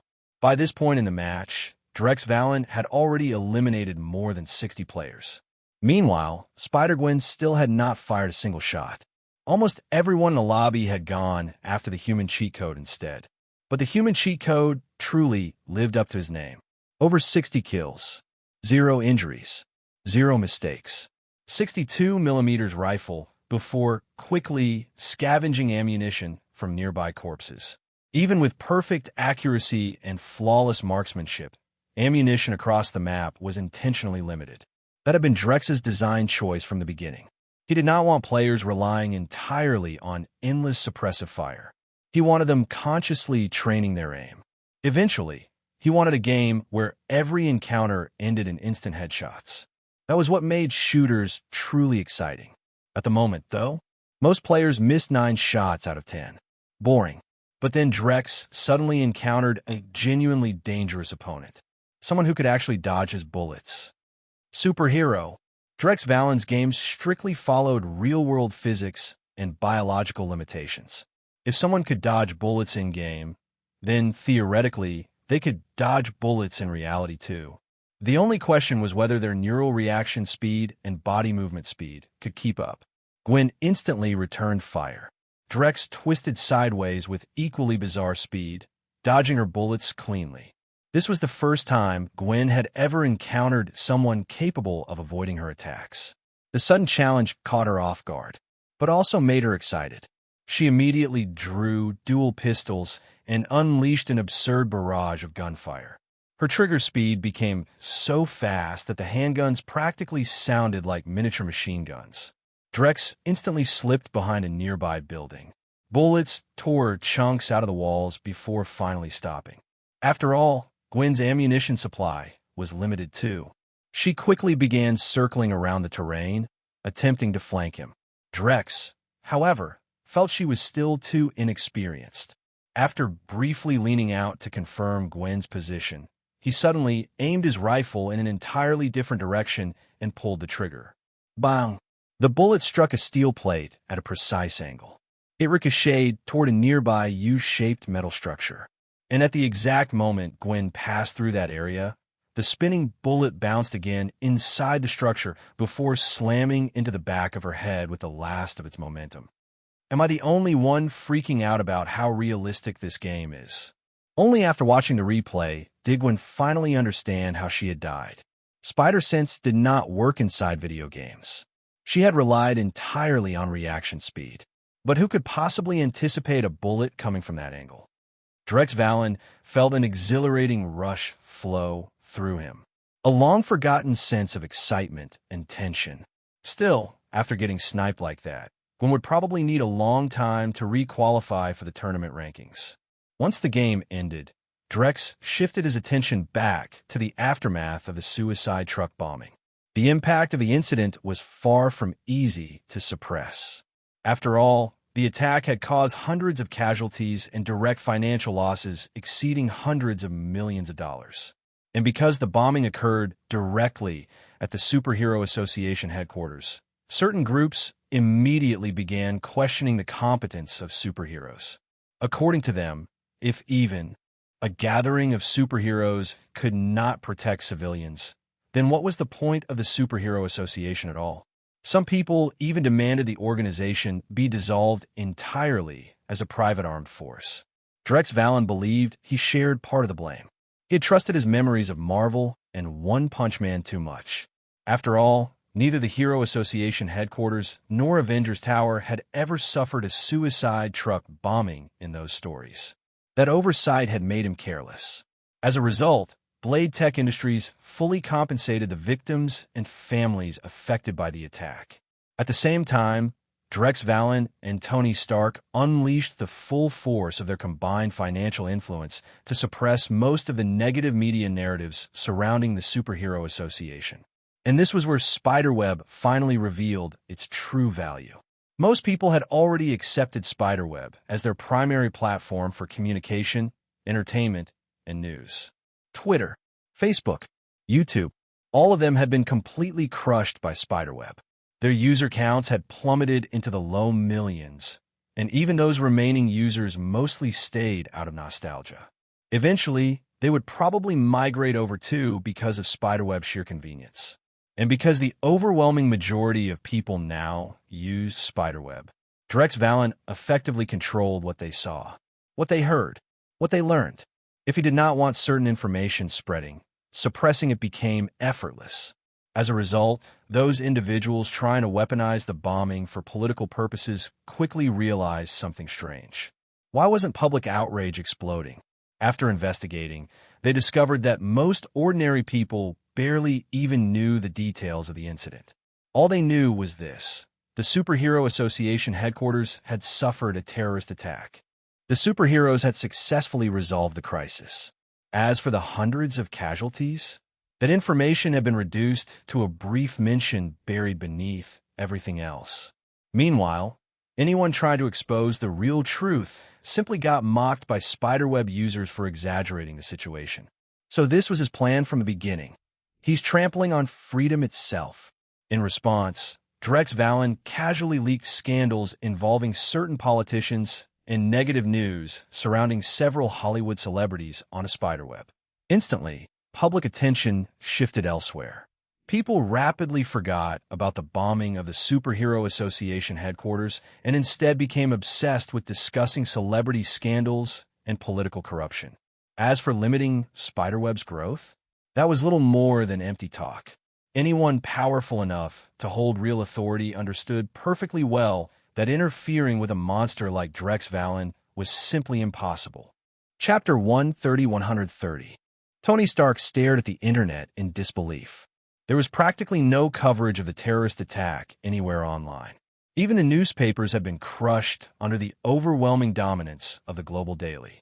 Quite a few smaller news companies had already gone bankrupt under the pressure. Only the Daily Bugle, the newspaper Peter Parker would one day work for, was still stubbornly hanging on. Tony had originally expected the public opinion war surrounding the bombing to drag on for weeks. He had even prepared himself for a prolonged battle.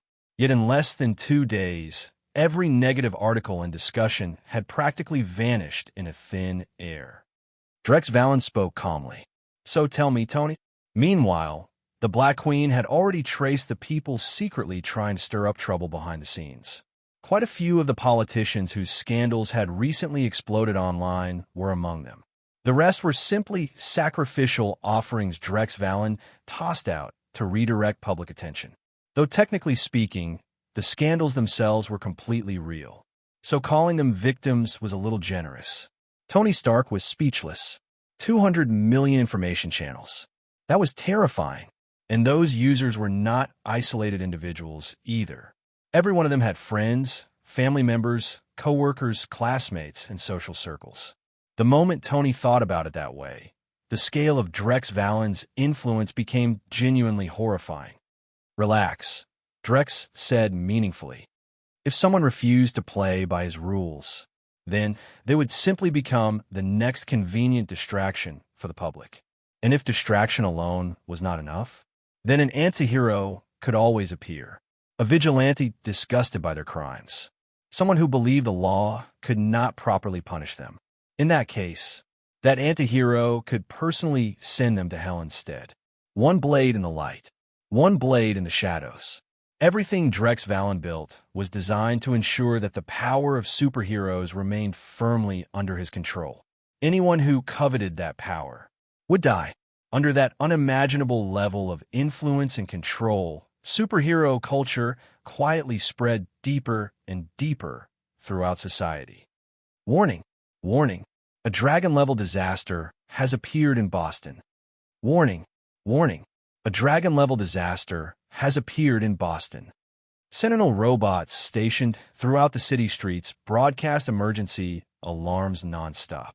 As monster attacks became increasingly frequent, these Sentinel robots had emerged as the Superhero Association's official warning and surveillance system. They were deployed openly across the United States. The eyes of the Superhero Association and the eyes of Drex Valen. Dragon-level disaster? The civilians flooding the streets turned pale with terror and immediately began fleeing in panic. The Sentinel robots maintained order while directing evacuations and clearing safe zones for the superheroes arriving on scene. The creature standing at the center of the destruction possessed a grayish-brown body and a face as large as a wash basin. From its forehead extended a massive horn over half a meter long, branching outward at the tip like twisted tree limbs. Compared to its gigantic body, however, its head actually looked small. Even while crouched, the creature stood nearly 5 meters tall. Its enormous forelimbs resembled stone pillars supporting a mountain of muscle. Its gray-brown body appeared composed of some unknown biological material, while thick vein-like cords as thick as human fists crawled across its surface in horrifying patterns. Overall, it resembled a rhinoceros beetle magnified to monstrous proportions. Azura Kabuto. This was the debut battle Drex Valen had prepared for the Hulk, though a full year had already passed since he originally planned it. The reason for the delay was simple. Only after Hulk successfully learned through repeated training that fighting monsters meant nobody would attack him, and that he could freely come out and play, did Drex finally create Azura Kabuto. To make that happen, Drex Valen had spent more than $1 billion constructing an entire amusement park on a remote island specifically for Hulk. Every single day, Hulk was allowed to come out and play there for a period of time. After this training process, Bruce Banner eventually discovered something shocking.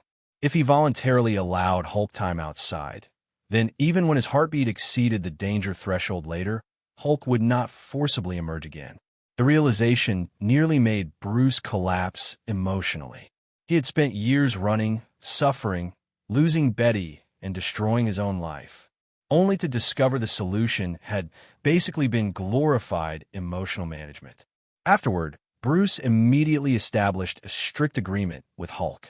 Every day, Hulk would be allowed out for a certain amount of time of play. But afterward, he had to willingly return control and stay quiet.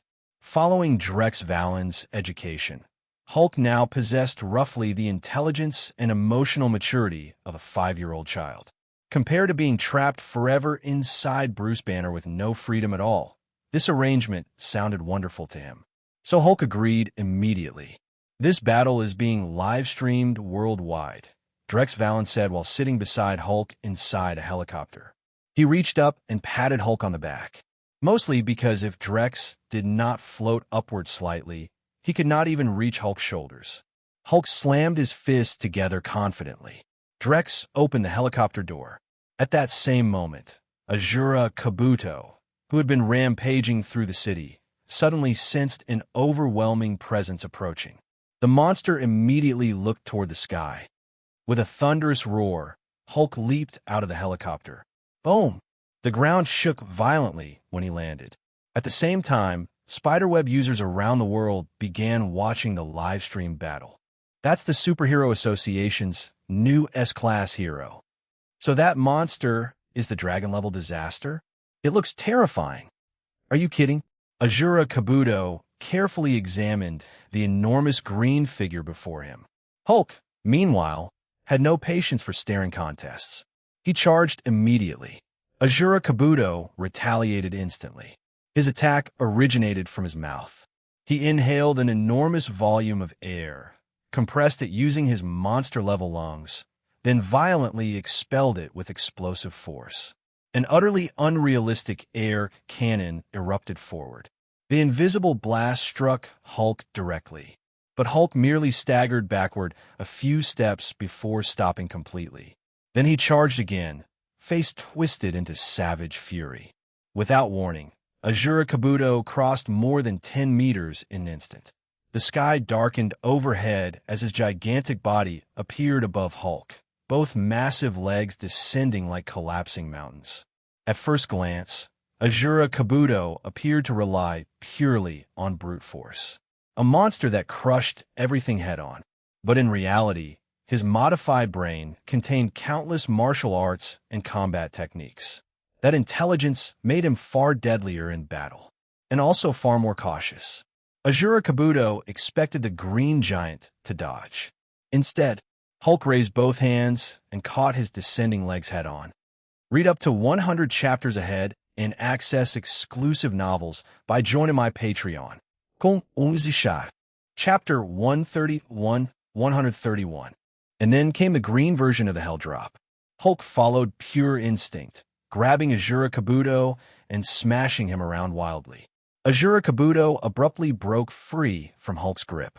One of his massive gray-brown arms, nearly a meter thick, swung backward with unstoppable force, like the collapsing support pillar of a demolished skyscraper. Hulk was instantly sent flying. He crashed straight through an entire building. Drex Valen calmly watched the battle while eating fried chicken and drinking cola. $35 million, sir. The Black Queen answered immediately. Drex tossed away the chicken bone in his hand. 2.35 million. Hulk, you little money-burning gremlin. How many products did he have to sell to earn that back? Hulk slowly climbed out of the collapsed structure. His anger was growing stronger. And as always, that anger transformed directly into greater strength and a tougher body. Azura Kabuto's blood boiled with excitement. Then the two monsters charged toward each other like tanks, accelerating to 300 kilometers per hour. Boom! The deafening collision sounded like thunder exploding across the sky. Hulk's punch was narrowly dodged by Azura Kabuto, but Hulk immediately ate a savage elbow strike in return. The blow nearly shattered his jawbone completely. Yet in the blink of an eye, Hulk regenerated. His monstrous strength surged even further as his rage intensified again. Azura Kabuto suddenly realized that Hulk's strength had already surpassed his own. Before he could react, Hulk seized both his arms and headbutt. Tum! Azura Kabuto's vision spun violently. What kind of joke was this? I'm supposed to be the ultimate combat weapon. Headbutt. Tum! Damn this monster.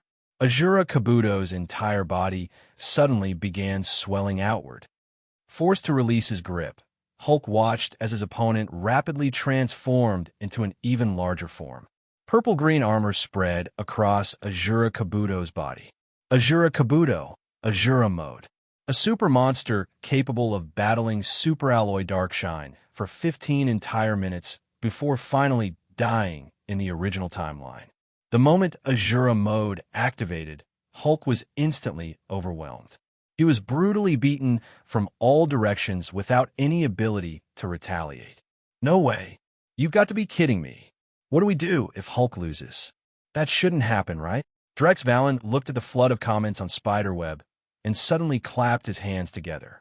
A new function instantly appeared on the livestream interface for viewers around the world.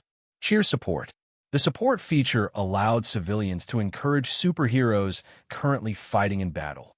As long as users activated the feature, they could shout directly into their phones or microphones, and the Sentinel robots would broadcast their voices onto the battlefield. Naturally, to prevent abuse and malicious trolling, the Black Queen immediately began filtering everything through massive real-time data analysis. Any harmful messages were deleted instantly. Drex cleared his throat. Then he personally demonstrated how the feature worked. The Sentinel robots across Boston immediately broadcast his voice simultaneously. It sounded as though encouragement was erupting from every direction like an endless ocean of people. Hulk's battered body suddenly trembled.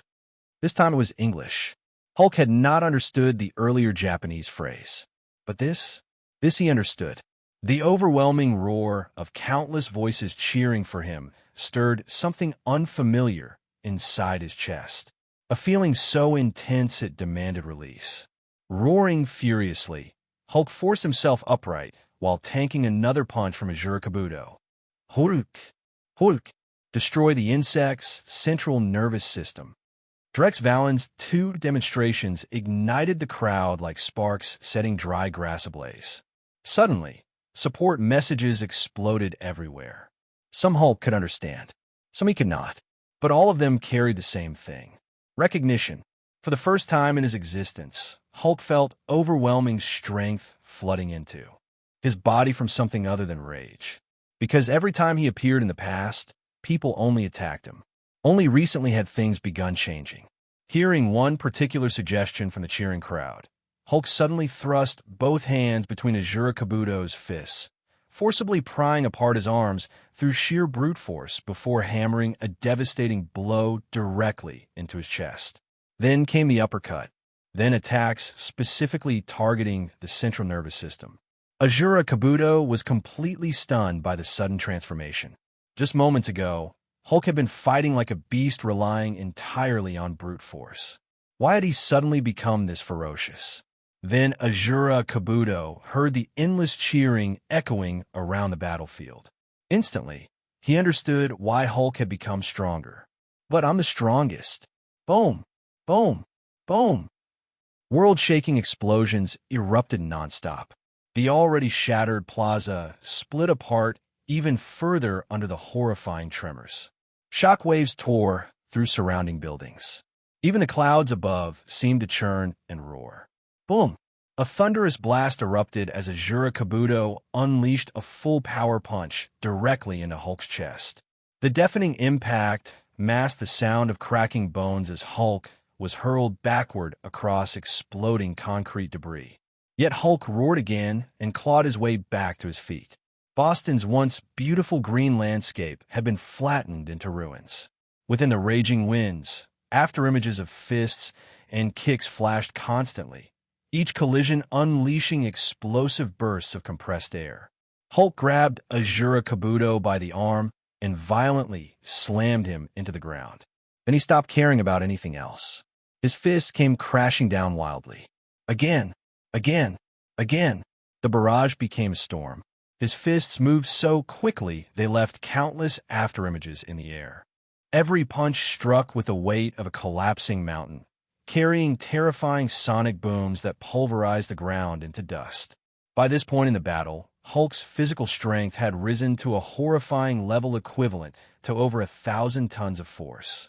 Azura Kabuto was no longer his equal. After enduring hundreds of punches, Azura Kabuto finally became little more than a mangled pile of flesh.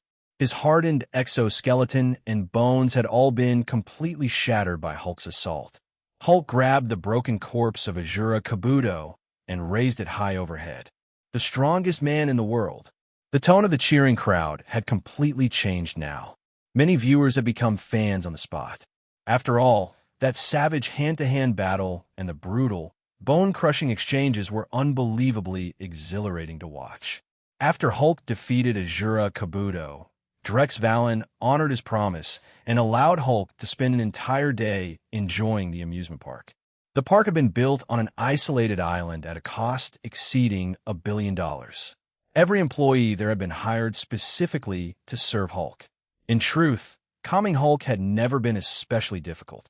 The real problem was simply that nobody had ever genuinely tried communicating with him before. Chapter 132. Drex Valen instructed the Black Queen to add it to the calendar. He planned to arrange public meet-and-greet events for Hulk in order to strengthen superheroes' approachable image in the eyes of civilians.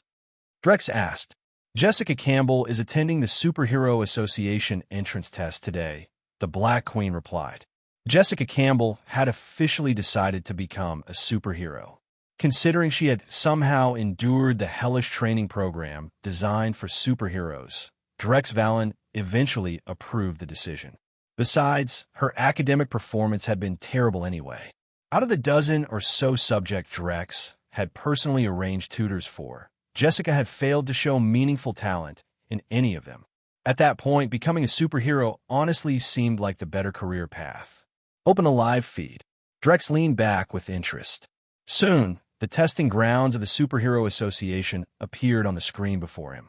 A massive crowd had gathered there, all hoping to become superheroes.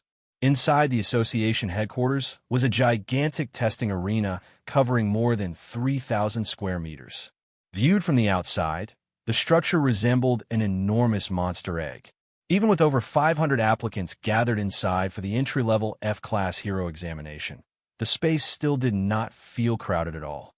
That alone quietly demonstrated the association's astonishing wealth and influence. The eggshell walls themselves consisted of 5 separate layers.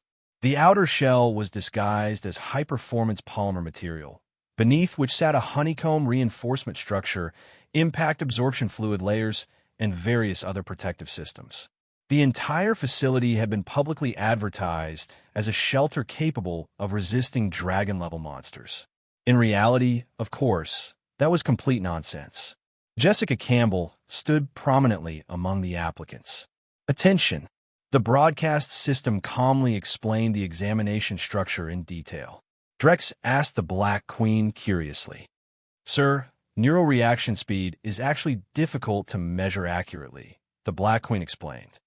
Ordinary F-class heroes generally achieve very similar results before undergoing advanced training. Drex nodded slightly. After all, the baseline requirement for becoming a B-class hero was already the ability to survive or ignore ordinary small arms fire. By this point, the written examination had already concluded. The test included personality assessments measuring heroic tendencies and moral behavior. But beyond that, the questions themselves were brutal. For example, how do you rescue civilians trapped on the first floor during a structural fire? Which section of a building can be safely destroyed without compromising overall balance? How should severe burns be treated in an emergency? The rest of the exam ranged wildly across biology, medicine, physics, engineering, and countless other subjects. The entire paper looked more like a doctoral certification test than an entry exam for superheroes. Soon, the speed and endurance phase officially began. All applicants changed in standardized athletic uniforms provided by the association. This was partly for fairness and partly to prevent cheating through special equipment. The passing condition was simple: maintain a 100-meter sprint speed under 7 seconds continuously for 10 minutes. For ordinary people, that sounded like a ridiculous joke. But anyone capable of paying the association's expensive application fee generally possessed at least some degree of enhanced physical ability already. Even so, nearly 2/3 of the applicants had already been eliminated. Marvel's Earth really is full of hidden monsters, Drex muttered in amazement while reviewing the statistics. Thanks to the enormous size of the testing grounds, 50 participants could be tested simultaneously each round. Jessica Campbell's group soon entered the field. This kind of test posed absolutely no challenge for her. She exploded forward at a speed so overwhelming that she left everyone else behind almost instantly, shocking even the examiners. Back when the Superhero Association had first been established, Extraordinarily powerful superheroes appeared one after another constantly. But in recent months, the test supervisors had rarely encountered anyone whose physical performance exceeded the others by such a massive margin. After filtering out applicants with insufficient physical capability, the final destructive power test soon began. Destructive capability test will now commence. The moment the announcement sounded, the entire testing platform began descending slowly and steadily. 30 seconds later, it connected seamlessly to an even larger underground arena. Physical destruction, non-physical destruction. The signs hanging above the two sections were brutally simple. Behind them sat sealed testing chambers designed specifically to protect superheroes' ability information. After all, if the details of a speedster's powers became public knowledge, enemies could create terrain specifically designed to restrict movement. Likewise, a psychic hero might end up getting ambushed and knocked unconscious with a brick before they could react. Of course, some people were either powerful enough or arrogant enough not to care. Jessica Campbell naturally selected the physical destruction category. By the time the lengthy examinations finally concluded, nearly 2 hours had passed. Most of the newly qualified F-class and E-class heroes, the ones who barely scraped through the endurance tests, had already left. Now came the real evaluation, the super destructive capability test. This section existed specifically for individuals possessing special abilities or overwhelming power. Anyone who passed with exceptional results could potentially skip ranks entirely and become an S-class hero immediately. Of course, almost nobody had ever succeeded. Drex Valen maintained extremely strict standards for S-class heroes. Even Spider-Gwen and Venom had only received A-class rankings. That alone demonstrated how harsh the requirements truly were. Normally, the destructive capability test simply involved attacking a target wall with the applicant's strongest technique. The system would then calculate impact force alongside secondary damage factors such as toxins, flames, electricity, and similar effects. But today's target was different, an actual S-class hero. Naturally, it was not Tony Stark. Even though Tony's armor had already advanced to Mark 45, he still lacked absurd future technologies like the bleeding-edge armor or celestial tier equipment. As far as Drex Valen was concerned, Tony was still relatively fragile. And honestly, Drex worried that some unexpectedly powerful newcomer might accidentally beat Tony to death in a few punches. That would create a very awkward situation. So instead, the examiner serving as the test benchmark was another S-class hero, Ben Grimm, the Thing. An S-class hero personally evaluating someone's strength was obviously far more accurate than relying purely on machines. At the same time, the test also allowed rookie heroes to understand the terrifying gap separating them from the true top-tier heroes. Not everyone was born as monsters like Sentry, Blue Marvel, or Nova. So far, Ben Grimm had yet to encounter anyone who truly impressed him. Jessica Campbell was no exception. Still, she performed well enough that Ben visibly brightened while giving her an evaluation. And just like that, Jessica Campbell officially passed all examinations and became an A-class hero. Chapter 133-133. After officially reaching A-class status, Jessica Campbell immediately dragged her friends out to celebrate. Wanda watched her with unconcealed envy. Some people really did seem born under a different sky. Jessica had talent, instinct, and absurd growth potential without needing to grind herself into dust for every inch of progress. Wanda wanted that kind of life too. Instead, she was still buried under endless management courses and advanced studies, suffering through textbooks thick enough to stop bullets. Emma, meanwhile, couldn't have cared less about Jessica's promotion. Out of everyone around Drex Valen, she was the closest to uncovering his secrets. Thanks to her telepathic abilities, Emma had rapidly become one of the most popular girls on campus. Everyone who talked to her felt an immediate sense of familiarity, like reconnecting with an old friend they hadn't seen in years. She always seemed to understand exactly what to say, exactly how to respond, exactly what someone wanted to hear. even the tiny things people never shared aloud. Hidden insecurities, private hobbies, embarrassing thoughts. Emma saw all of it effortlessly. Jessica and Wanda were no exception. Their minds were practically defenseless in front of her. Emma could skim their thoughts casually without either of them noticing. Jessica's initial caution and distance. Wanda's genuine warmth and openness. To Emma, it was intoxicatingly easy. For the first time in her life, she was enjoying something close to normalcy. Her circle of friends kept growing. Teachers adored her. Classmates admired her. Her grades climbed higher and higher, helped generously by telepathic assistance during exams. Piece by piece, Emma constructed the image of the perfect student. Beautiful, elegant, academically flawless, untouchable. Drex had warned her before about abusing telepathy. Using it recklessly could lead to consequences she wouldn't anticipate.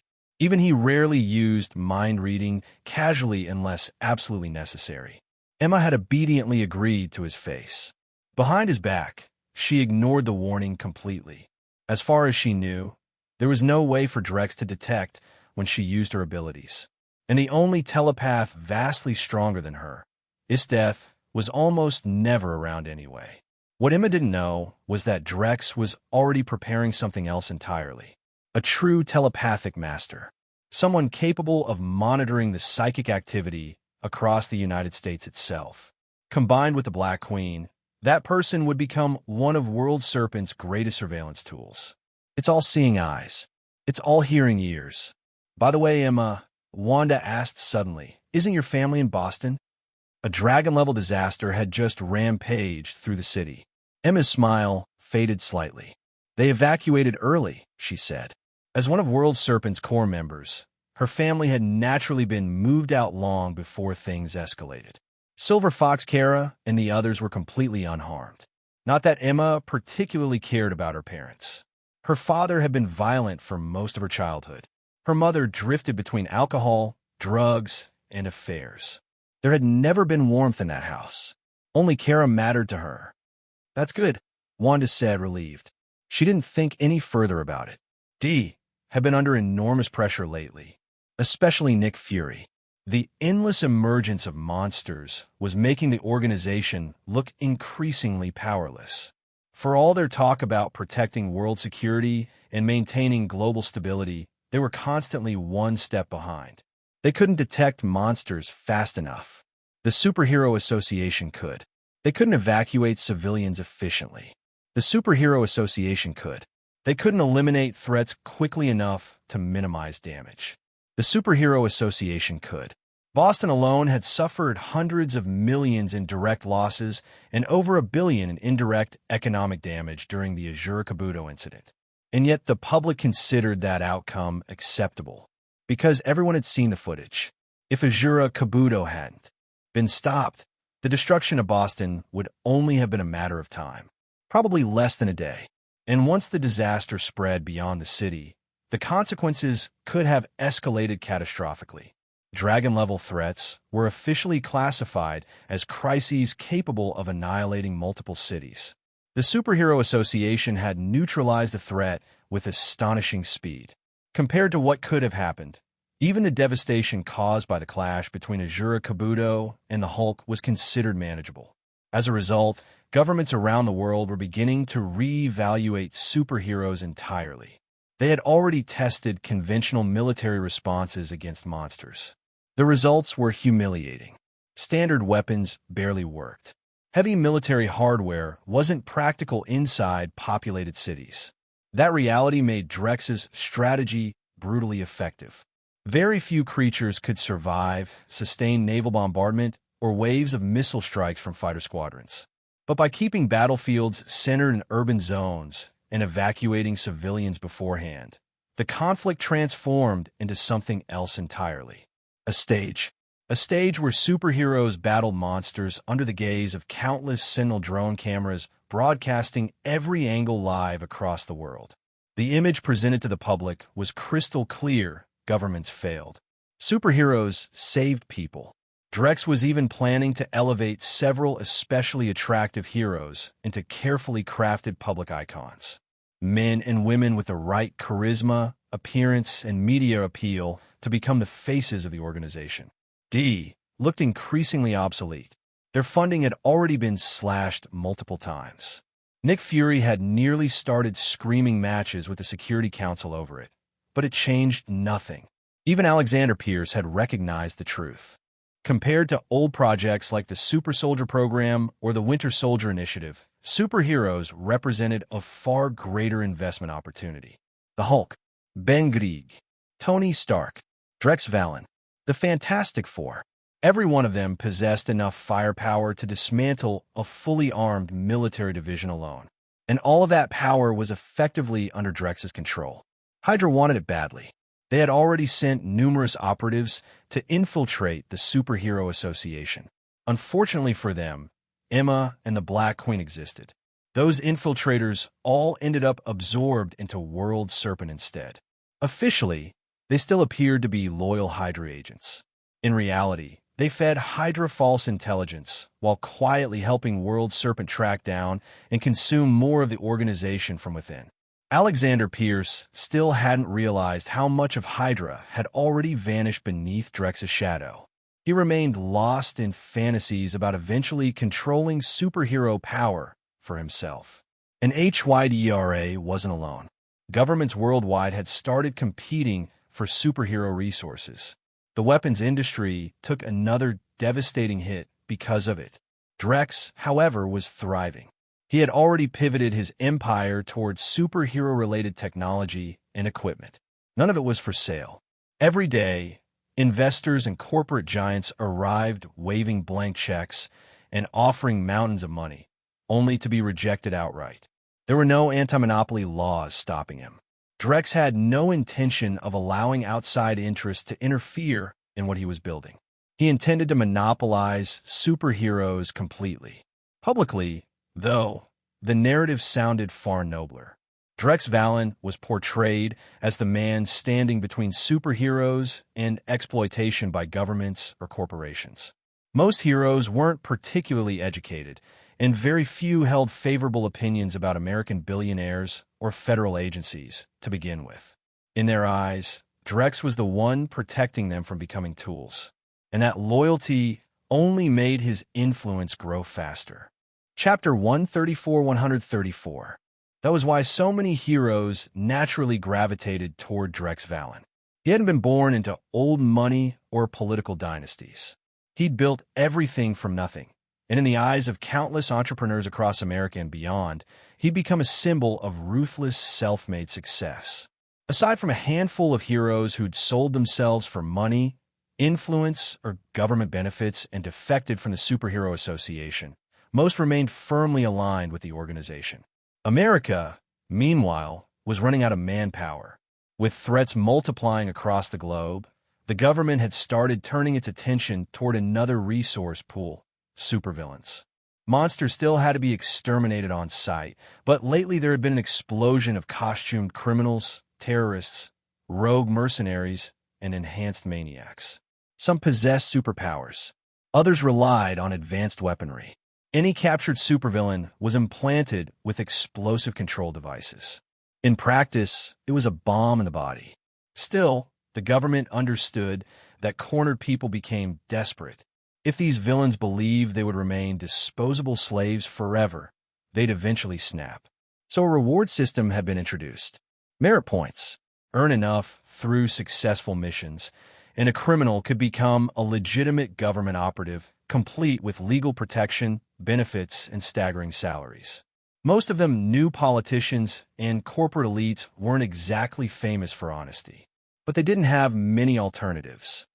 The terrorist screamed as he emptied his rifle in panic. Bullets hammered into the armored figure charging toward him, only to flatten and rupture harmlessly across black alloy plating. Not one penetrated. Drex Valen moved through the gunfire like a living shadow. The Dark Knight armor wrapped around him in matte black layers, sleek and monstrous at the same time. He crossed the distance in an instant. One punch.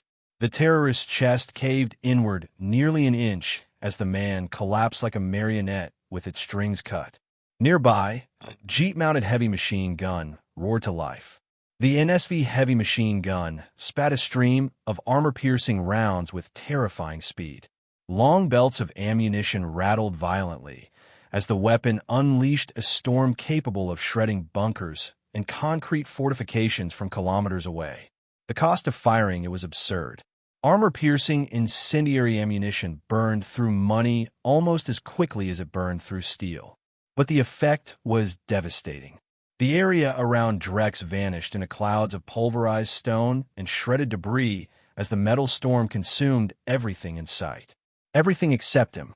Drex walked directly into the barrage. The impact struck his armor like raindrops against a tank. His steps never slowed. Every movement carried the immovable weight of something fundamentally beyond human. Then the lenses of his visor ignited crimson. Twin beams erupted outward. The Dark Knight armor's so-called laser system was, in truth, a modified form of heat vision. Drex had redesigned the visor's internal crystalline structure so the emitted energy reflected and amplified through billions of microscopic refractions. Only a fraction of true Kryptonian output was needed. The final result was catastrophic. The Jeep disappeared. Not exploded. Not shattered. Vaporized. Half the vehicle vanished instantly, along with the terrorists riding inside it. After sweeping through the remaining gunmen like a hurricane wrapped in steel, Drex slowly raised his head toward the nearby surveillance camera. The glowing red eyes locked onto the lens. The video feed cut moments later. Inside a luxurious office thousands of miles away, a man slammed his hand onto a desk. Pain immediately shot through his arm. The force of the impact nearly fractured the bones in his hand, turning his face red from both rage and agony. The terrorist Drex had slaughtered belonged to the Zandera tribe, a force nearly 170,000 strong. Rumors claimed they possessed Apache helicopters, missile stockpiles, and enough military hardware to rival small governments. In Benghazi, Libya, the Zandera tribe had effectively replaced the local authorities. Their brutality was infamous across the region. The man in the office was their leader, Zandera himself.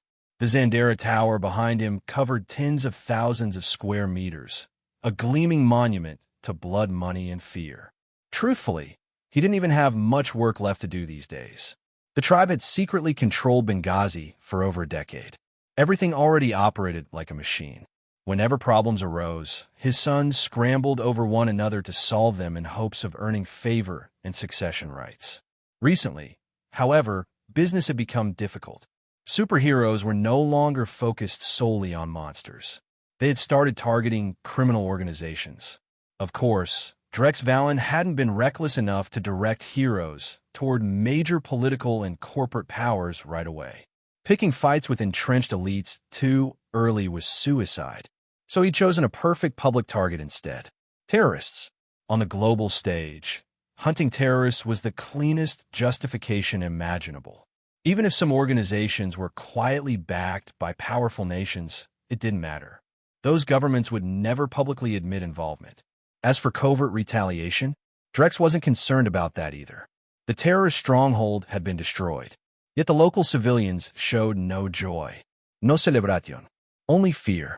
Drex understood exactly why. Superheroes came once. Terrorists came back forever. After every raid, the survivors never hunted the heroes responsible. They punished the civilians instead. Entire communities were brutalized as examples. Resistance was crushed methodically. Hope was poisoned at the source. The lesson drilled into the population was simple. Every time outsiders tried to save them, the suffering afterward became even worse. The old American anti-terror campaigns had been like that. Now, superheroes were repeating the cycle. If civilians submitted obediently, life might remain miserable but survivable. If they were rescued, retribution followed. Savage, personal, unforgettable. Over time, people stopped wanting salvation altogether. Some even grew to hate the ones trying to help them. There was only one real solution: destroy the source completely. Perfect timing, Drex muttered. He shot into the sky like a black missile. Behind him, cries and curses echoed through the shattered streets. Inside the Superhero Association conference room, Drex laid out his proposal. Several members immediately frowned. Not everyone agreed with him. "Drex, I understand the urgency," Tony Stark said, leaning back in his chair, "but our existence already pushes legal boundaries as it is." Unlike before, Tony had grown more cautious with experience. Especially now. Too many people were watching them, waiting for an excuse. Chapter 135. He leaned forward, expression grim. Right now, the public sees superheroes as symbols of hope. Politicians and corporate elites see us as a dangerous gray area, but still manageable. Tony exhaled sharply, because to people in power, that kind of precedent was terrifying. Today's superheroes eliminate terrorists overseas. Tomorrow maybe they decide a corrupt president deserves a bullet too. The public adored the Superhero Association. If Drex Valen decided to run for president next election cycle, there was a genuine chance he could win. But public opinion had never truly controlled governments or billionaires. Not really. As long as superheroes stayed within acceptable boundaries, they could coexist.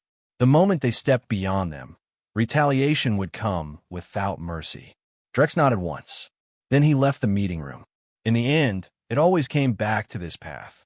He thought about the civilians left behind in Benghazi, about the inevitable reprisals, about suicide truck bombings and mutilated corpses dragged through the streets because someone had dared to interfere. Drex had no interest in watching history repeat itself. If superheroes couldn't act openly, then something else would do it instead. A demon. By the time he returned to his underground facility, his mood had improved considerably. Matter rearranged itself beneath his control. Atoms folded together like obedient servants as a colossal figure slowly emerged within the laboratory. Heracles, more specifically, the Berserker incarnation from the Fate universe, recreated at full scale.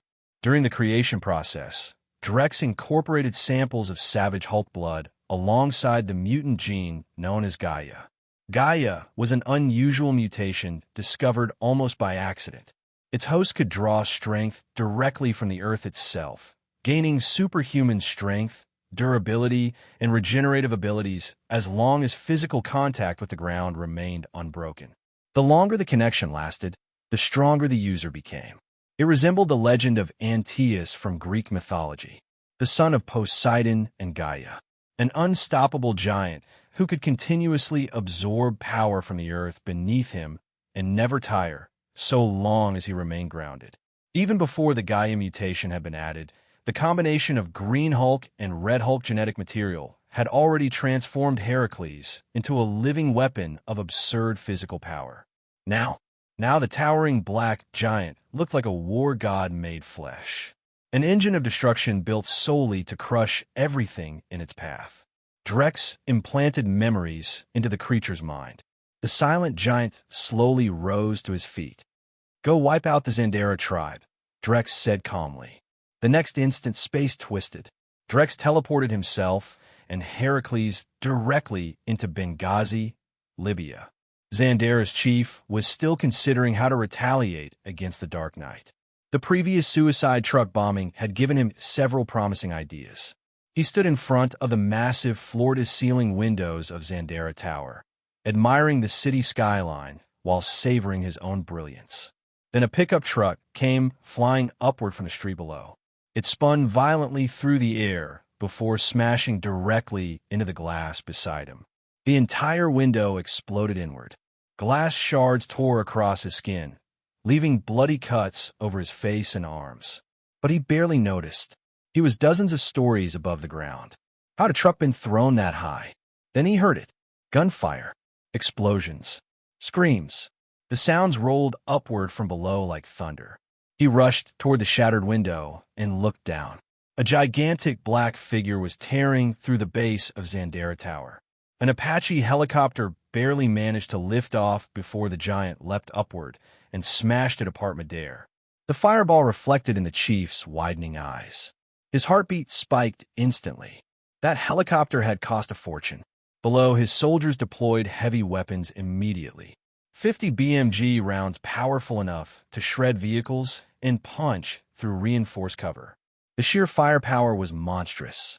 Most heavy machine guns weren't even designed primarily for killing people.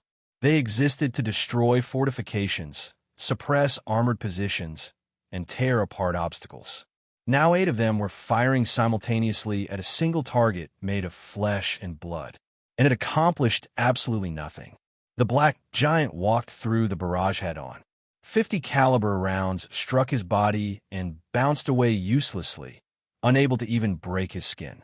Then he reached the firing positions. One punch. Vehicles exploded alongside the mounted machine guns. 3 Zandera soldiers stepped forward carrying rocket launchers.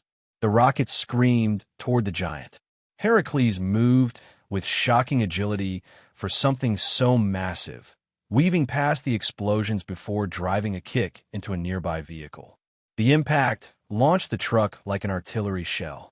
It crossed dozens of meters in an instant, trailing a violent pressure wave before smashing through a concrete wall. The 3 soldiers disappeared beneath the wreckage, so completely that nobody could tell whose bones belonged to whom anymore. Damn it, he actually attacked us. The Zandera chief stared in disbelief. To him, the black giant looked eerily similar to the S-Class hero Hulk. The resemblance wasn't surprising. Drex had done an excellent job covering up the truth about Bruce Banner, including destroying military records connected to him. As far as the outside world knew, the Hulk had always simply been a monster that looked like that. The Dark Knight had gone insane. How could he dare do this? How could he unleash a superhuman weapon against them like this? The chief had always considered himself ambitious, ruthless, fearless, a man willing to do what ordinary people never could. That mindset was how he'd clawed his way past more than 50 siblings to become leader of the tribe. But now, for the first time in years, genuine fear crawled through his chest. Compared to Drex Valen, he suddenly felt painfully sane. Did that lunatic not care about international retaliation? About the United Nations? About global sanctions? What exactly was he trying to do? Put superheroes above nations themselves? Cold sweat spread across the chief's back. His trembling hand snatched up the phone. He needed to warn the people behind him. Drex Valen had completely lost his mind. Read up to 100 chapters ahead and access exclusive novels by joining my Patreon. Chapter 136-136. Nick Fury stared grimly at the video footage. The file had been rushed to his desk half an hour ago, and it showed every second of the black Hulk-like monster's assault on the Zandera tribe. The first few images were nothing but battlefield chaos. The next were the shattered remains of Zandera Tower. By now, Benghazi was in chaos. Libya itself was boiling over. While the Zandera tribe had existed, the city had survived under their shadow, forced to live by their rules and their violence. Now that they had been erased, there was only one question left. Who would claim the territory they left behind? That was what really made Fury's headache worse. The black giant had already drawn the attention of the world's highest-level power structures. If this really had something to do with Drex Valen, then it meant Drex had crossed a very dangerous line. D had been given the file in the first place was simple. The major powers wanted Fury to find out whether Drex Valen was involved. D alone. The United States had already dispatched the CIA and the FBI. Russia's Leviathan had started moving as well. China's Bureau of Superhumans had not reacted yet. Britain and France hardly needed mentioning. Fury had no intention of dropping the investigation, but that only made him more irritated. There was a real chance the entire effort would lead nowhere. The Black Hulk had never appeared in any official superhero association records. As for the internal registration files, Drex Valen could simply refuse access by citing trade secrets. In America, that excuse was practically untouchable. After all, Drex really was running the Superhero Association like a company. The heroes were his flagship products. Merchandise, figures, films, comics, novels, a full industrial chain built around them. And because superheroes actually existed in the real world, Hollywood had been flooded with superhero films lately. The industry was making so much money that producers were turning green with envy. A $10 billion special effects movie pulling in $50 billion at the box office and still climbing? It was hard not to be jealous. What made it worse was that Drex had launched a Marvel Cinematic Universe line, grouping all of the superheroes under that brand. Fans loved it. None of them realized Drex was simply repackaging reality itself. He had also bought out the DC Comics company, scrapped the editor's planned Superman material, and pushed hard for new superhero concepts instead, building a separate DC superhero universe. With the two biggest superhero properties in his hands, and his insistence that everything was protected by business confidentiality, Fury couldn't simply force the issue. Not without angering the corporate class. If this mess had never started, Natasha Romanoff would still be working at Blade Technology Industries, and the investigation would have been far easier. So why had he ever lost his temper back then? Fury let out a long, annoyed sigh. A moment of impulse had cost him dearly.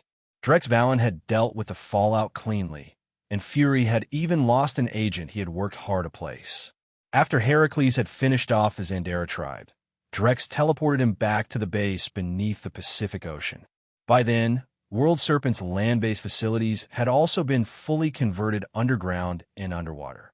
Once the Sentinel robots had been developed, all human construction work had been replaced by robotic engineering. That made expansion much faster. World Serpent now had more than 50 bases beneath the sea. To protect them from underwater earthquakes, volcanic eruptions, and the occasional monster surfacing out of nowhere, every facility had been built with an outer shell of atomic alloy.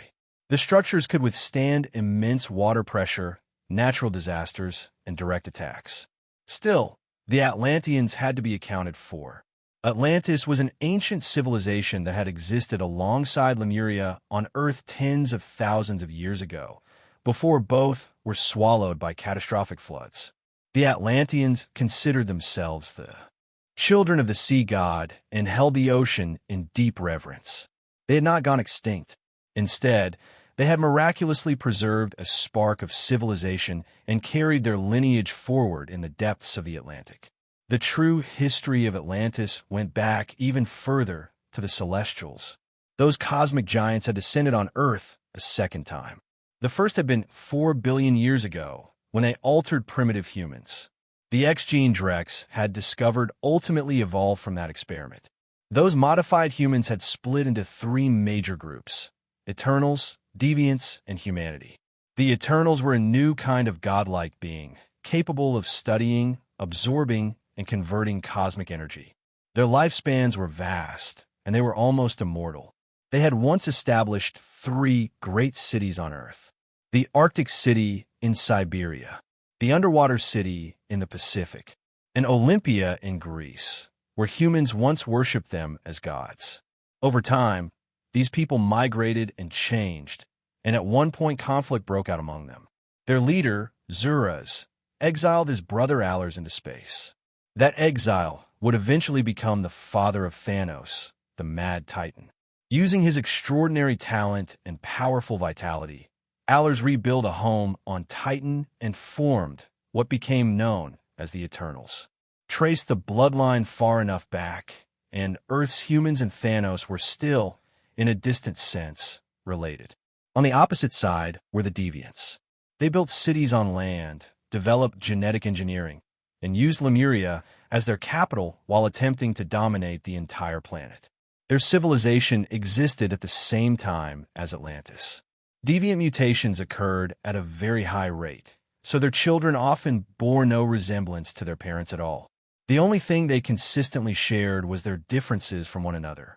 They also held intense hostility toward all other life forms, which made Lemurian civilization violently expansionist and earned them many enemies. Their destruction came in 16,000 BCE. That was when the Celestials descended on Earth for the second time and destroyed the Deviants' capital, Lemuria. The resulting upheaval shifted the continents themselves. Atlantis was caught in the disaster and sank into the Atlantic Ocean. This ancient history was probably preserved only in fragments at Kamartaj. At that point in time, Kamartaj was not especially powerful either. Atlantis remained in the Atlantic, but World Serpent's Pacific bases also needed to stay hidden from them. Fortunately, Drex Valen was no helpless Kryptonian researcher from his earliest days. He simply adjusted the local magnetic field and erased the bases from Atlantean perception. Even if they pressed their eyes directly against the area, they would see nothing.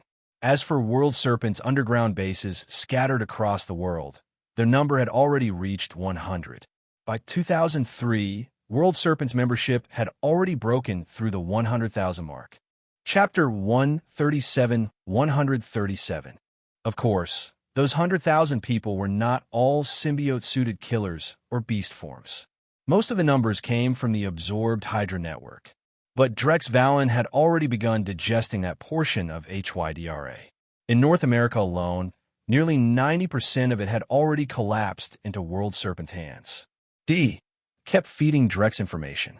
Their orders were to watch everything connected to Blade Technology Industries and the Superhero Association, from personnel to industrial chains, and search for any crack, any thread, any weakness. D was investigating those two organizations. After all, Heracles had already become a wanted man. Not publicly, not in a way anyone could admit out loud. But behind closed doors, the hunt had already begun. Ross, who had already climbed to the position of Secretary of State and seemed likely to go even further, relayed America's decision to Drex. The United States would not tolerate Heracles' border-crossing stunt. They intended to crush the example he had set, no matter the cost, because they could not allow other superheroes to even consider doing the same thing. If one superhero decided to execute justice and wiped out a capitalist family, what then? If another decided to execute justice and deleted an entire politician's bloodline, what then? Politicians and capitalists knew exactly what kind of people they were. That was why they were terrified of what the superhero community might think of them if Heracles became the precedent. From the combat power superheroes had already displayed, conventional armies were almost laughable in comparison. The standard for a B-class hero was simple. They had to be able to ignore light weapons, either by tanking the hits or dodging them altogether. And right now, the Superhero Association already had more than 100 B-class heroes. To prevent this rapidly growing group from ever turning into a force that could rise above governments, the United Nations had already decided to sanction Heracles. As for the charge itself, that was easy. If they wanted a crime, they would find one. Unfortunately for them, Heracles would never appear in public again. He only came out when needed. Most of the time, Drex kept him in the underwater base. De surveillance. Tony Stark came sniffing around too, fishing for answers in that infuriatingly indirect way of his. He suspected Heracles was some superhero who had not joined the Superhero Association and had been ordered by Drex to strike the Zandera tribe. That was the kind of test question Tony liked to toss out, wrapped in casual conversation and irony. For Drex, it was easy to hear what was really being asked. His mind worked too fast for ambiguity to survive long. Even a genius got more breathing room than ordinary people.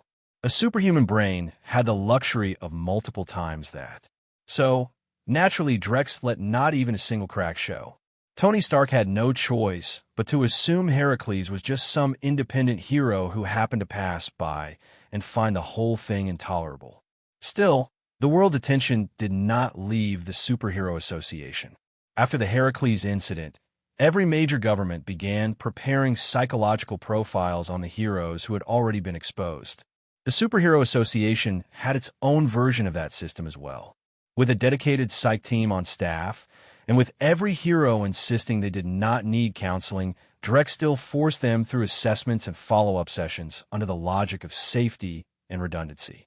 His version was far more detailed and professional than anything outside the organization. And for secrecy, he had the counseling staff thoroughly brainwashed.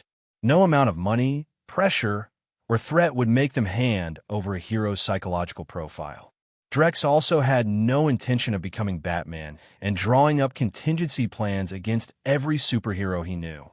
That sort of thing was too easy to weaponize. Besides, the Superhero Association was partly a public-facing shell for World Serpent's members. Drex could place World Serpent operatives into the Superhero Association, dress them up as rough-edged, undereducated, impulsive heroes from society's lower rungs, and then let them act however they wanted. Anything they did would be read as an individual hero's personal choice, not as something connected to Drex or the organization as a whole.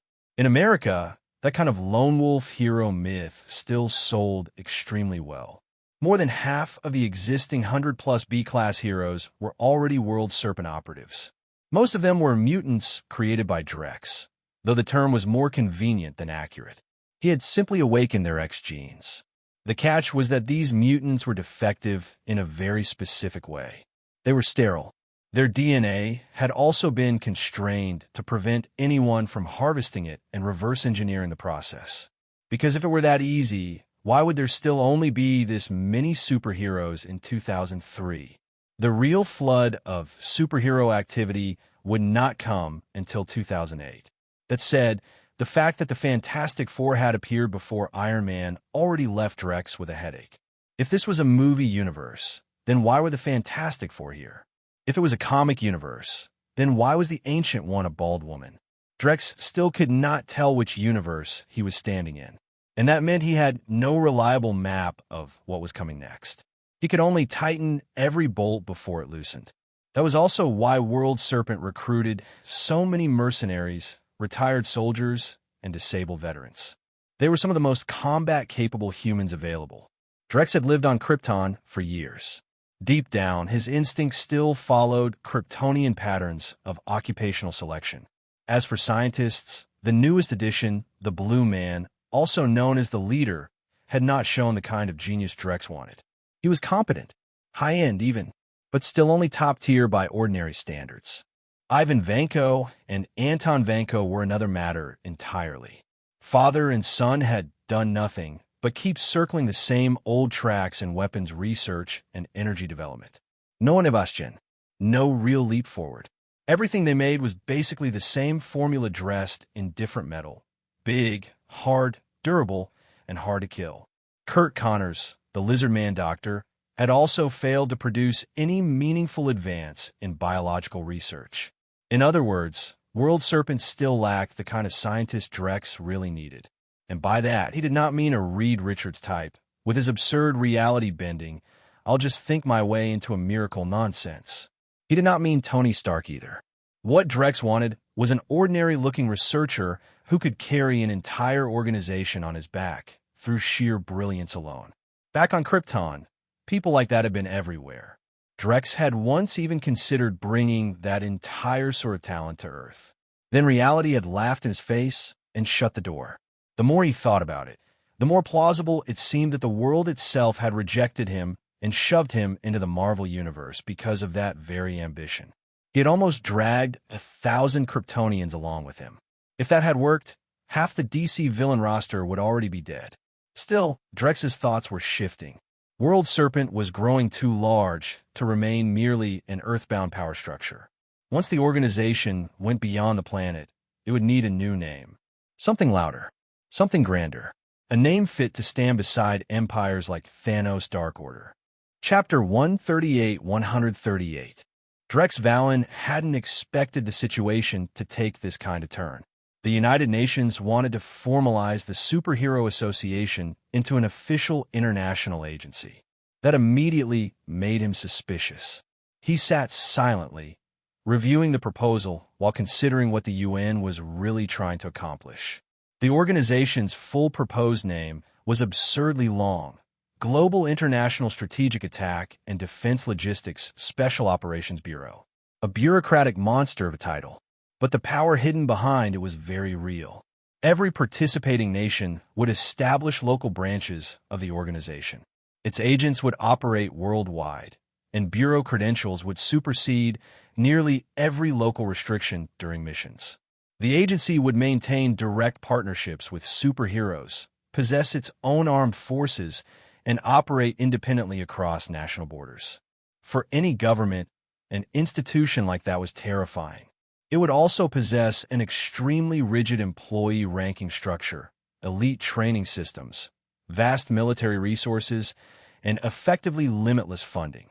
Of course, The Bureau would also be responsible for handling the most dangerous disasters on Earth.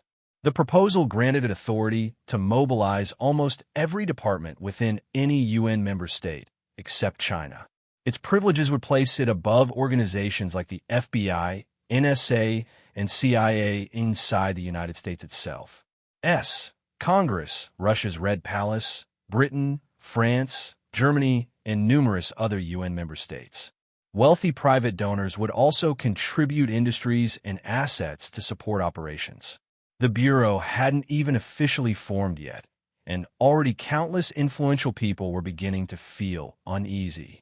Anyone with political awareness could see how terrifying this organization might become if left unchecked. And yet it was still being created. Nobody could stop it. Under normal circumstances, an institution with nearly unrestricted authority, weak oversight, private assets, and military power should never have existed in the modern world. But circumstances had changed. Monsters and disasters kept appearing. Again and again, governments and military analysts reached the same conclusion.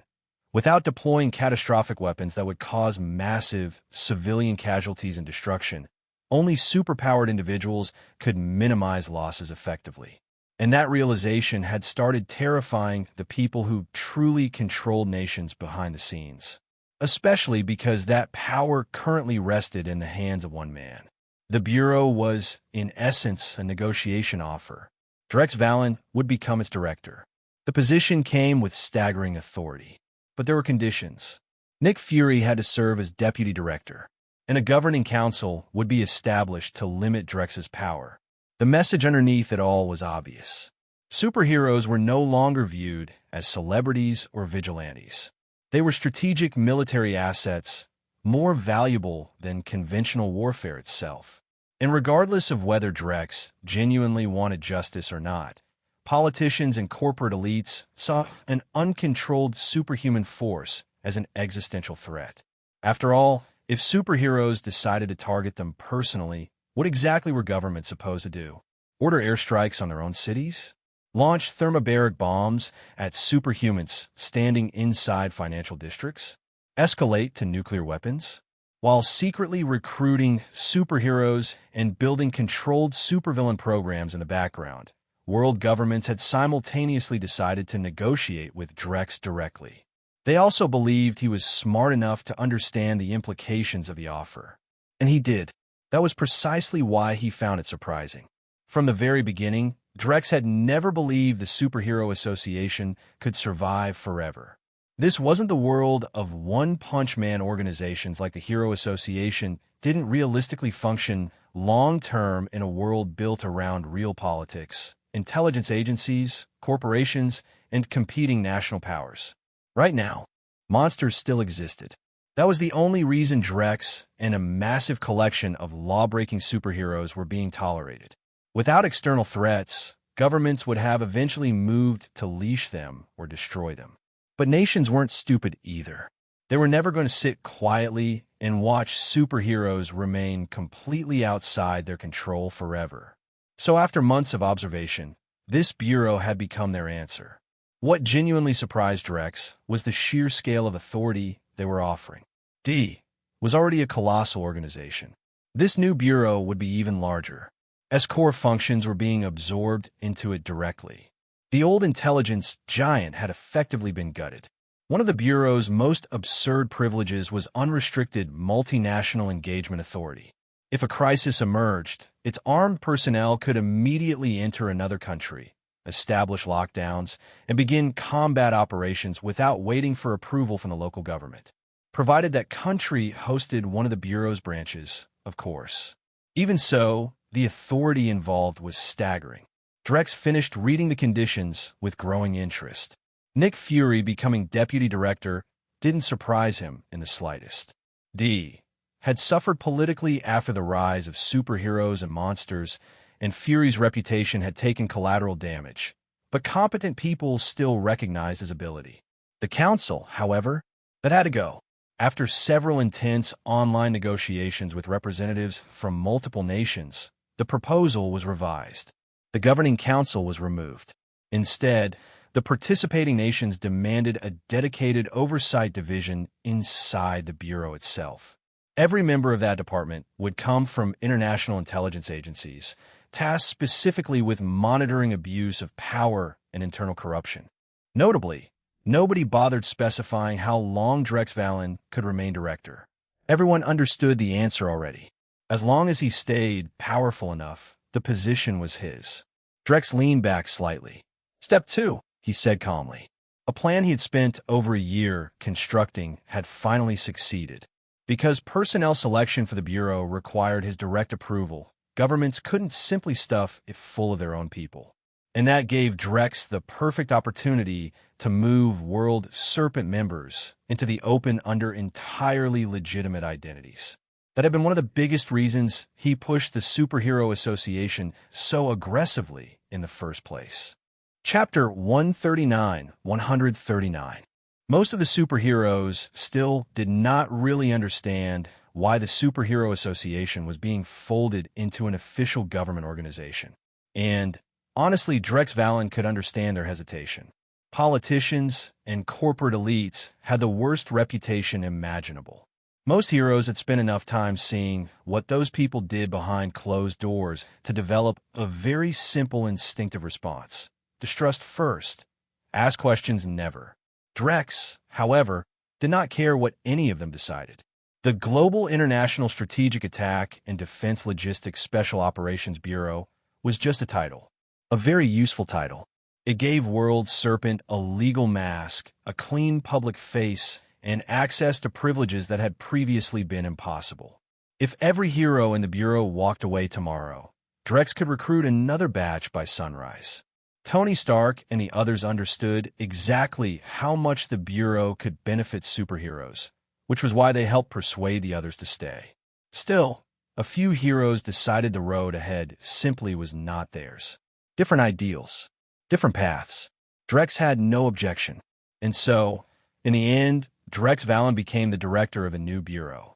The name, however, was a mouthful. He glanced at it once, frowned, and changed it. From that day on, the Global International Strategic Attack and Defense Logistics Special Operations Bureau became the Sword Bureau. Fury would eventually establish. Its headquarters was set on a battleship stationed at sea. As helicarrier. In reality, the comparison ended there. Its firepower and defensive systems were on an entirely different level. Insight project was also torn apart by the Bureau's sudden appearance. Nick Fury's face, according to the reports, had become so dark it was impossible to ignore. Alexander Pierce was equally irritated. Until the agency was half-snake already. They had not even enjoyed the arrangement for long before this new monster of an organization appeared and shoved them off balance. And moved most of its agents into the new bureau. Drex refused. He would choose the personnel himself. That left Pierce with only one option. Unfortunately for Hydra, Drex's organization was not nearly so easy to penetrate. Dr. Zola tried to hack into the Sword Bureau's database and got himself killed for his trouble. He barely managed to escape with his core data intact. Even then, the Bureau traced him.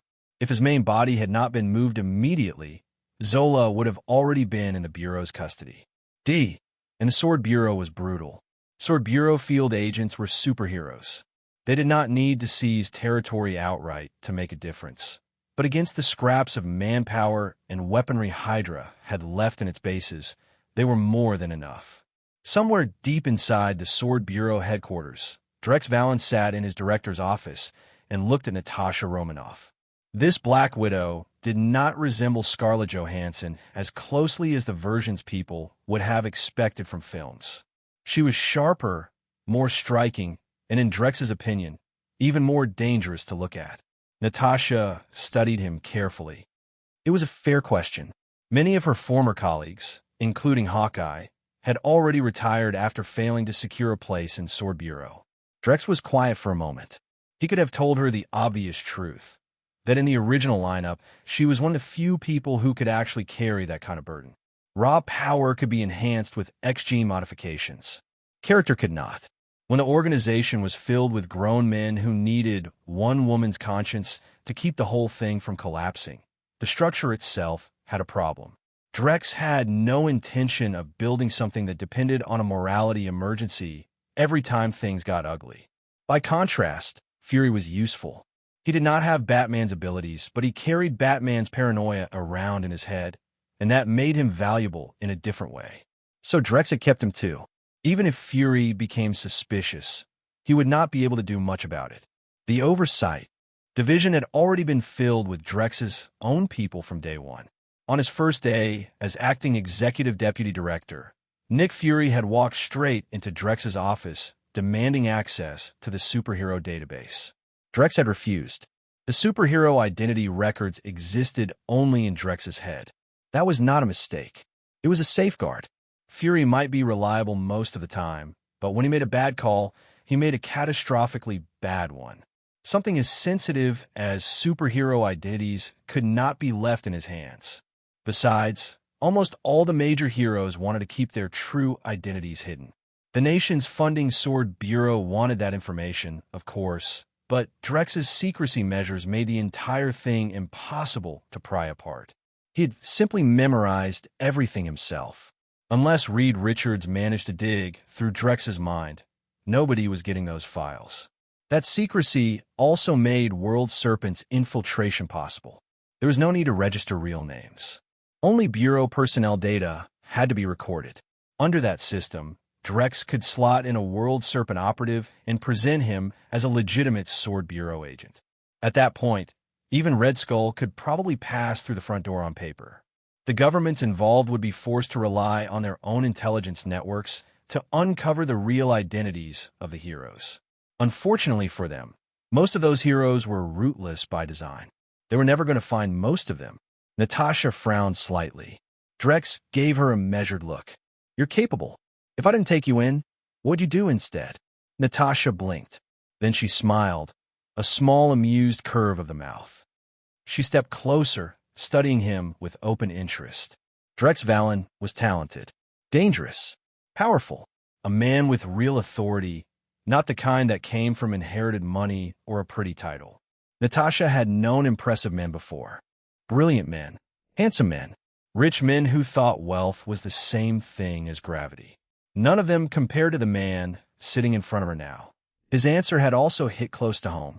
She really could not adapt to a quiet life. She complained to Fury about the lack of vacations and the miserable pay, but that had never been the real point. For Natasha, the work was penance. Every mission, every threat, every ugly thing she survived was part of a slow and unfinished attempt to redeem herself. She did not know how long that redemption would take. She only knew that, if possible, she would keep walking that road. Chapter 1, 4140. What caught Natasha Romanoff off guard was that Drex Valen had seen straight through her. It was unsettling. Was he reading her that easily? She never got an answer.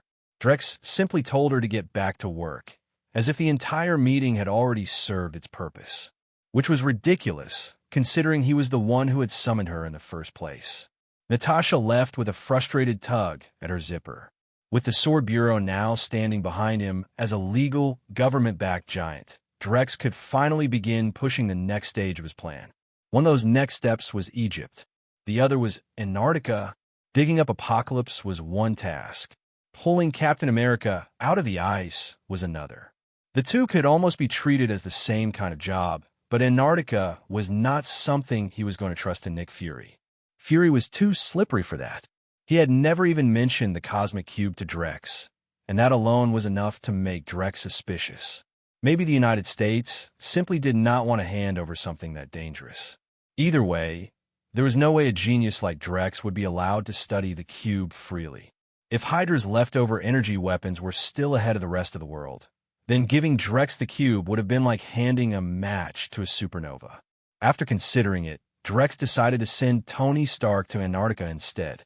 Steve Rogers? Tony asked, staring at the file Drex had handed him like it was some kind of prank. It sounded absurd even to him. A man frozen for 70 years, if he could even be found at all, would probably be little more than dust unless he had been preserved by something special. There's no ash, Drex said flatly. It's Antarctica. Tony gave him a look. I actually like that word. Drex had an easy answer. Symbolism. That was not entirely perfect, of course. Captain Marvel had existed too, and technically there were arguments to be made about who counted first. But in the way humanity understood the idea of a superhero, Steve Rogers was the earliest one that mattered. Tony leaned back in his chair. So let me get this straight. His expression turned even stranger. And then he added, besides, why send me do this? That was the real question. Tony did not think a simple retrieval mission was worth bothering him over. He had bigger things to do, like strengthening the Sword Bureau's reach and tightening its control. Drex answered without hesitation. Because I trust you, he said, and only you. The Sword Bureau was built by several nations together. They can insert people into it whenever they want. I don't know who's loyal and who's a spy, so you're the only one I can actually use for this. Then he ended the call. Tony would be the one to go into the ice. When Steve Rogers woke up, the first face he saw would be Tony Stark's. Drex did not know exactly what would happen after that, but he was confident enough to let it unfold. With Tony's intelligence, there was no way he'd need weeks to figure out Steve was alive the way Fury had. He'd probably realize it immediately, and knowing Tony Stark, he would thaw Steve out just because it sounded interesting. After that, Drex turned his attention to another matter. Rapid Response Tactical Unit. Crossbones was trained by the obscure villain Taskmaster, but because he had fought Captain America so many times, his reputation and name recognition were much higher. Taskmaster, in the background somewhere, would have been furious. Rumlow had no idea why the Sword Bureau's director wanted to see him. He understood that he was probably the only Hydra operative who had successfully infiltrated the Bureau. Everyone else had already been blocked out by Drex. Drex didn't waste time talking. If Rumlow had not been so aggressive, so competent, and so useful in combat and command, Drex would not have bothered with him at all. Right now, Drex needed people who could execute orders without hesitation. Bronsky was one. Bucky was another, though he still could not be brought out into the open. Rumlow made a third. Then Drex. Brainwashed him. Just like that, Brock Rumlow became a proud soldier of World Serpent. Better yet, he believed he had always been one. In his mind, he was a Hydra agent planted inside World Serpent, now carrying out a mission to infiltrate it from within while also helping more Hydra operatives slip into the Sword Bureau. The only problem was that his real loyalty was no longer to Hydra. It belonged to World Serpent. Rumlow snapped to attention, bringing his right fist down hard over his left breast in the World Serpent salute. Drex nodded. Rumlow, good work. Rumlow was almost vibrating with excitement. At last, he had returned to the embrace of the World Serpent family. He already knew the Sword Bureau was under World Serpent's control. Drex had basically performed a clean, open-handed takeover, using a few superheroes and a mountain of political leverage to drag World Serpent from the shadows into the light.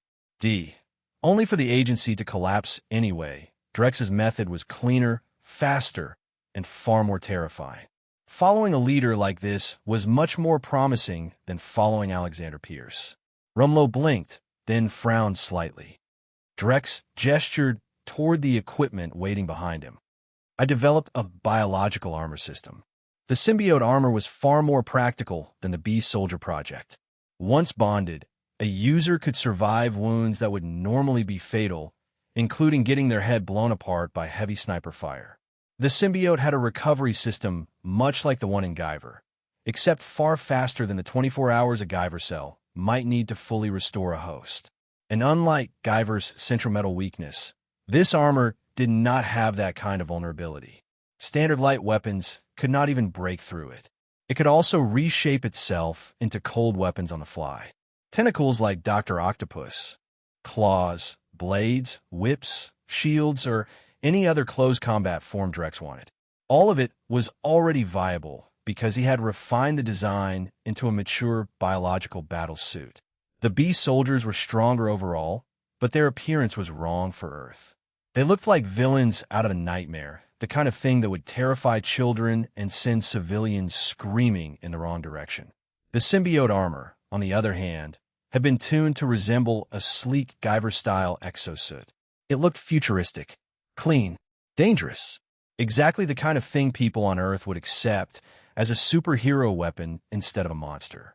At the end of the chapter, a line of text in the original scroll asked what kind of character readers wanted to see Drex create next. Drex, naturally, kept moving forward. Read up to 100 chapters ahead and access exclusive novels by joining my Patreon. Chapter 141. For a while, everyone had assumed that once Drex Valen became director of the Sword Bureau, he would settle down a little. Instead, he dropped another bombshell, a life restoration device.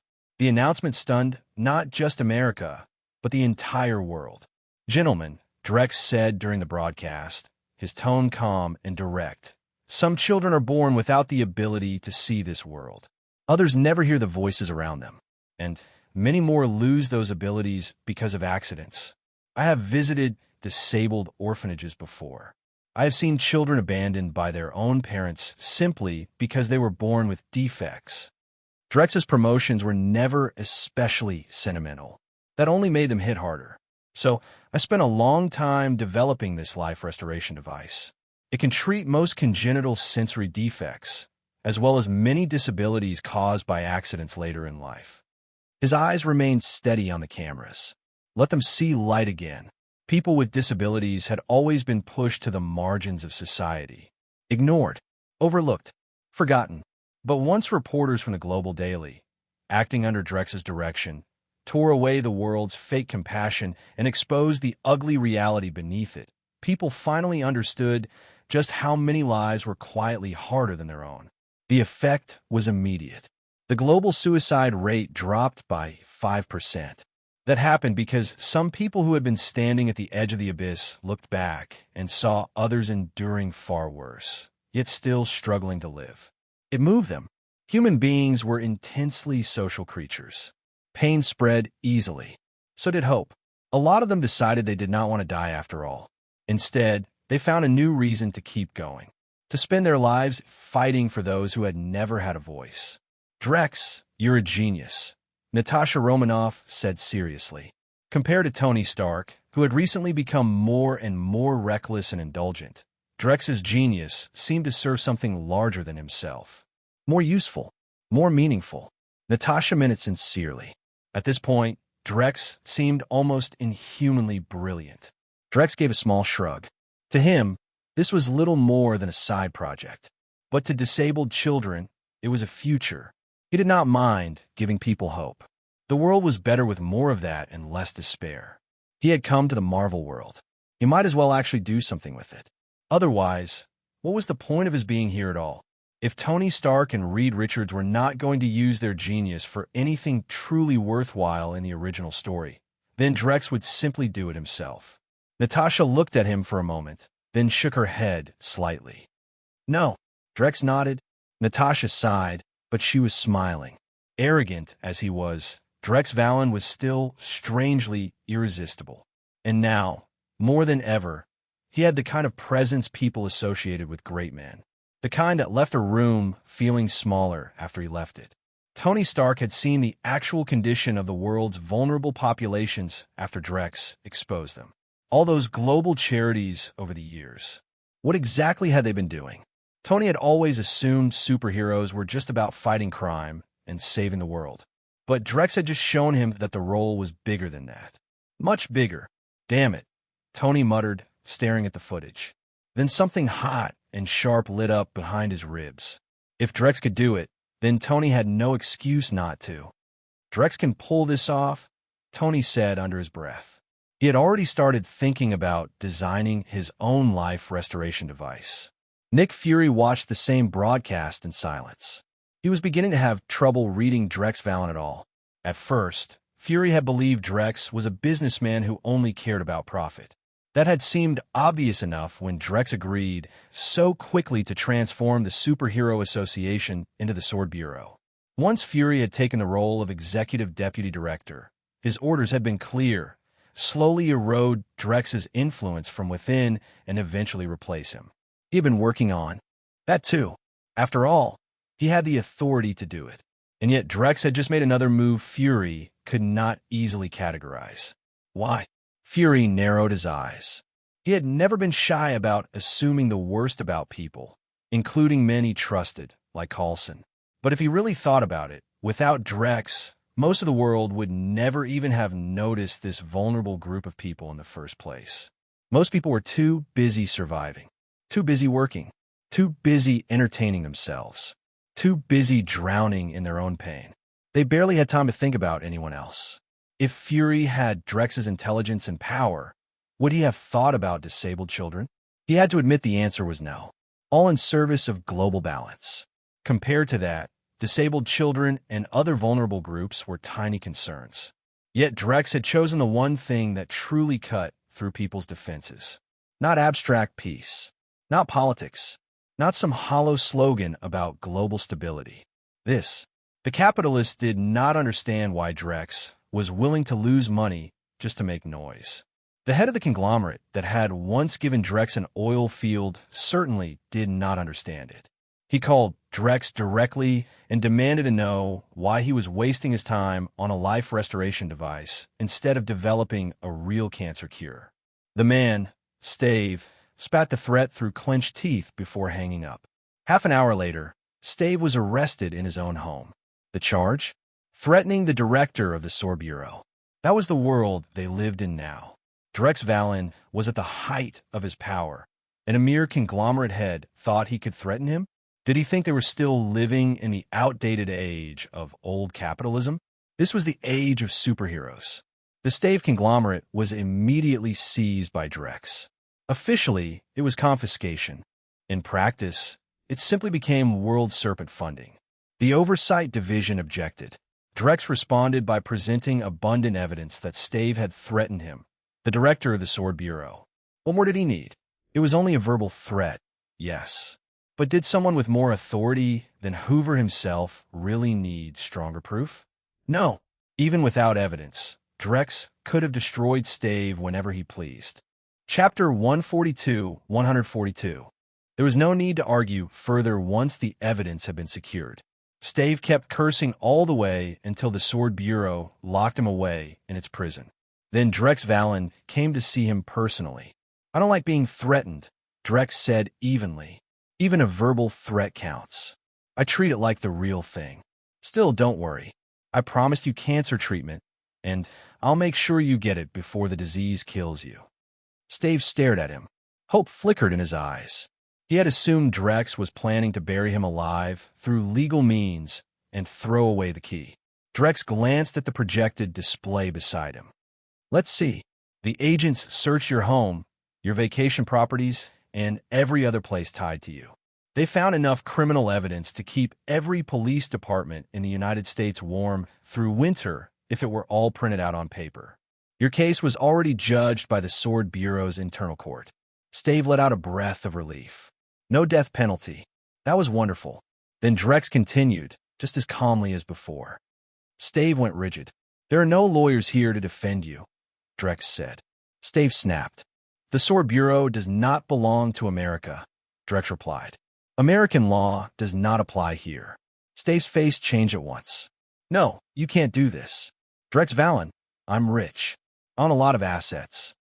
Sorry, Drex said, almost bored. All your accounts and all your holdings have already been seized by the Sword Bureau. I forgot to mention it, but we have superheroes here who can read minds. The moment you were brought in, they pulled out everything you tried to hide. Stave had no idea whether that was true. Drex had no interest in letting him find out. He turned and left. Drex descended into the underwater base that only he could enter. Today, he was going to create the fourth artificial human. The first artificial human, Android 18, was currently just an ordinary World Serpent member. Drex had not paid much attention to what she was doing. The second artificial human was Isteth, who was currently sunbathing and steadily strengthening her Kryptonian foundation. At this point, she was probably already strong enough to grind Captain Marvel into the pavement. The third artificial human was Heracles. And now the fourth. Drex considered his options, then began assembling a woman with long black hair and a pair of elegant leather gloves. Tifa Lockhart, the kind of beautiful older woman he liked. Once the body was constructed with perfect precision, Tifa opened her eyes. The first thing she saw was Drex standing in front of her with his arms folded. The moment he saw the light in her eyes, Drex practically lit up himself. His figure was alive. A handmade idol had opened its eyes. And even if this was not the original Tifa, even if she was only shaped like Tifa, that was enough for him. He was not after her heart. He was after her body. Tifa's memory was the original one, because Drex had built her from a game-accurate template, only replacing Cloud with himself in the emotional framework.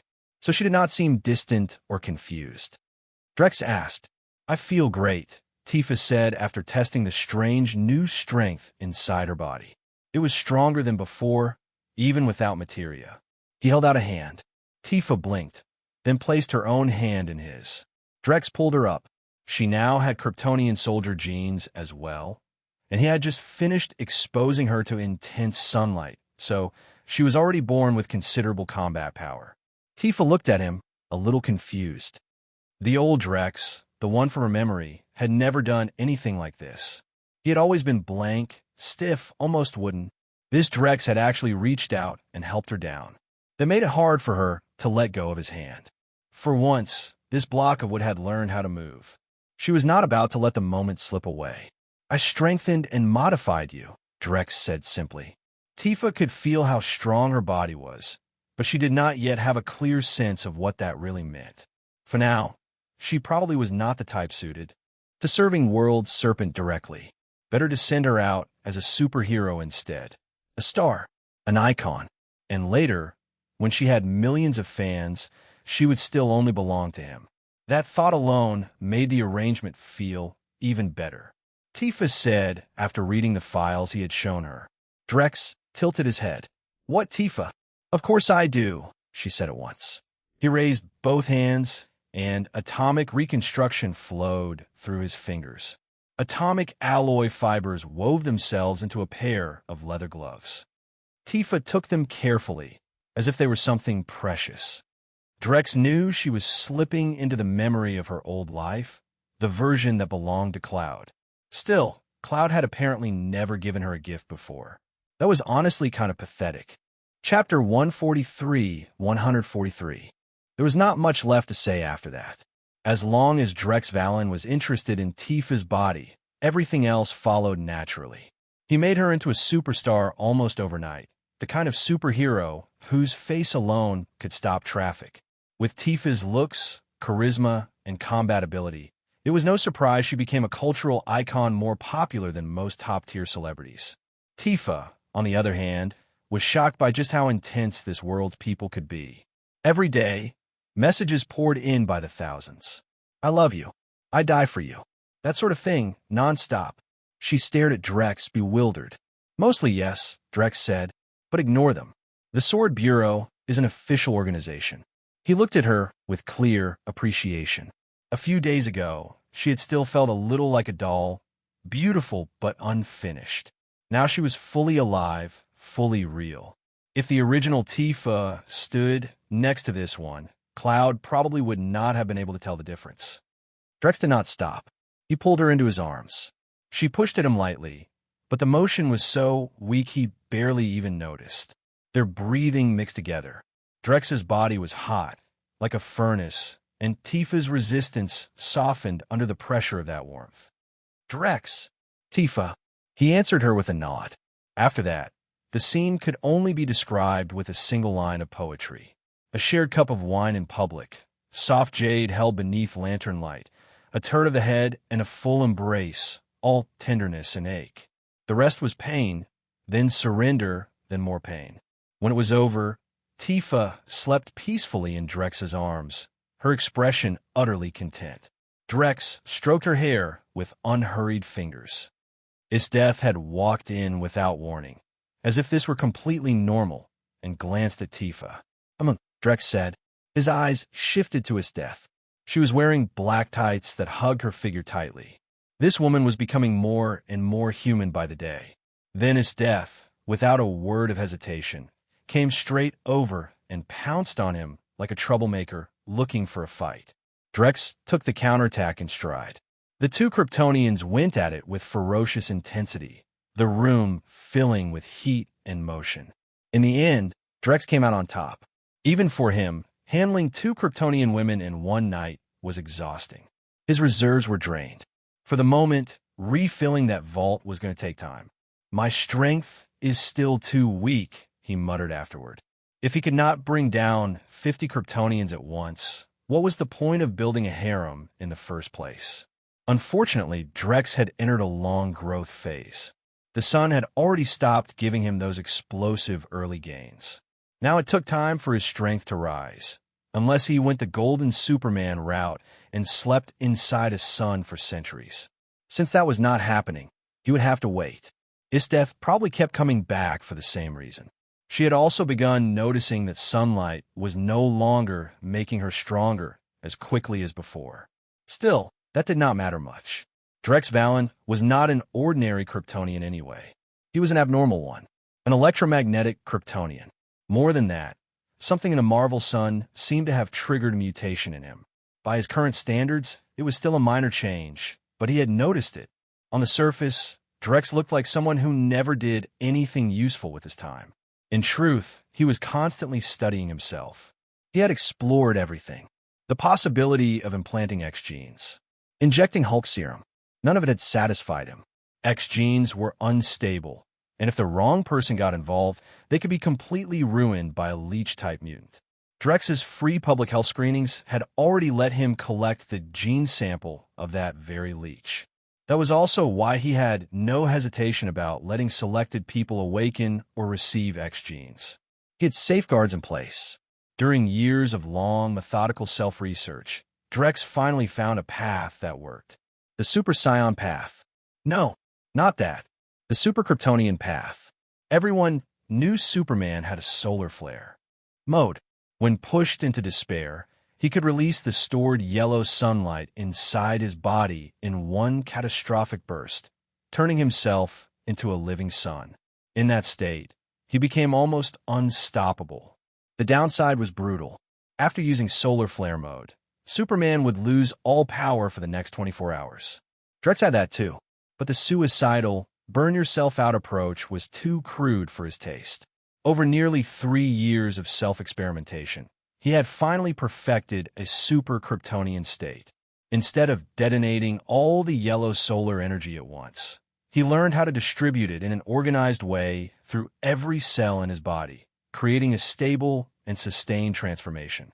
He tried it. Blazing golden energy erupted upward. His black hair shot straight up and turned gold, while his eyes shifted into a bright, luminous gold as well.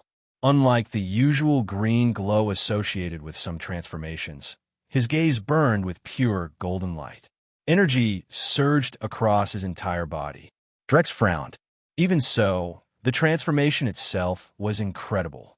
100-fold increase in combat power. And, thanks to his electromagnetism, he did not have to worry about running dry. He could directly convert energy to replenish what he needed. His energy absorption mutation meant he was not dependent on yellow sunlight the way other Kryptonians were. Any form of energy could sustain him. That allowed him to hold this state for long periods without issue. What had once been an upper-tier, godlike level of strength now pushed him fully into the ranks of true cosmic heavyweights. In fact, inside that tier, he was probably already the kind of monster that could casually tear Thanos apart. That said, Drex still had one concern. "I still don't really know how to use cosmic energy," he muttered. The ability to sense and manipulate cosmic energy was, in a Marvel universe, one of the real thresholds into godhood. It was the foundation beneath so many top-tier beings that it was almost impossible to avoid. At least 90% of the gods and cosmic elites in this universe had some connection to it. More importantly, anyone who touched cosmic energy, even slightly, was already something far beyond ordinary life. A ruler, a terror, a being who could dominate entire regions of the universe. Cosmic energy was different from normal energy. It was higher grade, more refined, and possibly the key to breaking past his current ceiling entirely. Thanos, for example, had gone from a physical body to multiversal power after absorbing vast quantities of cosmic energy in the original story. Drex had no doubt he would soar just as high, if not higher, if he did the same. The problem was that cosmic energy was not something you stumbled across like spare change on a street corner. Compared with it, even vibranium was practically common, something that rare and powerful naturally attracted countless eyes. But the truth was simple. The purest cosmic energy had already been collected over the course of the universe's history, and the beings capable of absorbing it had mostly already taken what they could. There was no easy place left to find it, no easy way to get it. Drex would have to keep looking. Chapter 144-144. Cosmic energy was the purest force in existence, born with the universe itself. Anyone who could absorb it and control it at will was, for all practical purposes, a god. The best examples were the beings at the top of Marvel's food chain. The elders of the universe, ancient remnants of extinct races, had survived the destruction of their worlds and gone on to absorb vast amounts of cosmic energy after the Big Bang. That energy had granted them near immortality and power that placed them above almost every other living thing. Then there was Galactus, one of the 5 great cosmic entities, along with his heralds, including the Silver Surfer, all of whom could wield cosmic energy effortlessly. And of course, the Celestials, those absurdly overpowered cosmic judges who had become the universe's unofficial measuring stick for god-tier combat. By nature, they could absorb cosmic energy, transform it, and manifest impossible abilities from it. Above all of those stood the Eternals, creations of the Celestials, and one of the few exceptions among biological life. They too could absorb cosmic energy through their bodies. In some branch of reality, an old, unadorned Thanos had once absorbed cosmic energy without the Infinity Gauntlet, without outside help, and had simply ascended to a level so ridiculous he could fight the Celestials head-on and trample the living tribunal beneath his feet. For ordinary life forms of the universe, cosmic energy was not a blessing. It was a death sentence. Anyone reckless enough to try absorbing it without the right physiology would explode from the inside out. As far as Drex Valen knew, there were almost no alien species in the Marvel Universe capable of truly handling it. The Kree Empire probably had the deepest research into the subject, but even they could only work with traces so faint they were barely worth mentioning. Even then, 100 Kree subjects might undergo modification, and only a single one would survive. Drex suspected the Ancient One probably knew how to work with cosmic energy. He also suspected that going to ask her about it would be a terrible idea. So he decided not to. In super Kryptonian state, Drex unleashed speed that bordered on obscene. He shot out of the solar system, circled around, and came back just to test how far the transformation could carry him. The results satisfied him. Kryptonians already began from a ridiculous baseline. Compared to Psions, whose bodies were mostly refined through ki alone, a Kryptonian's physical foundation was absurd to start with. Once that foundation was boosted by 100-fold through super Kryptonian state, even his steel-hard body became something monstrous. Every aspect of him had been amplified by 100 times. It was so good Drex almost hated to turn it off. The only issue was leakage. Even though his recovery rate was fast, the form still burned through energy faster than he liked. So Drex started thinking. What he needed was a full-power super Kryptonian state. If Son Goku could do it, then Drex could too. He spent a full day in that transformed state, and by the end of it, he had found a way to stop the leakage. It was simple once he understood the trick. Use electromagnetic force to replace ordinary senses at a microscopic level. Control his own atoms. Control his own energy. In the framework of a certain old battle fantasy setting, it was basically a 4th-stage gene lock technique, except Drex had leaped straight to the finish line. He not only stopped his energy from leaking, he also learned how to drive attacks deeper into the atomic and energy level itself. Punching Wolverine to death was no longer a joke. Immortality in front of him had become a punchline. Of course, any mystical form of immortality was still another matter. Those were harder to break. Drex exhaled slowly. Just electromagnetic force alone already gives me enough to dig through for years, he murmured. He still had not even left that field behind. The four fundamental forces were still waiting for him, and each one was deeper than it looked. As for magnetic martial arts, Drex had not yet figured out how rubbing cells together was supposed to produce such absurd power. Could cells even be rubbed like that? Or was the real reason he had not mastered it yet because his worldview was too grounded in actual physics, and he needed to throw that out and just think, screw it, I can rub cells and it'll work? He considered the idea for a moment, then dismissed it. That style of madness was a little too much even for him. So he walked back to Earth. The Ancient One noticed immediately that Drex had become stronger again. He really was full of surprises. Normal time-based abilities probably would not work on him much longer. If the Time Stone were not involved, Drex could probably distort time outright with electromagnetism and gravity alone, enough to twist its effects around himself. Unfortunately, the Time Stone's priority was too high. Even if Drex went all out, he would still be affected. That was annoying. If not for that, he would already have been stirring up a much bigger mess. Instead, he was still moving carefully, testing the Ancient One's boundaries a little at a time, and retreating the moment she showed any reaction. Come to think of it, the Ancient One had also never responded to his monster-making spectacle. Drex had started with monsters as the first real test of his reach, and the fact that she had not come down to stop him only made her position harder to read. If she only handled dimensional gods and invasions, then why had she interfered before? But if she handled more than just invasion events, then why ignore something this outrageous? Ancient One, you are making this very difficult for me. A striking, mature woman stepped out of a black Chevrolet-like vehicle bearing a T1 license plate. She wore a jacket with only 2 buttons fastened, enough to reveal the white shirt beneath it, maintaining a sense of propriety while still showing off the sharp elegance of her figure. It was the kind of woman who drew the eye of almost any man in the area, especially when she had not even tried to be seductive and still carried herself with cold composure.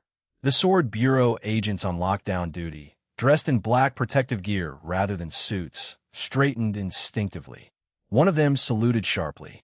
Tifa Lockhart gave a small nod. Looks like a Tiger-level disaster, ma'am. It escalated fast. Tifa asked, there aren't any other superheroes nearby? The local heroes are already handling other monster incidents, the agent said quickly. Tifa reached down with her white fiber gloves and lifted the perimeter tape aside before walking in. She had discovered, somewhat unexpectedly, that Drex was a glove enthusiast. When he wore gloves, he got noticeably more excited. That did not mean he would accept just any pair, though. He only seemed to like leather gloves and fiber gloves. So Tifa had started preparing plenty of them for him. Not that Drex was actually obsessed with gloves. It was just because she was the one giving them to him.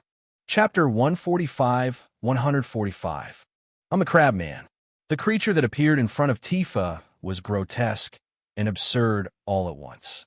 A massive half-human, half-crab thing stood there, though half-human was generous. Its upper body was a crab. Its lower body was a man. This was the first time Tifa had ever encountered such a nonsensical setup, and for a moment she did not know what the right response was. Was she supposed to kill it by the rules of monster suppression or arrest it under human law? The crab man did not give her time to think. He lunged. Tifa stopped worrying about it immediately. If this had been the older, Final Fantasy version of Tifa, dealing with a monster like this might not have been so easy. But this Tifa had Kryptonian soldier genes flowing through her body. She closed the distance in an instant and drove a short, sharp punch into its midsection. The crabman's abdomen burst open on impact. One punch Tifa achieved. Drex watched as she dropped the monster with a single hit and gave a satisfied nod. Kryptonian soldier genes really were perfect for combat.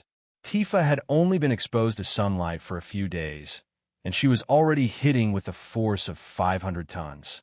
Compared to his own original growth, back when he still had a scientist's genes, her progression was far faster. At this point, she could probably hold her own against a normal Hulk. That meant he no longer had to worry so much about her safety. If you asked a scientist where the world's most advanced technology truly existed, most would not say America. They would not say blade technology industries either. The majority would give you the same answer. The most advanced technology in the world, theoretically speaking, the very best of it, existed only on paper. That was especially true inside the world's most secretive research labs. Across every major superpower, those hidden facilities all contained work in this field, beyond the blueprints left behind by the monstrous geniuses of the Second World War. There were also endless modern theories, sketches, and speculative designs. And if you looked at the actual hardware in national laboratories today, most of it was merely the closest physical approximation to those ideas. Merely close, though. That was the problem. Real laboratory prototypes always came with one flaw or another, and the two biggest obstacles were materials and manufacturing. Those had always been the walls standing between theory and practical use. As for scaling something up into mass production, current technology had the annoying habit of dragging performance further and further away from the original theoretical numbers. In the end, almost every problem in physics and chemistry came back to materials. Solve materials, and everything else became easier. That was why Drex Valen was called a genius beyond his century. His secondary kryptonite almost dragged the world into a fourth industrial revolution by itself. High temperature, high pressure, vacuum, cryogenic environments. Materials capable of surviving under those conditions without losing performance. For 70 years, modern technology had advanced far more slowly than people like to admit. Why? Because material science kept hitting a wall. Alloys have been tried. Variations have been tested. Nothing worked until Drex appeared out of nowhere.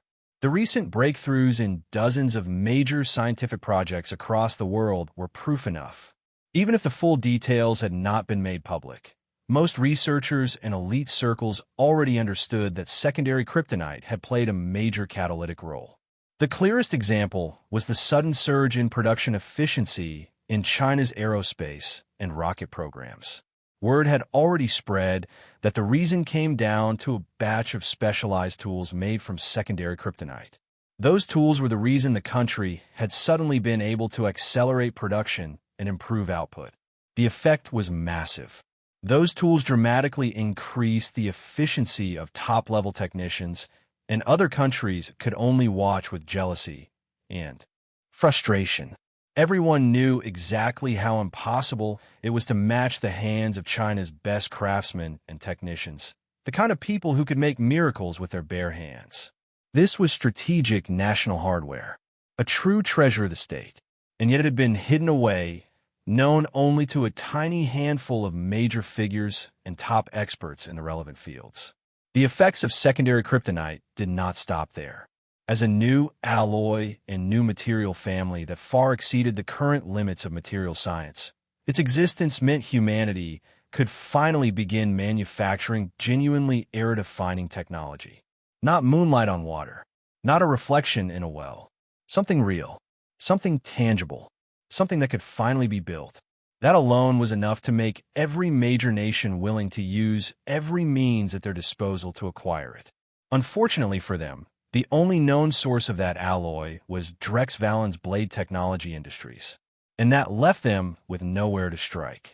After all, Drex was no longer just a capitalist anymore. He was the director of the Sword Bureau, a man who commanded hundreds, even thousands of superheroes. The monstrous, impossible abilities superheroes displayed while dealing with monsters had already forced humanity to recognize just how terrifying they truly were.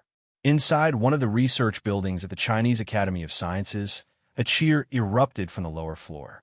The entire building drew attention almost immediately, and before long, hundreds of security personnel were rushing to the scene. "What happened?" an academician asked as he walked over, turning to the project leader beside him. The project leader smiled brightly. "It's academician Lee's project." The older man stopped walking. He thought for a moment. Then his weathered face, lined with age and gray hair, lit up with sudden joy. "Yes, it's done," the project leader said eagerly. All the metrics exceeded the required standards by a wide margin. "Good," the academician said, grinning like a child on his birthday. This is a true national-level priority project. Exactly. We won't be as passive anymore. Absolutely. Results at this level are not easy to come by. The older academician was already eager to meet him in person, but security personnel informed him that the entire team had already been relocated. That made sense. Results like this had to be protected from sabotage by hostile forces or prying hands from abroad.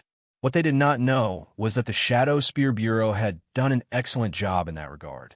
Most spies had already been killed or captured. Read up to 100 chapters ahead and access exclusive novels by joining my Patreon. Chapter 146-146.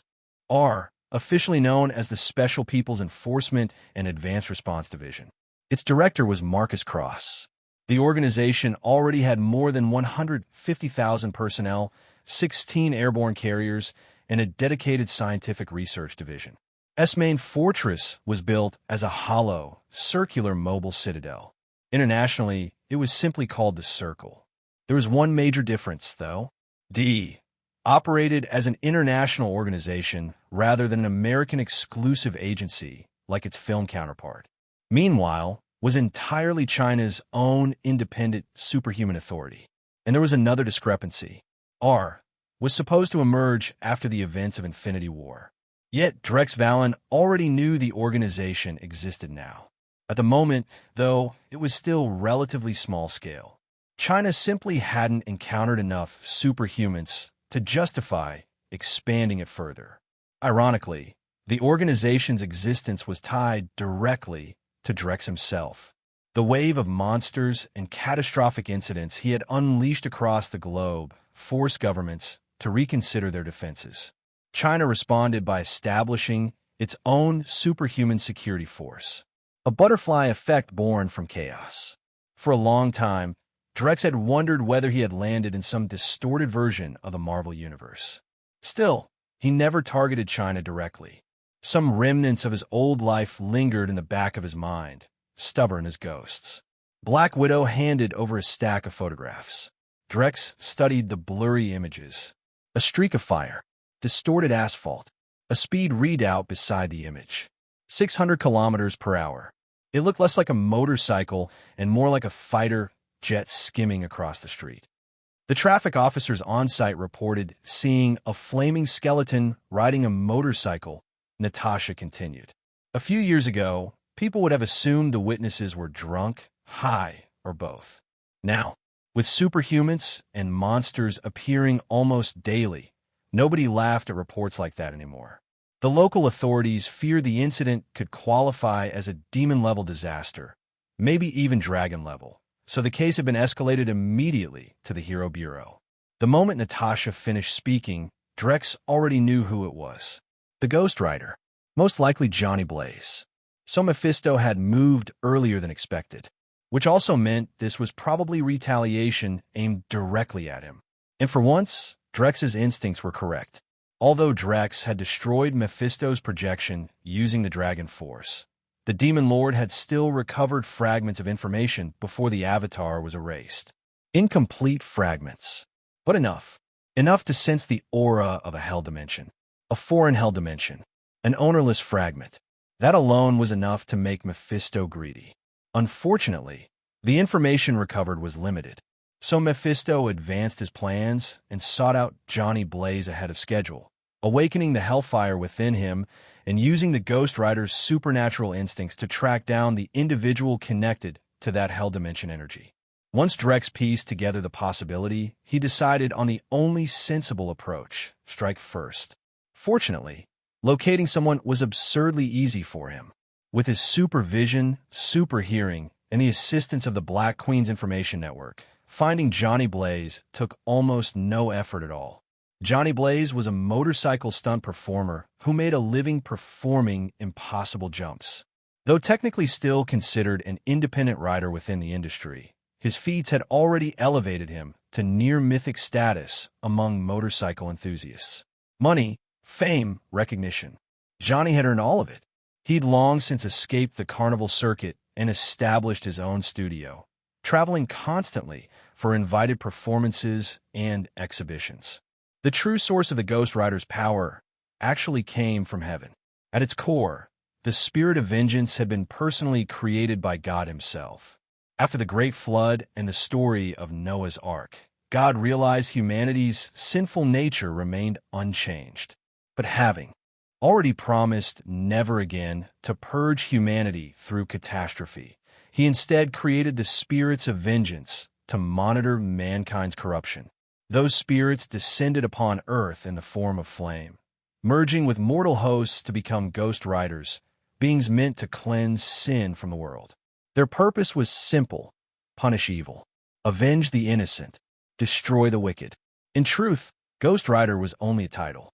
Its real name should have been the Wrath of God. As for how such a being ended up corrupted and working for Mephisto, either the spirit of vengeance had the worst luck imaginable, or Mephisto was just that cunning. Through contracts, manipulation, and silver-tongued deception, Mephisto secured ownership over the spirit's soul. Hellfire itself ignored the laws of nature. Vacuum couldn't extinguish it. Water couldn't extinguish it. The Ghost Rider could burn anything he desired, or choose not to harm what the flames touched at all. Beyond raw destructive heat, Hellfire possessed countless abilities: enchanting weapons, reconstructing the Ghost Rider's body, empowering machinery, and ultimately, the infamous penance stare, a supernatural judgment capable of attacking both the mind and the soul. During his first transformation, the previous night, Johnny completely lost control. He slaughtered an entire mafia syndicate. For most spirits of vengeance, punishing sinners was normal behavior. For Johnny Blaze, though, things were different. Because he wasn't a normal Ghost Rider, the entity fused with him was born from the soul of Zarathos, the elemental demon lord. In theory, that made Johnny one of the strongest Ghost Riders in existence. If he ever obtained the Medallion of Power, he would become monstrously dangerous within his own continuity. The souls consumed by Johnny's victims didn't simply disappear, either. Most of them eventually ended up feeding Mephisto. To demons and devils, corrupted souls were both nourishment and power. Feeding them into a hell dimension strengthened both the realm itself and its ruler. After massacring the gang, Johnny transformed fully into the Ghost Rider and tore through the city on his motorcycle like a living natural disaster. He accelerated down major streets at maximum speed, scorching entire roads black behind him. The ruined landscaping alone would cost a fortune to repair. Worse still, the Hellfire left molten trenches carved directly into the asphalt. Not large ones, just catastrophically inconvenient ones. Every repair would require road closures, reconstruction crews, and weeks of work. By dawn, sunlight finally forced Johnny out of his transformed state. The backlash hit immediately. He collapsed unconscious in agony. Drex found him without difficulty. Killing Johnny during the daytime would accomplish nothing. Once night fell, Hellfire would simply resurrect him again. Ghost Rider was one of the hardest superhumans in existence to permanently eliminate. An anti-hero wrapped in divine punishment and infernal loopholes.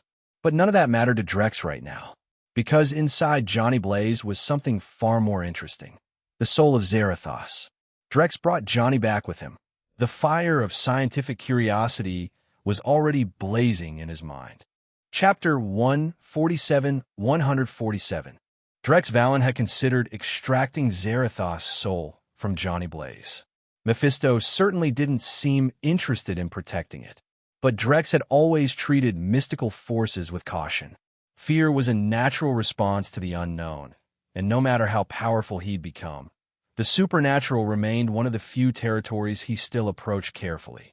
Even with the Dragon Force shielding him, he had no intention of casually touching a demon lord's soul. Still, that didn't stop him from dragging Johnny off Earth. Using gravity and electromagnetic manipulation in tandem, Drex bent space itself and initiated a spatial jump. Gravity was deeply intertwined with space-time. As both a master of electromagnetism and gravitational control, Drex had long since learned how to exploit that relationship to achieve instantaneous travel. Gravity fields warped, planetary forces bent, space folded. In moments, he crossed multiple spatial nodes in succession. The universe was incomprehensibly vast. The Milky Way alone stretched over 100,000 light-years across, even without accounting for its outer halo.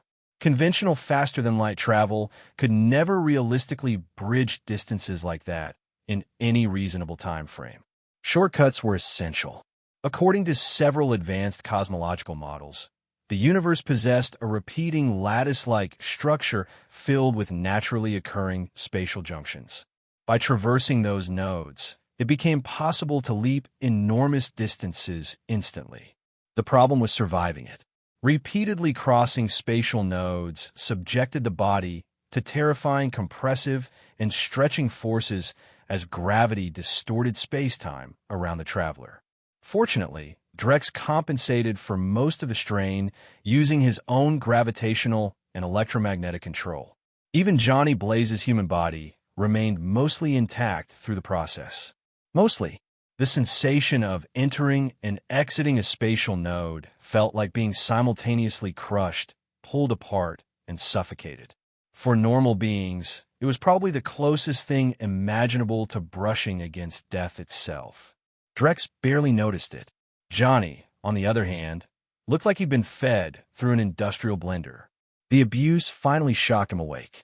Drex was just about to knock him unconscious again when hellfire erupted across Johnny's body. Drex hurled him away. Johnny's body smashed into the mountain ridge of a barren planet like a meteor strike. The impact carried millions of tons of force. Even with hellfire reinforcing his bones, the Ghost Rider's skeleton nearly shattered into dust. Then the flames surged. Bone regenerated. Burning sinew rewove itself. The Ghost Rider rose again, and then a flash of silver descended from above. Drex dropped from the sky like a kinetic missile. Boom! The planet's surface cratered inward. The Ghost Rider exploded apart beneath Drex's punch, reduced to burning fragments scattered across the impact crater. Drex stood in the center of it all, boots grinding against flaming bone ash and writhing hellfire. Under normal circumstances, Kryptonians had virtually no magical resistance. Hellfire should have reduced him to agony. Instead, with the dragon force flowing through his body, the flames felt mildly warm at best. So the dragon force really does work like a protective shell, Drex muttered. The Ghost Rider regenerated again. Immediately, it threw a punch at him. The blow landed squarely against Drex's chest. He didn't move an inch. His feet remained planted like they'd fused with the planet itself. The Ghost Rider's strength was no joke. Its physical power comfortably exceeded the 100-ton range. Against Drex, though, it might as well have been punching a mountain. Seeing brute force accomplish nothing, the Ghost Rider ripped the burning chain from its body and lashed it forward. Hellfire coiled around the links as the weapon wrapped tightly around Drex. The Ghost Rider yanked the chain. Nothing happened. The two stared at each other in silence for a moment. Then the Ghost Rider slowly walked closer on its own. Black energy swirled around Drex's body. To the Ghost Rider's supernatural senses, he looked like absolute evil incarnate, a soul drowned beyond redemption. In reality, the aura of the Hell Dimension surrounding Drex distorted the Rider's perception. Drex knew exactly what was coming. The penance stare, judgment of the soul, one of Marvel's nastiest supernatural abilities. He liked to think he possessed the resolve of the Punisher and the willpower of Thanos himself, but he still had no interest in gambling against cosmic soul torture. So he simply flexed. The burning chain exploded apart into fragments. He reached forward and grabbed the Ghost Rider by the skull. His fingers tightened slightly. Cracks spread instantly through the flaming bone. Then the skull shattered apart in his hand. Drex's neural response speed combined with his movement speed created a horrifying effect in combat. Against most opponents, it felt less like fighting a living being and more like trying to react to time itself skipping ahead. Kryptonians had weaknesses to magic. Drex knew that better than anyone, which was exactly why he never allowed enemies the opportunity to exploit it. Once he moved seriously, he became faster than most opponents could even process. An unsolvable problem wrapped in flesh and steel. Drex pulled back one fist. Then he punched. The force tore through the atmosphere like artillery fire. Air detonated around his arm, creating a violent vacuum burst and a thunderous sonic explosion. The Ghost Rider launched away like a baseball struck by a railgun. Friction ignited the surrounding atmosphere. By the time the body crossed the horizon, it had already burned down into drifting ash. Drex exhaled slowly, feeling unusually refreshed. Finding a durable punching bag on Earth had become difficult lately. At his current level, even Hulk would probably get folded after a serious hit. The Ghost Rider, though, now this had texture. Hellfire reinforcement allowed the body to actually absorb his blows before exploding apart. There was resistance, impact, feedback. That mattered. Nothing was worse than throwing a punch only for the target to collapse before the strike even fully connected, like smashing through wet paper. Combat needed weight, needed feel. Still, this was only a warm-up. If Drex truly wanted a full-force battle, he'd probably need to find the Mad Titan himself. And not just Thanos. Thanos with the Power Stone. Far in the distance, the Ghost Rider reconstructed itself once more.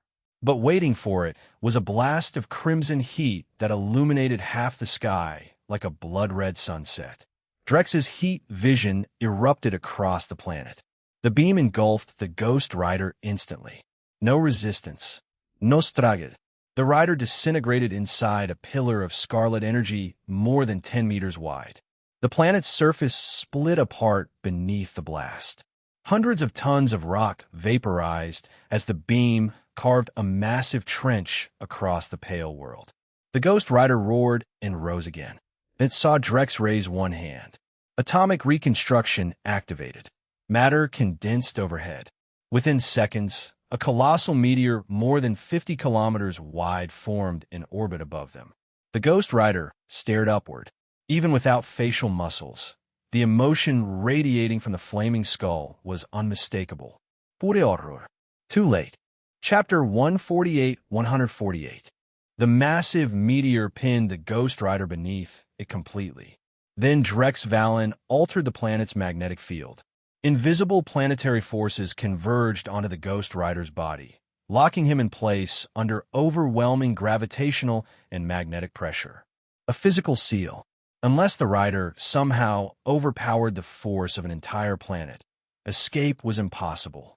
The Ghost Rider struggled furiously beneath the meteor, but it was like trying to lift a mountain with bare hands. The crushing magnetic pressure layered on top of the meteor's weight made even moving a finger nearly impossible. Perfect, Drex said, admiring his work. Honestly, it looked suspiciously close to some kind of mystical ceiling formation despite being built entirely through physics. Satisfied, Drex left. The Ghost Rider remained trapped alone on the dead, frozen world. Back on Earth, Drex finally decided it was time to set a much larger plan into motion. In some ways, he actually agreed with Lex Luthor's philosophy. Lex Luthor wasn't just another billionaire supervillain. He was Superman's greatest enemy for a reason. One of the most intelligent humans on Earth. A man with near-unmatched strategic vision. Corporate emperor. Political manipulator. Scientific genius. Luthor had once been friends with Clark Kent long before Superman became the symbol the world knew today. Back then, Clark was just another broke kid from Kansas, and their differences in status or wealth hadn't mattered. They understood each other, until Luthor learned the truth. After that, the friendship died, because Luthor saw something most people refused to acknowledge. To him, Superman wasn't humanity's savior. He was humanity's ceiling. Every time Superman solved a crisis, humanity became more dependent, less driven, less adaptive. Civilization stopped evolving because one godlike alien handled every disaster personally. Luthor genuinely believed Superman was weakening mankind. And honestly, Drex understood the logic. Not the obsession, not the pathological hatred, but the core idea made sense. He had no desire to become humanity's babysitter. In Metropolis, construction workers barely bothered with safety harnesses anymore. Why would they? If someone fell, Superman would catch them before they hit the ground. Firefighters grew complacent too. Fires rarely stayed dangerous for long when Superman could arrive in seconds and extinguish entire infernos with a single breath. Even crime became warped. A mugger in Metropolis practically needed a death wish. Victims only had to scream once and Superman would appear instantly, faster than the police could even answer dispatch. People raised under that kind of protection stopped adapting, stopped evolving. That was one of the reasons Drex created superheroes, while simultaneously unleashing monsters upon the world. Pressure forged progress. And now came the first true global escalation. The rise of the Monster Association. Without warning, major cities across the planet came under simultaneous attack from waves of monsters. Civilian casualties skyrocketed almost immediately. Military losses followed soon after. Wolf-level monsters could still be killed with conventional weapons, but Tiger-level threats were already capable of shrugging off most light arms fire through sheer speed, resilience, or raw durability. In cities where superheroes failed to arrive in time, governments were forced to escalate fast. Heavy explosives, urban bombardments, anti-armor weaponry deployed in civilian zones. Even then, the death toll climbed at a horrifying rate. For many nations, this became the moment they truly understood how terrifying monsters really were. And if creatures at the wolf and tiger levels were already this devastating, then what kind of organization repeatedly fought demon-level and dragon-level disasters head-on? The answer terrified them even more. The Hero Bureau. Several world powers had secretly been planning ways to undermine or contain the organization. Some members of the United Nations Security Council had even begun preparing covert operations against it. Now, those same governments abruptly realized the Hero Bureau was indispensable. Drex Valen might be arrogant, might be impossible to control, might openly ignore political pressure, but he was also one of the only beings on Earth capable of stopping catastrophe after catastrophe. The Hero Bureau itself had descended into total chaos. Monster outbreaks were erupting worldwide. The Skyfolk emerged. The Deep-Sea clans surfaced. The subterranean race launched attacks from below major cities. Ancient tree giants appeared in remote regions. Prehistoric reptilian humanoids rampaged through industrial zones. Even bizarre creatures like 10,000-year cicadas started emerging from underground ecosystems. Superheroes everywhere were stretched to their limits, rushing from one disaster zone to another like human wildfire suppression teams. As the Bureau's strongest asset and overall commander, Drex remained at headquarters directing global operations. Not entirely by choice. The upper ranks of the United Nations strongly preferred keeping him centralized. They needed constant strategic oversight, and more importantly, they wanted insurance. If a situation became truly catastrophic, they wanted Drex available for immediate deployment. Drex understood exactly what they were thinking. He simply didn't care. Right now, the most critical battlefield wasn't Washington. It was the financial district. Because the defensive line there was collapsing, emergency military forces poured fire into the advancing monster horde. Apache helicopters roared overhead, unleashing chain gun fire and Hellfire missiles into the street below. Explosions ripped through entire city blocks. Smoke blackened the skyline. Some weaker monsters died under the bombardment. Most didn't. The larger creatures simply charged through the storm of bullets and explosions, slamming directly into the front lines. Panic spread through the financial district. The executives and financiers, sheltering inside fortified towers, looked ready to collapse from fear. Then salvation arrived in steel. A full formation of ironmongers surged into the streets. Mass-produced combat platforms, heavy armor, repulsor weapon systems, enough firepower to halt tanks. All the ironmongers in the country are here. One executive muttered through clenched teeth. Another man cursed under his breath. Funny how billionaires always discovered the value of preparation only after monsters started tearing through skyscrapers like wet cardboard. Chapter 149. The Ironmongers lived up to expectations. The monster assault slammed into their defensive line and stopped cold. Naturally, Drex Valen had made sure of that. There was no way he was going to let his company's flagship weapons platforms get ripped apart in public after 5 minutes of combat. That would have been embarrassing. At the same time, Blade Tech Industries' private security forces deployed in full War Machine armor. Moo! The squad captain's voice shook despite the amplified speakers in his helmet. He was terrified. Most of them were. But fear stopped mattering once their families were somewhere inside the evacuation zones. So they fought. Every War Machine suit carried a secondary vibranium alloy coating developed by Drex himself. Its defensive capability had already become famous worldwide. And in their hands, the Ravager, a portable rotary cannon built for anti-monster warfare. The ammunition used Drex's unreleased experimental propellant system, a new explosive compound that tripled projectile force while dramatically improving range, ballistic stability, and accuracy.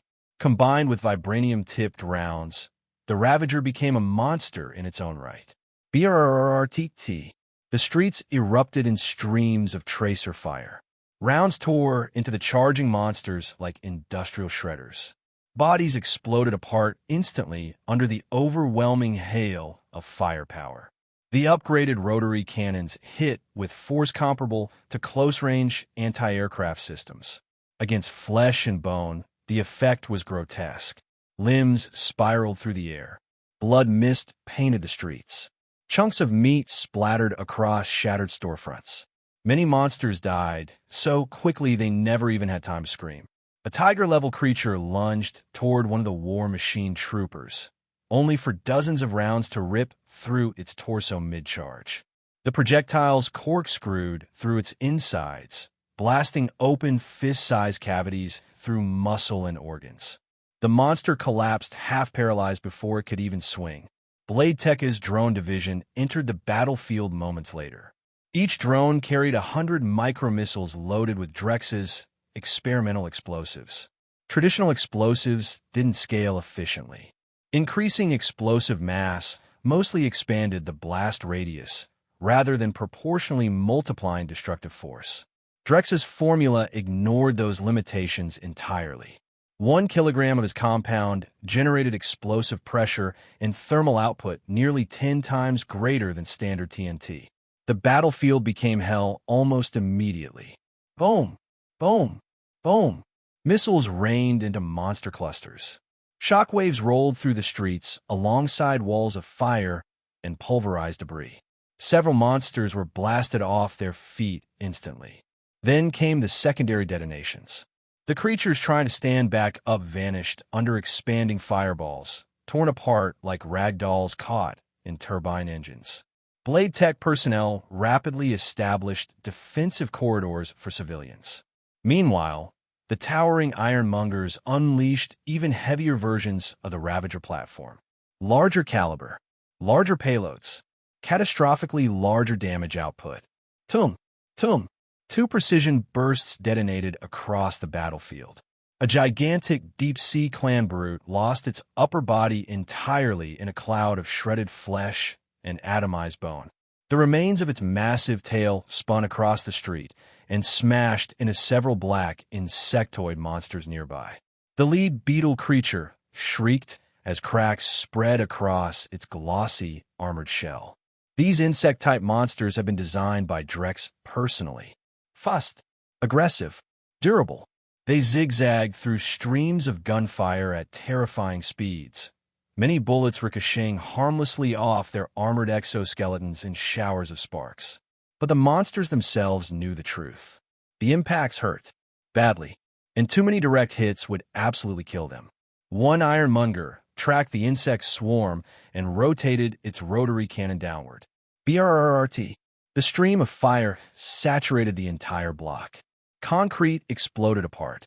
Buildings lost entire exterior layers under the bombardment. Monster bodies burst apart one after another. The black beetle monsters survived barely 2 seconds before several were launched screaming into the air and shredded apart mid-flight. Above them, the drones dumped nearly a quarter of their missile payloads at once. Dozens of rockets blanketed the district. The resulting explosion swallowed entire streets. When the firestorm finally cleared, anything too slow to escape had been reduced to twitching fragments. Even then, the ironmongers continued firing into larger corpses just to be safe. Nobody wanted surprises. Watching Blade Tech's overwhelming firepower tear through the battlefield, civilians finally began calming down. None of them realized this entire engagement was essentially a controlled demonstration. Drex had deliberately avoided sending higher-tier monsters into this district. No demon-level threats. No dragon-level horrors. Just enough pressure to showcase the effectiveness of Blade Tech weapon systems. Marketing through urban warfare. Very Drex. Bang. High atop a 100-story tower, a sniper watched through his scope as another monster's skull exploded apart in a spray of blood. The corpse twitched and collapsed. 36, he muttered proudly. His weapon barely resembled a conventional sniper rifle anymore. The massive anti-material platform fired 20mm vibranium rounds powerful enough that only armored war machine operators could carry it effectively. Its destructive capability bordered on absurd. Bang! Far below, an elephant-sized monster's head detonated sideways. The creature kept moving anyway. Barely. 2 of its legs had already been blown off, and most of its body looked like raw hamburger. Nearby war machine troopers immediately joined in. Bang! Bang! 2 more armor-piercing shots slammed into the exact same wound. Finally, the monster collapsed for good. Elsewhere, the situation looked far worse. Hulk was locked in brutal hand-to-hand combat against a towering insectoid monster. The creature's armor plating was monstrously durable, and its physical strength rivaled Hulk's own. Worse, it possessed a transformed state it hadn't even used yet. Bug God had ripped through an entire military defense line before Hulk arrived. Without him, the casualties would have been catastrophic. Even now, Hulk could only hold Bug God in place while countless other monsters continued attacking nearby sectors. The Hero Bureau's superhero forces were stretched impossibly thin. The entire world was under attack simultaneously. And then there was the Giant. Far across the city skyline, a colossal humanoid monster more than 100 meters tall rampaged through downtown districts. Every casual swing of its arm flattened hundreds of meters of infrastructure. The physics alone were horrifying. A creature that massive should barely have been able to move under its own weight, yet it retained terrifying agility. The sheer force displaced by its movements compressed the atmosphere itself into a weapon. For the Giant, air had effectively become a battering ram. Every motion generated invisible shockwaves powerful enough to smash skyscrapers apart, and the city was running out of time. Chapter 1, 5150. Iron Man had completely underestimated the scale of the crisis. His Iron Legion was torn apart almost immediately by the endless waves of increasingly powerful monsters flooding the battlefield. Several suits were ripped open midair. Others were smashed apart outright. Tony himself barely escaped alive more than once and was currently operating on little more than stubbornness and adrenaline. Jarvis, note this down. Jarvis, add advanced thermal shielding. Jarvis, anti-sonic countermeasures. And improve cold resistance. Even while flying between collapsing city blocks, Tony continued rattling off upgrades. His thoughts kept circling back to the bizarre sprout-like monster he'd encountered earlier. Tiny thing. Cowardly looking too. Tony had assumed one repulsor blast would vaporize it. Instead, the creature instantly generated a massive block of ice that trapped his entire armor before he could react. None of it made scientific sense. Not even remotely. If Jarvis hadn't remotely rerouted power to overheat the armor systems, Tony would probably still be sitting inside an ice cube waiting for rescue. And for Tony Stark, needing rescue was unacceptable. After Tony uploaded the creature's combat data, the Hero Bureau immediately distributed the information across every active member database. Dragon-level monster, sprout capable of instantly generating ultra-low temperature ice structures. Do not hesitate upon contact. Engage immediately.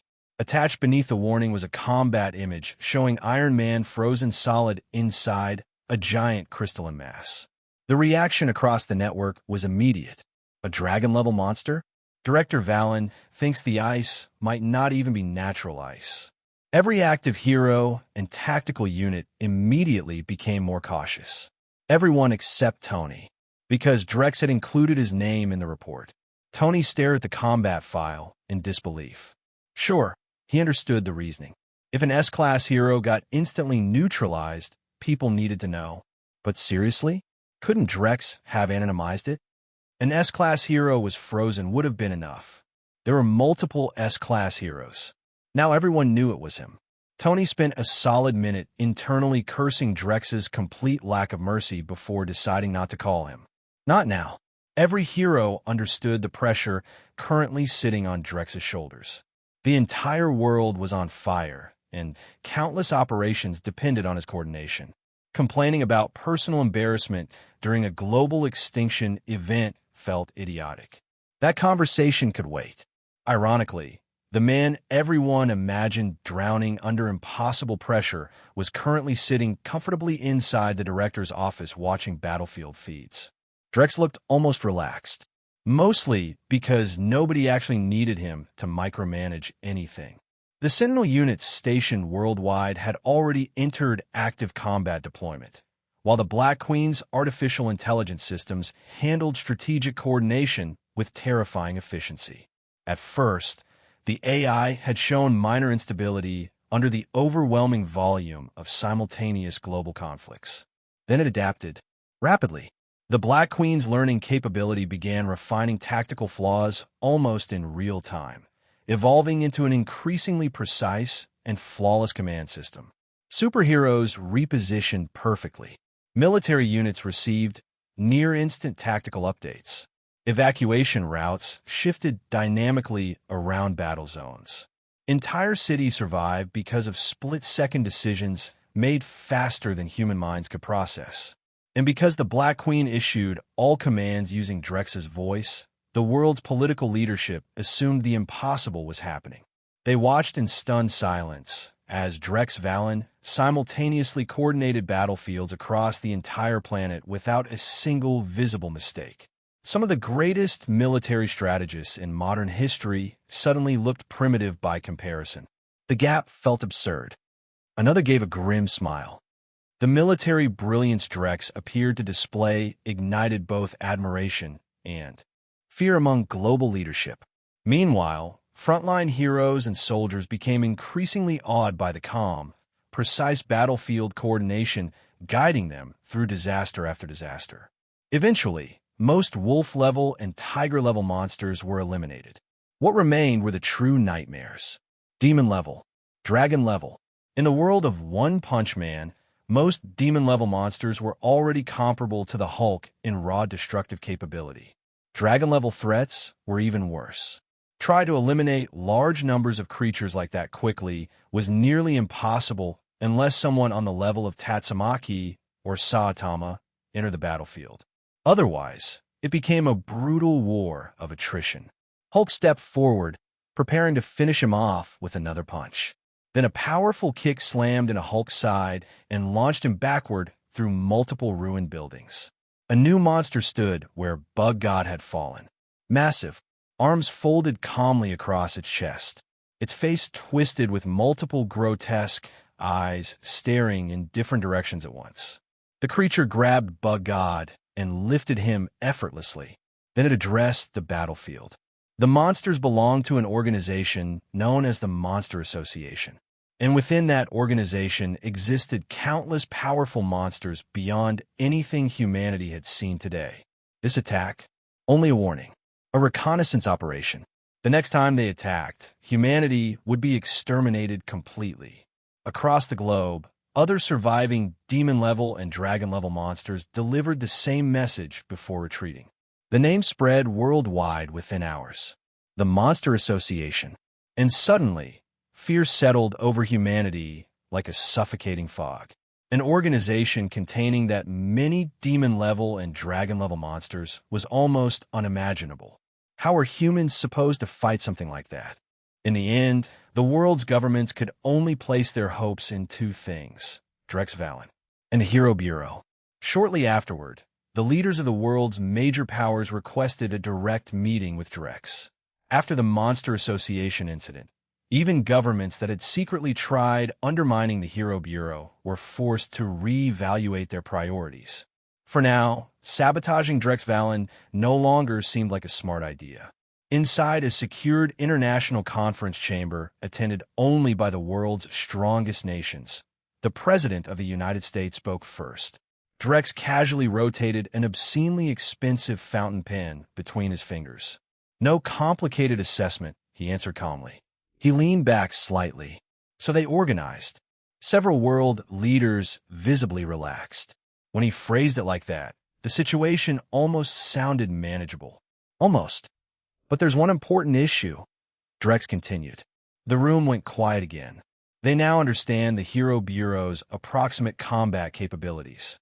They've observed military response times, tactical deployment patterns. Drex's expression remained unreadable. He set the pen down softly against the table. A brief silence followed. The atmosphere inside the conference room instantly became heavier. Read up to 100 chapters ahead and access exclusive novels by joining my Patreon. Kung Uzishad.